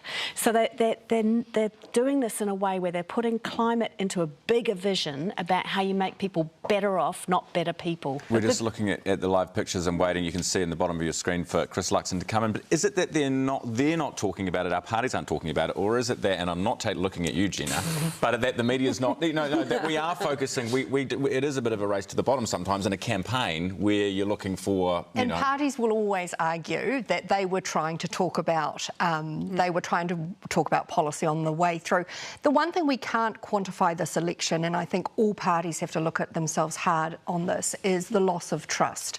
There has been an enormous erosion in the public's trust of politicians, of what they say on the campaign trail, of the whole misinformation environment, and I think that's something that New Zealand has to try and address. It's a very worrying trend. Actually, that's true, Trish. It's the Peter Gluckman report that came out earlier this year. Half of New Zealanders don't trust their institutions or their politicians. Yeah, part of that is politicians just not being able to answer a straight question. Yep. I'll tell you about it, Gina.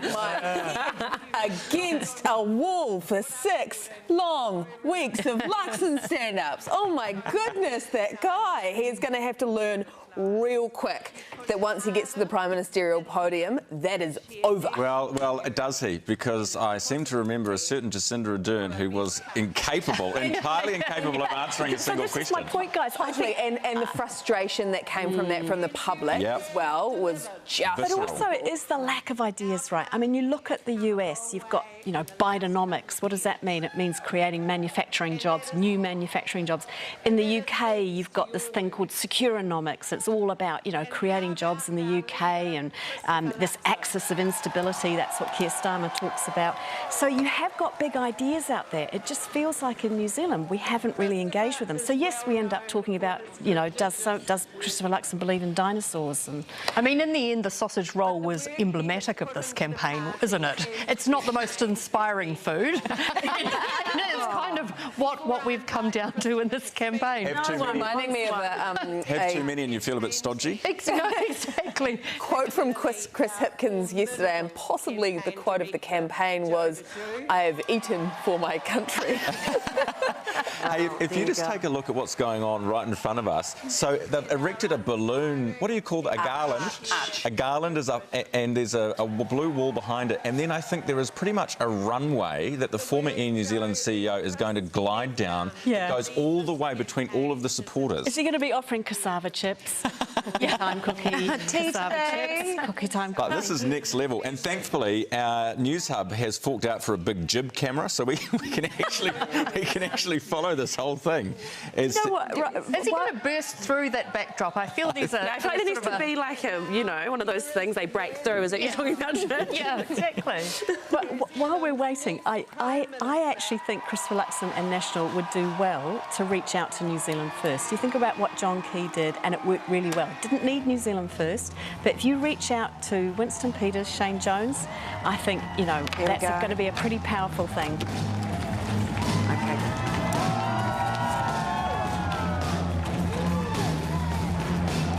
Oh, he's doing lots of high fives there. People have got the phones out. They want to get their moment with the next Prime Minister of New Zealand. Oh, he's looking like a very happy man, isn't he? Wait till you see the length of this tarmac. this is a long runway. What would you like today? That's a John Key style rock star welcome. Yeah, that's a victory lap. Can you remember Judith Collins walking into the same party last year, and there were about 3 people in the room? She had the bravest face on in the world. She did. 3 years, and he has turned it around to be the rock star of New Zealand, to be the Prime Minister of New Zealand. That is incredible. It's pretty. I think isn't he the Prime Minister who's been in Parliament the least amount of time. Yes.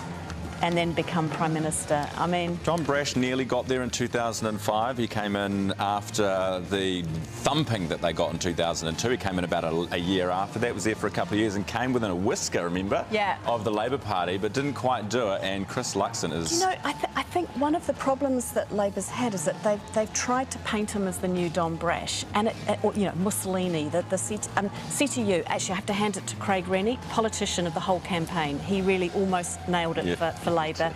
But they almost lost it. They helped to lose it for Labour as well, the CTU. Their attack on that Mussolini poster, just if people look at Christopher Luxon, even if you're not a Nat and you don't support his politics, you go, the guy's not a racist. But there was a turning point for Luxon in this campaign where he began to look prime ministerial. Did you notice that? Very sharp suits, great ties, quite a point of difference from Chippy, who went the other way. He went into the sort of more casual, the bomber jacket, and Luxon just from there started to sort of glide around with a new, you know, a new air about him. Clearly you've forgotten the pirate outfit, Trish. Oh no, I can't even bring myself. What's the rule in politics? Never get photographed in a silly hat.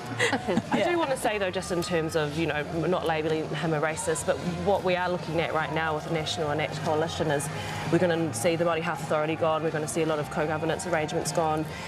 It is quite, even though the Māori Party could be celebrating, you know, many wins that they are still going to be in opposition, and this is sad for Te Ao Māori. We did have the biggest Labour Māori caucus that we saw, and there was some changes, probably not enough according to this according to these results for the Māori seats. But it is hard not to think about the massive loss that Te Ao Māori will have over the next 3 years. And David Seymour has said that a referendum on the Treaty of Waitangi is a bottom line. Which should be a Chris Luxon has ruled that out, let's be clear, but don't think that David Seymour is going to stop talking about that.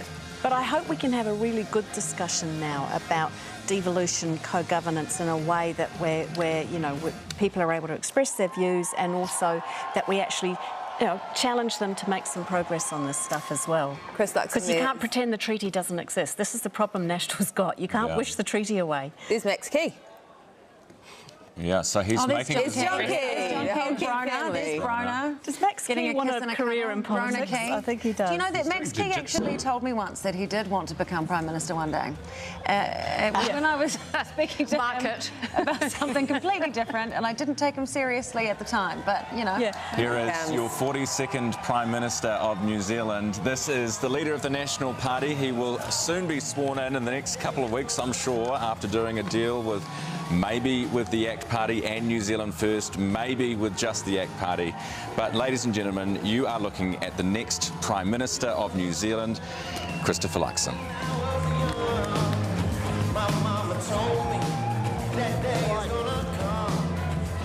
Well, thank you. Thank you.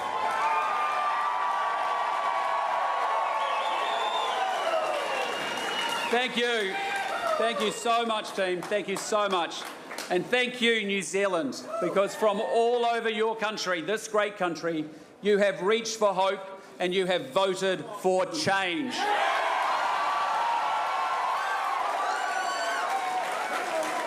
And I am immensely proud to say that on the numbers tonight, National will be in a position to lead the next government.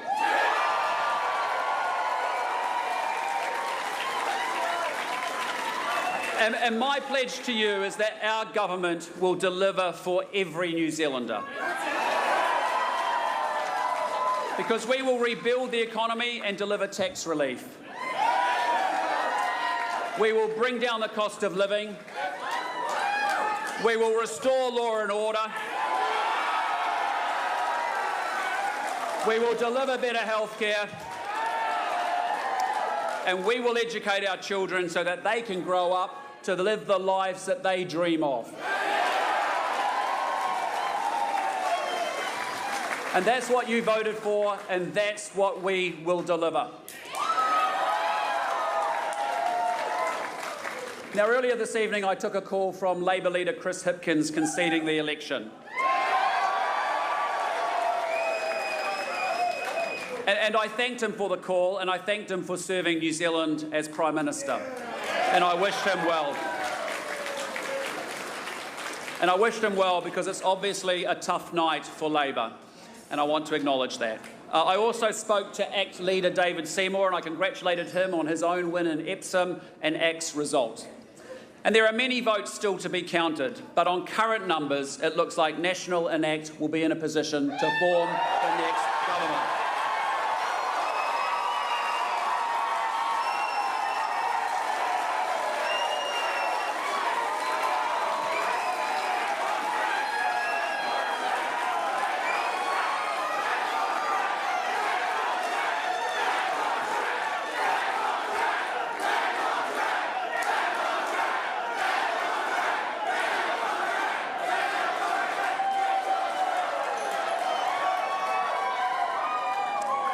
And I also congratulate Winston Peters on New Zealand's first return to Parliament, and I appreciate his comments this evening that he is willing to help where needed.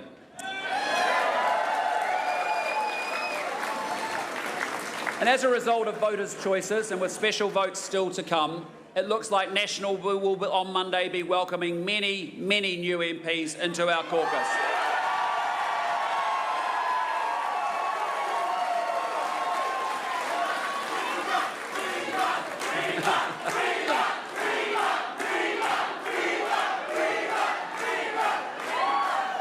And although this campaign was long and negative, New Zealanders listened to National. But more importantly, National listened to New Zealanders.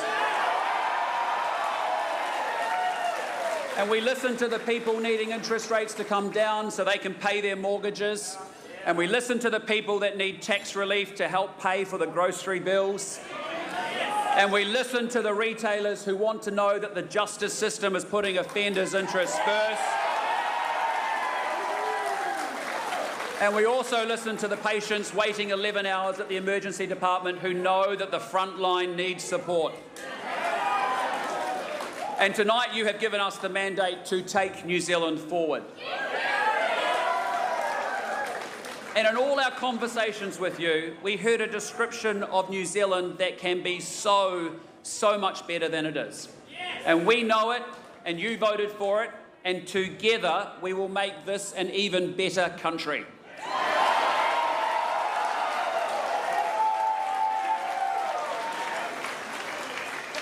Now, turning around the country may take time. It's a big job and we have to get it right, and it's going to be hard work. But the government, community groups, iwi and businesses will together get the job done, because that's how I want to lead this country, together for every single New Zealander.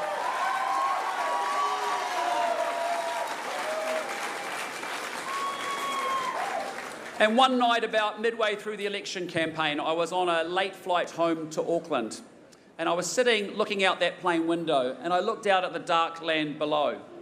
And there were huge black spaces, except where at times the darkness was broken by a single isolated light. And it was probably a farmhouse, and sometimes there were small groups of lights in little settlements and occasionally towns or a city.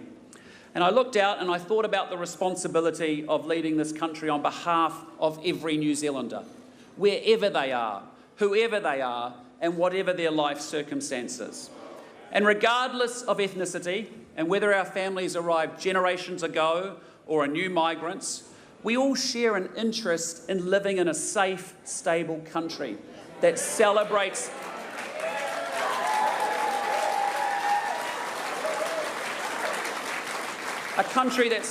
fairness and wants the very best for every New Zealander.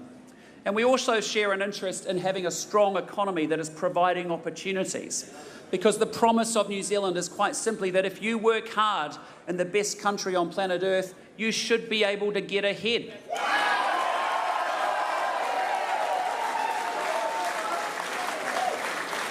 And it's what unites us that matters most to me.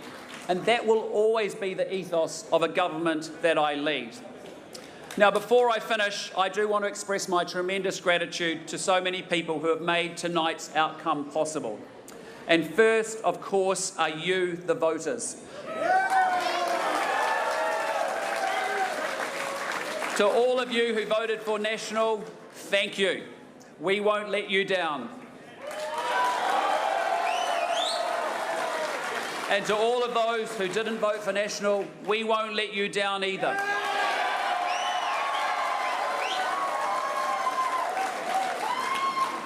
And to the people of Botany who returned me as your MP, can I say thank you?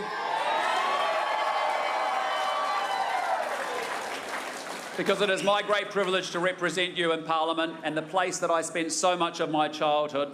It is the best electorate in New Zealand. And to the National Party, from President Sylvia Wood and right through to every volunteer and supporter in every electorate, thank you. Because your commitment to National did not waver, and tonight's outcome is yours to celebrate too. And I want to thank my fantastic Deputy Nicola Willis, our incredible hard-working campaign chair Chris Bishop, and all of our caucus and candidates for their relentless campaigning over the past 6 weeks. You have given it your all, and we have splashed blue across the country. Thank you. And I want to thank our great campaign director, Joe DeJoux, and all of our campaign team.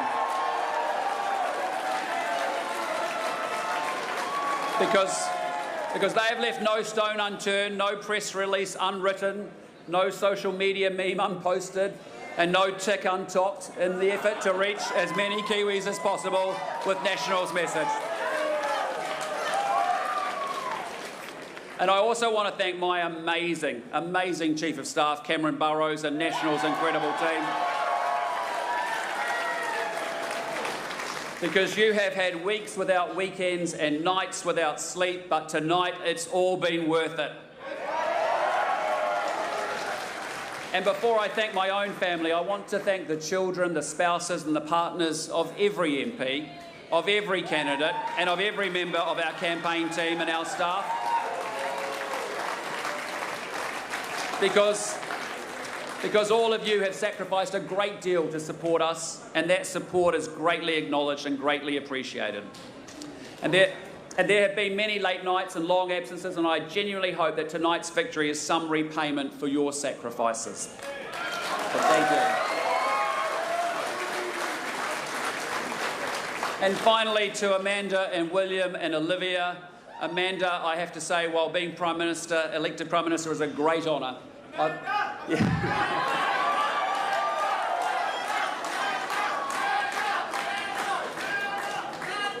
I have always said marrying you will be my greatest achievement. I love you, and I am so grateful that I get to do life with you each and every day. And I want to say to William and Olivia, thank you so much for all of your support and encouragement right from the moment that I said I wanted to enter politics and public service. So thank you, team. I love you lots.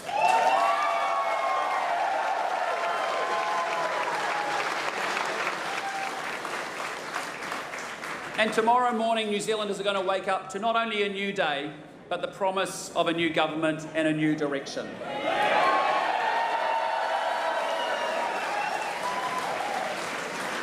And this great country of ours has so much potential, and our new government will help realise it. And I have to tell you, I am humbled by tonight's support, but I am so energised by it too. And I cannot wait to get stuck in and to get to work. Because New Zealanders have chosen change, and our new government will deliver it, and we will get this country back on track. Thank you, everyone, and good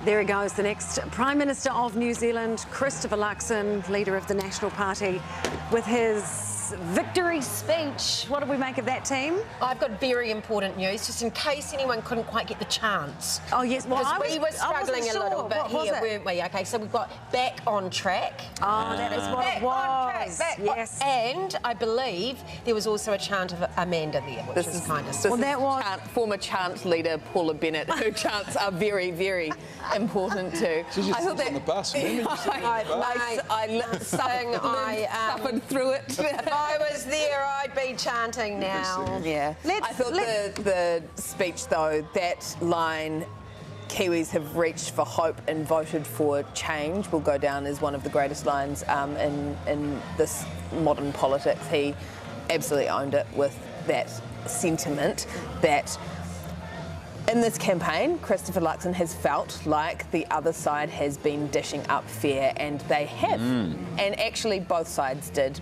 But near the end of the campaign, Chris Luxon decided that he was going to reach for the hope path. And you know what? Kiwis said to Hipkins and said to Labor, that's ugly, we don't like it, go away. And it was personal, at some level as well. You know, it was a Trish. No, yeah, no, and you sort of feel tonight that New Zealand has breathed a bit of a collective sigh of relief. I think there was a lot of nervousness heading into tonight that we could still get quite a different result. And a lot of people had expressed to me that, you know, they were really wanting to see this change, and in particular the message that Chris Luxon had tonight about how he wants to work with the community, with business, with iwi, and work in partnership, and he's very much signalled that. He made the statement to business a few weeks ago that he wanted them to act as a partner to government and not like children as the relationship had been. So I think for businesses around the country, they will be relieved to see this change tonight. I don't know, he didn't do that well in Mood of the Boardroom, actually. But the thing is let's be honest, let's give credit when credit's due. This is a guy that peaked at the right time. If you had heard him on Mike Hosking or any or your shows 8 months ago, this is not a guy who you thought would take National to victory. He stepped up, didn't he? When the really campaigning began, he was a different man to the one that we see now. Okay, I've got to say though, we've seen ACT drop a seat, so that puts National and ACT at 61 seats. Okay, that is fascinating. Sorry. We're going to come back to that, Paula. Thank you for that insight. We're going to take a quick break, and when we come back, we will hear from Christopher Luxon, the next Prime Minister of New Zealand. We'll see you soon.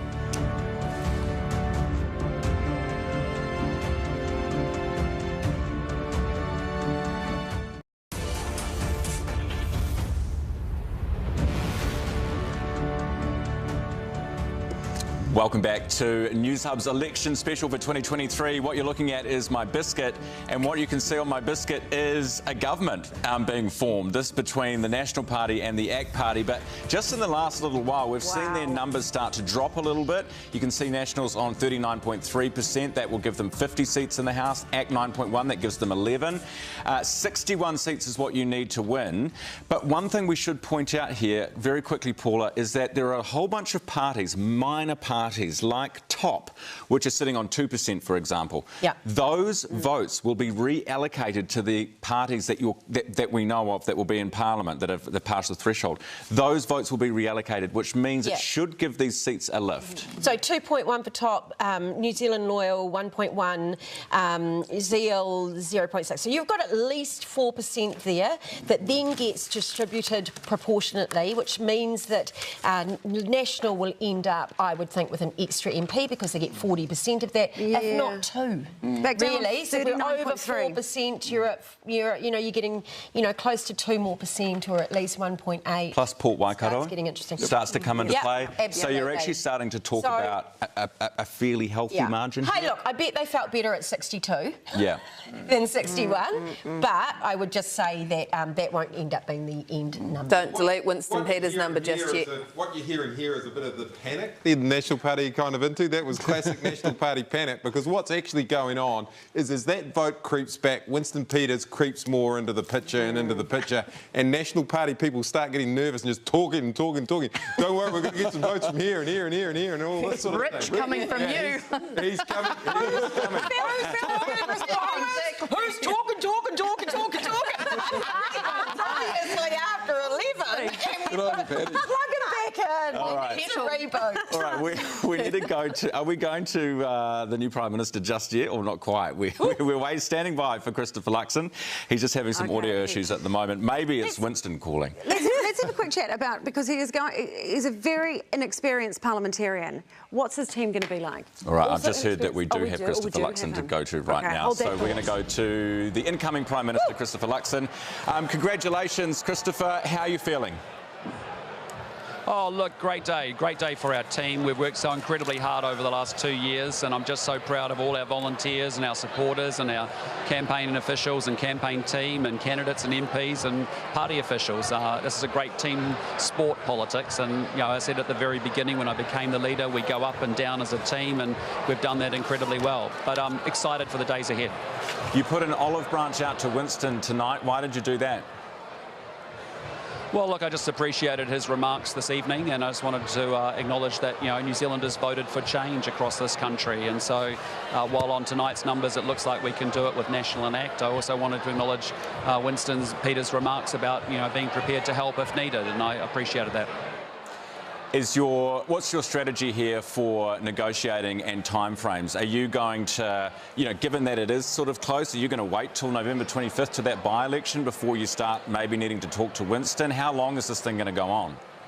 Well, look, we'll work all that out tomorrow, and the reality is we certainly won't be doing any negotiations through the media. We'll do that out of respect with the parties involved. But really what this is about tonight is that New Zealanders have voted for change, and I just want to tell everyone that we have a fantastic country, a great country, and we can be so much better than we have been, and we have got so much potential in this country of ours, and I want people to know, whether you voted for us or not, that we are going to deliver for all New Zealanders, that we need to come together as a country, and we now need to go to work and make this a place that every Kiwi can flourish in, and so that's the work ahead of us. That's why I came to politics, almost 3 years ago, and that's why my team's here as well. So we're really excited about getting to work and going forward as a country together. Have you spoken to Winston Peters at all? No, I haven't. My team have, through the course of today, but I certainly spoke to David Seymour and congratulated him on his great set of results as well. And I think, David and I will work incredibly constructively together. That we've done that in the past, our parties. David and I know each other well from being neighbours for 4 years, and we've got good alignment about wanting to lift the economy and law and order and totally. There's a lot that it's pretty exciting that you guys agree on. Christopher, you mentioned that your team had been in touch with Winston today. Who from your team, and to talk about what? Oh, look, not getting into any of that. It's just we'll talk about we're going to have a strategy to work with the parties and do a negotiation and do what we need to do. But right now, can you tell us? It's important we take the country forward. Can you give the public watching tonight some insight into your thinking? You're coming in as the next Prime Minister. Are you going to try and actually work with both ACT and New Zealand First, regardless of whether you need New Zealand First?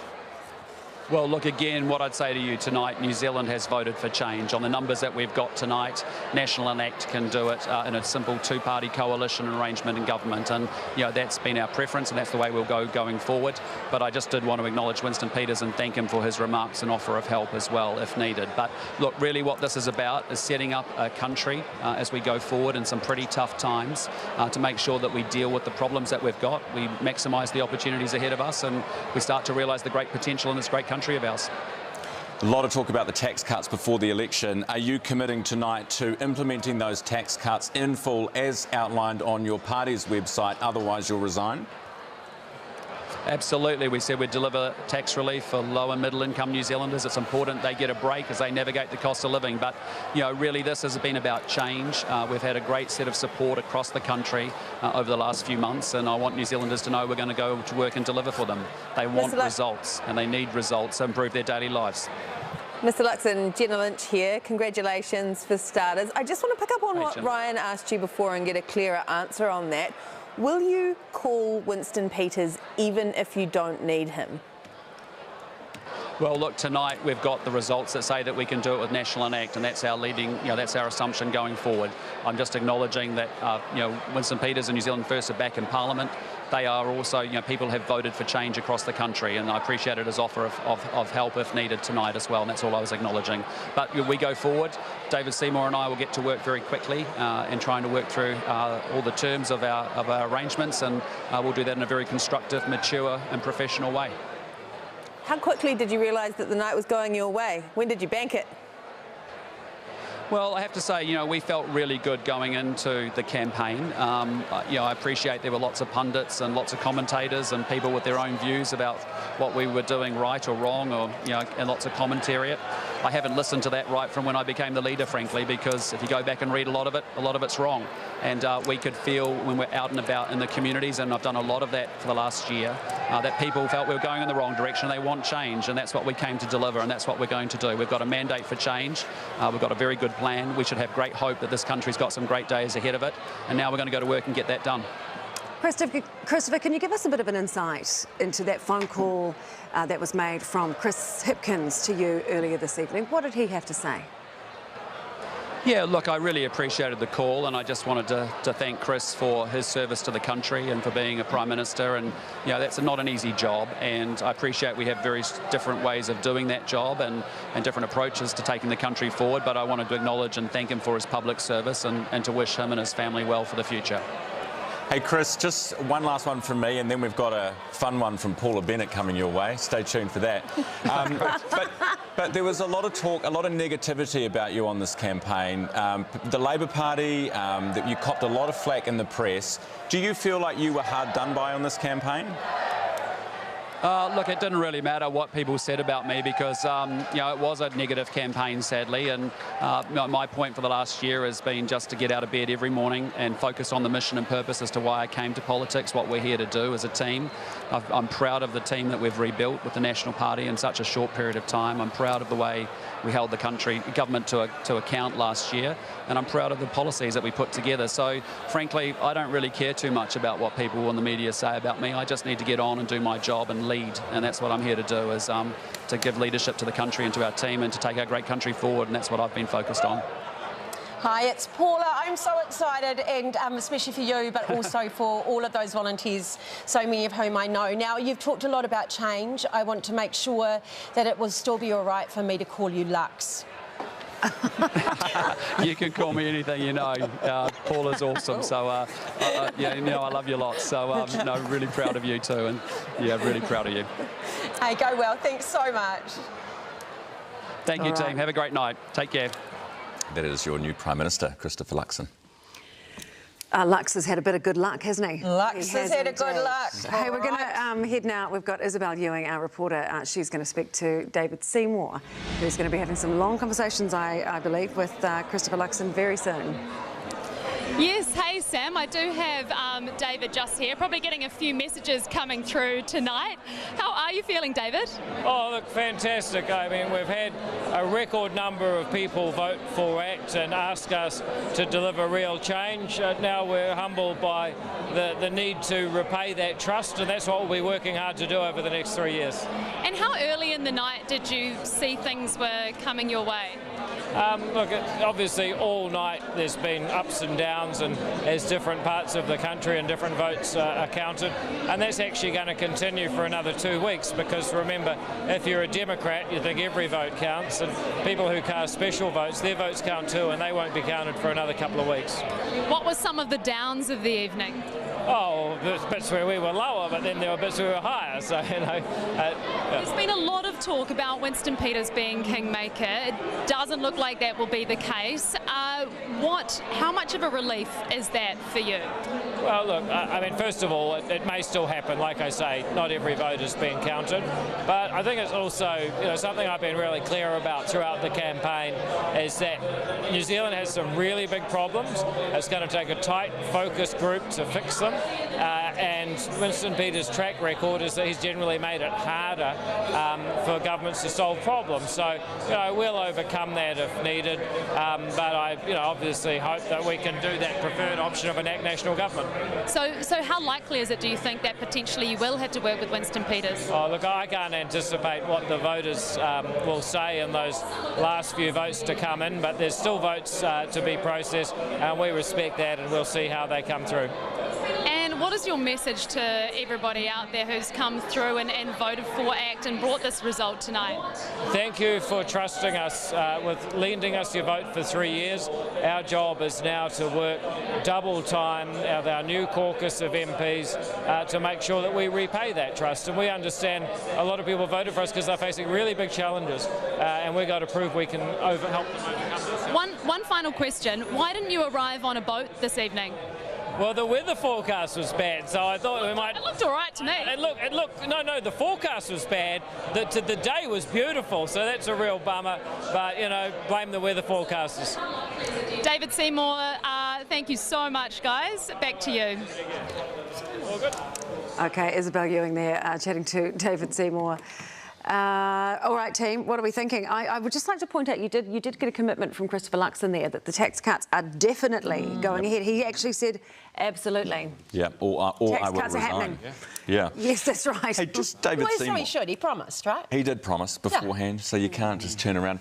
David Seymour, that's an incredible thing. 9.1%. I know it's not where we thought they would get to, but 9.1% up from 7.6% at the 2020 election. But get this, between 2002 and 2020, that party never got above 3.5%.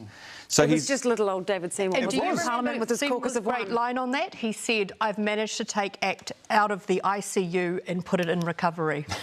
and wow, has he done that? And also the job that he's done in the last 3 years to hold together a caucus of absolutely new MPs. Everyone was watching that to go, something will go terribly wrong. And he has done a phenomenal job. And through this campaign, the most talked about person on the street was David Seymour from the left up until and the right. last few weeks. Yes, I agree. And then with it you. became Winston. But he's rebranded. He's gone yellow to pink. Who would have thought that would have worked? Richard Prebble came out and said the party's lost its mojo, but nothing seemed to get through.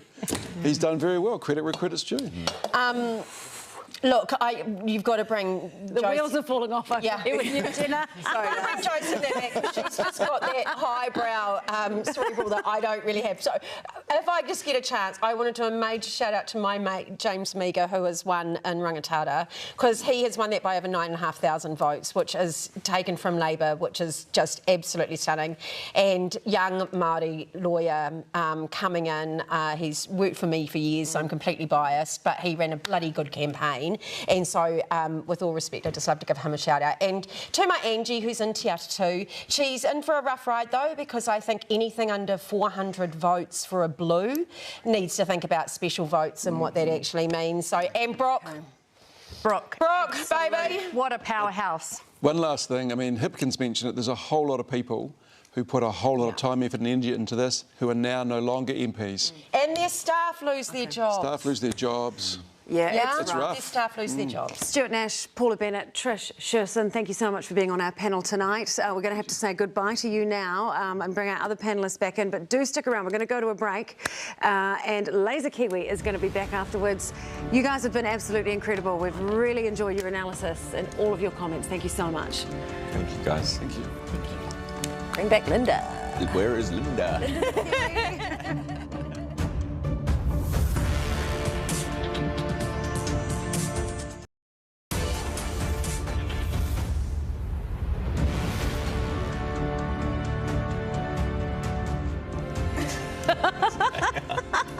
Welcome back to this Newshub special. We're tired. We've just got a few minutes. We're tired. This might be falling off because we're going to bring out Laser Kiwi once again. Josie Pagani is back, wonderful commentator. And Josie, you're going to do the honours? Yay! Okay. Oh, here she comes. Here she comes. Hello, Linda. Here she is. So what is Laser Kiwi up to this time? We've got some good news, right? This is for my mate Efeso. At last, you're in Parliament, mate. Efeso Collins is getting in on the green list. Linda the Laser. This is for you, Efeso. This is hands down one of The Greens are lucky to have you. Yeah. The Greens are lucky to have you. I always heard that Newshub election nights were crazy, but I didn't realise they were this off-centre. So this is amazing. Christopher Luxon thought we'd jump the shark with the dinosaur questions, but this is private. Oh, Linda's got more tricks. Oh do you want Linda, to have it? okay, I'm going to come and move Linda. I'm gonna come and I don't want to Mission Orange. It's Don't bring Linda near Jenna, do me. you want? Linda's heavy. Don't bring Linda near me. Oh, you don't want Linda? Come on, Julian, you have a crack. Yeah, Jenna, I agree. Trying to I'm make me with you give on Linda that, a right? Māori name. I'm not Okay. thinking about it. As long as you cue me, I'm not very coordinated, so... Okay, so... Okay, here we go. Now, what are we doing? Are we hatching or... I don't know. We never know what Linda's going to do. Okay, She's got a mind of her own. This one, somebody on the way out. Here we go now. We're getting rid of some... That's angry, Linda. That's angry, Linda. It's Michael Woodhouse. Oh, it's Michael Woodhouse. Right, okay. So now Woody was going either way, wasn't he? Yeah. He threw a tanty because he didn't get a high enough Can list I move ranking. this away from me? Okay. Yeah. Okay, we're going to go now to Lloyd Burr. He's at National Party HQ, and he is going to be speaking to Amanda Luxon. Kia ora, Lloyd. Kia ora, team. Yeah, we've got Amanda here. Amanda is, well, the First Lady-elect, essentially. How does that feel? Oh, look, I think it's amazing to get to this point. It's been, you know, a long journey and so much energy's gone into it. So it is really exciting to be at this point, but also exciting about what we can do moving forward. So. And your husband's been on the campaign trail for, well, there was the 6 weeks of the campaign, then before that he did the round the country tour as well. And I was about to say, are you looking forward to having him back? But you're probably not going to have him back. Well, it's a misnomer because I never lost him. So we're an incredibly tight unit. So we kind of, it doesn't really matter where we are. Nothing gets in between us as a couple. So we take all those opportunities we can to be together, and we share everything. So I'm really supportive of him wanting to really achieve what he wants to, and it's a privilege to be able to be by his side while he does that. Yeah. And your life's going to change quite a bit. You're going to have security following around all the time. You've got Premier House to move into in Wellington. Are you have you got your head around that yet? Yeah, no, I haven't thought that far yet. You know, it's step by step by step. So there's things for another day. So Awesome. Well, you've got a big night ahead of you. Go and celebrate. Thank you very much for having a chat with us. Lovely, thanks. Cheers. That is Amanda Luxon, the new First Lady of the country. Thank you so much, Lloyd. I think you're right. Life is going to change a lot for the Luxons, isn't it? And yeah, they've got an 8th house that they can go and live in now. Oh my God! Maybe the Premier House will finally get a do up because it's in dire need of it. I want to know who their marriage guidance counsellor is, because clearly they've got a really good marriage. They've got an amazing I want some tips. Give us some tips. No. Hey team, we're going to be wrapping up shortly. I'm just keen to hear some final thoughts from you all. Marnie, what's your takeaway from tonight? You know, for me, the Māori seat's always the most interesting, and it is really indicative of how Māori vote. There's this massive, I guess, kind of appetite for mana motuhake, and we're seeing that in this vote. You know, Tamaki Makaurau Te Tai Tokiro still can't call them. They are leaning in Labour's favour, but still very tight. But Rawiri and Debbie have smashed their seats. However, watching National and ACT, and we mentioned before, Jenna, it is a bit scary. It is a bit scary for Māori, what we are looking down the barrel of, and that's what I'm worried about. I'm worried about whether or not that devolution will happen. You know, partnering and talking about iwi as businesses from Luxon's perspective is not the true vision of mana motuhake for Māori and Aotearoa. Okay, good thoughts. Josie, you want to come in on that? Yeah, I mean, I think for Labor, and I say this as somebody who's still a Labor person, you know, people didn't vote for National because Labor wasn't left-wing enough. For God's sake, don't make the mistake you did last time of thinking that you need to be more left-wing. And the problem that the left has got here is delivery. A little less inspiration, a little more perspiration. Yep, I'm ready to go. It's the same problem all over the world, actually. And so that's what they've got to focus on when they look at why it is they lost. It wasn't God's fault, wasn't hurricanes, wasn't COVID. Okay. Yeah, I agree. I think the left has lost much of its DNA. I think the other thing is this is going to be a really interesting term in government. You've got a lot of people in opposition who will be gunning for National, and in particular ACT, and the influence that ACT can bring to the negotiation and then into government is going to be fascinating over the next 3 years. The other thing I'd say is the left the world over, as you say, has got some issues. I mean, look at what's happened in Australia with the yes/no vote. Massive failure in Australia. There's lots of questions in the world around left-wing parties at the moment. They've got to find their retrace their identity. I hadn't caught up with that, so it's a no. Bad no. Australia. Gosh, oh wow, that's Snuck huge that news. in there at the 11th hour. The cock has just struck midnight. It has. So we're going to go to Paddy Gower for one last time. Here we go. One last suck of the salve. Paddy. Yeah, and I do just want to say, actually, we are in Paddy's house, and in case anybody's wondering, it is Paddy with a Y. It is not Paddy with an I. Okay, now, just getting down to business in here. Let's have a look with 97% of the vote counted in a 121-seat parliament. This is really important, people. This is how the parliament will most likely look now. We've got so many numbers in. 50 seats to the National Party, and then the ACT Party get 11 seats. So that is a one-seat majority. That is 121-seat parliament. They just get there, okay? They absolutely just get there. Now, it gets more interesting. Winston is back. Winston the Phoenix has risen from the ashes. Everybody, move your body. Winston's back, all right, but he is not necessarily needed, although you can see by how shallow that majority is there that he may well come into play if things change. Now, coming over here to where the Labour Party is, this is dire, this is disgusting, this is desperate stuff. The Labour Party has been decimated down to 34 seats, roughly around half of what they got last time around. Now, the Greens, they've been acting like they won all night. They've got 14 seats. I just want to send a few home truths out there.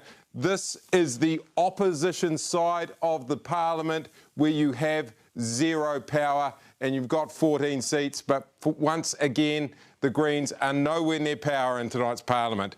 Te Pāti Māori, boom, big time, bumfa.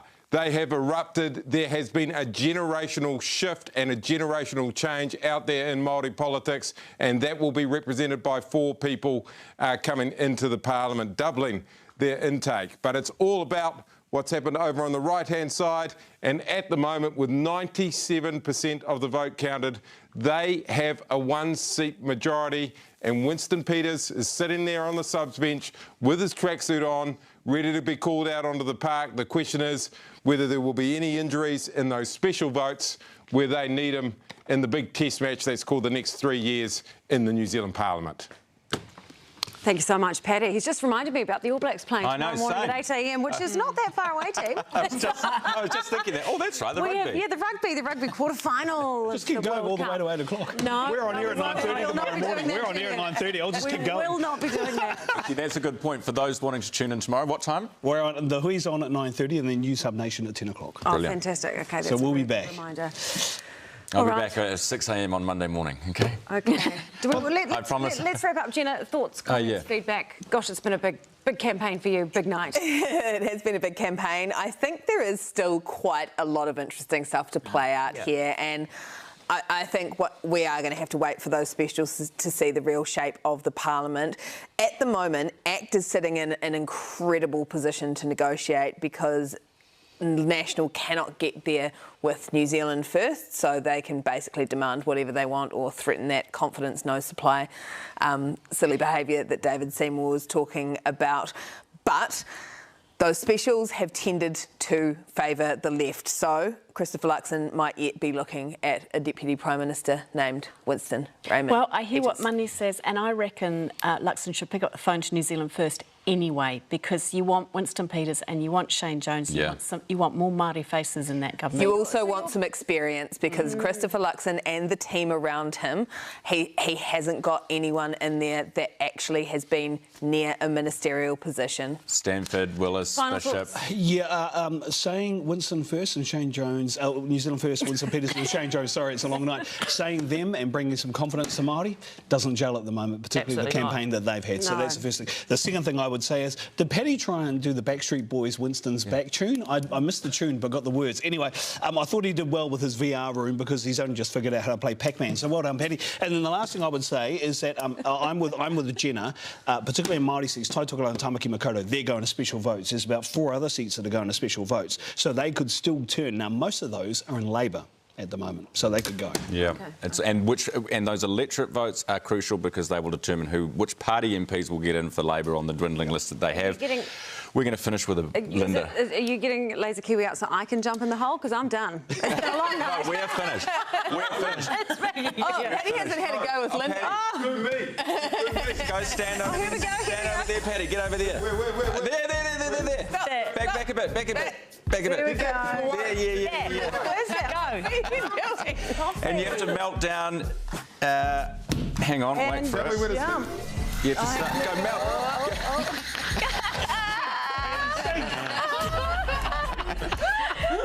All right, ladies and gentlemen, you have been watching News Newshub's election special for 2023. It's been an absolute pleasure to bring you this program. Linda's saying goodbye to you all. My name is Ryan Bridge. It's been a pleasure to spend the night with you tonight. I'm Samantha Hayes. Thank you so much, Marnie Dunlop, Josie Vagani. Thank you for having me. Thank you, Julian Wilcox. Thanks, guys. Jenna Lynch, Patty Gower, Patty G. And to Paula and to Stuart Nash. and Trish Shipson. Thank you all. We will be back on air tomorrow morning on 3 Ka Kite. Thanks for being with us.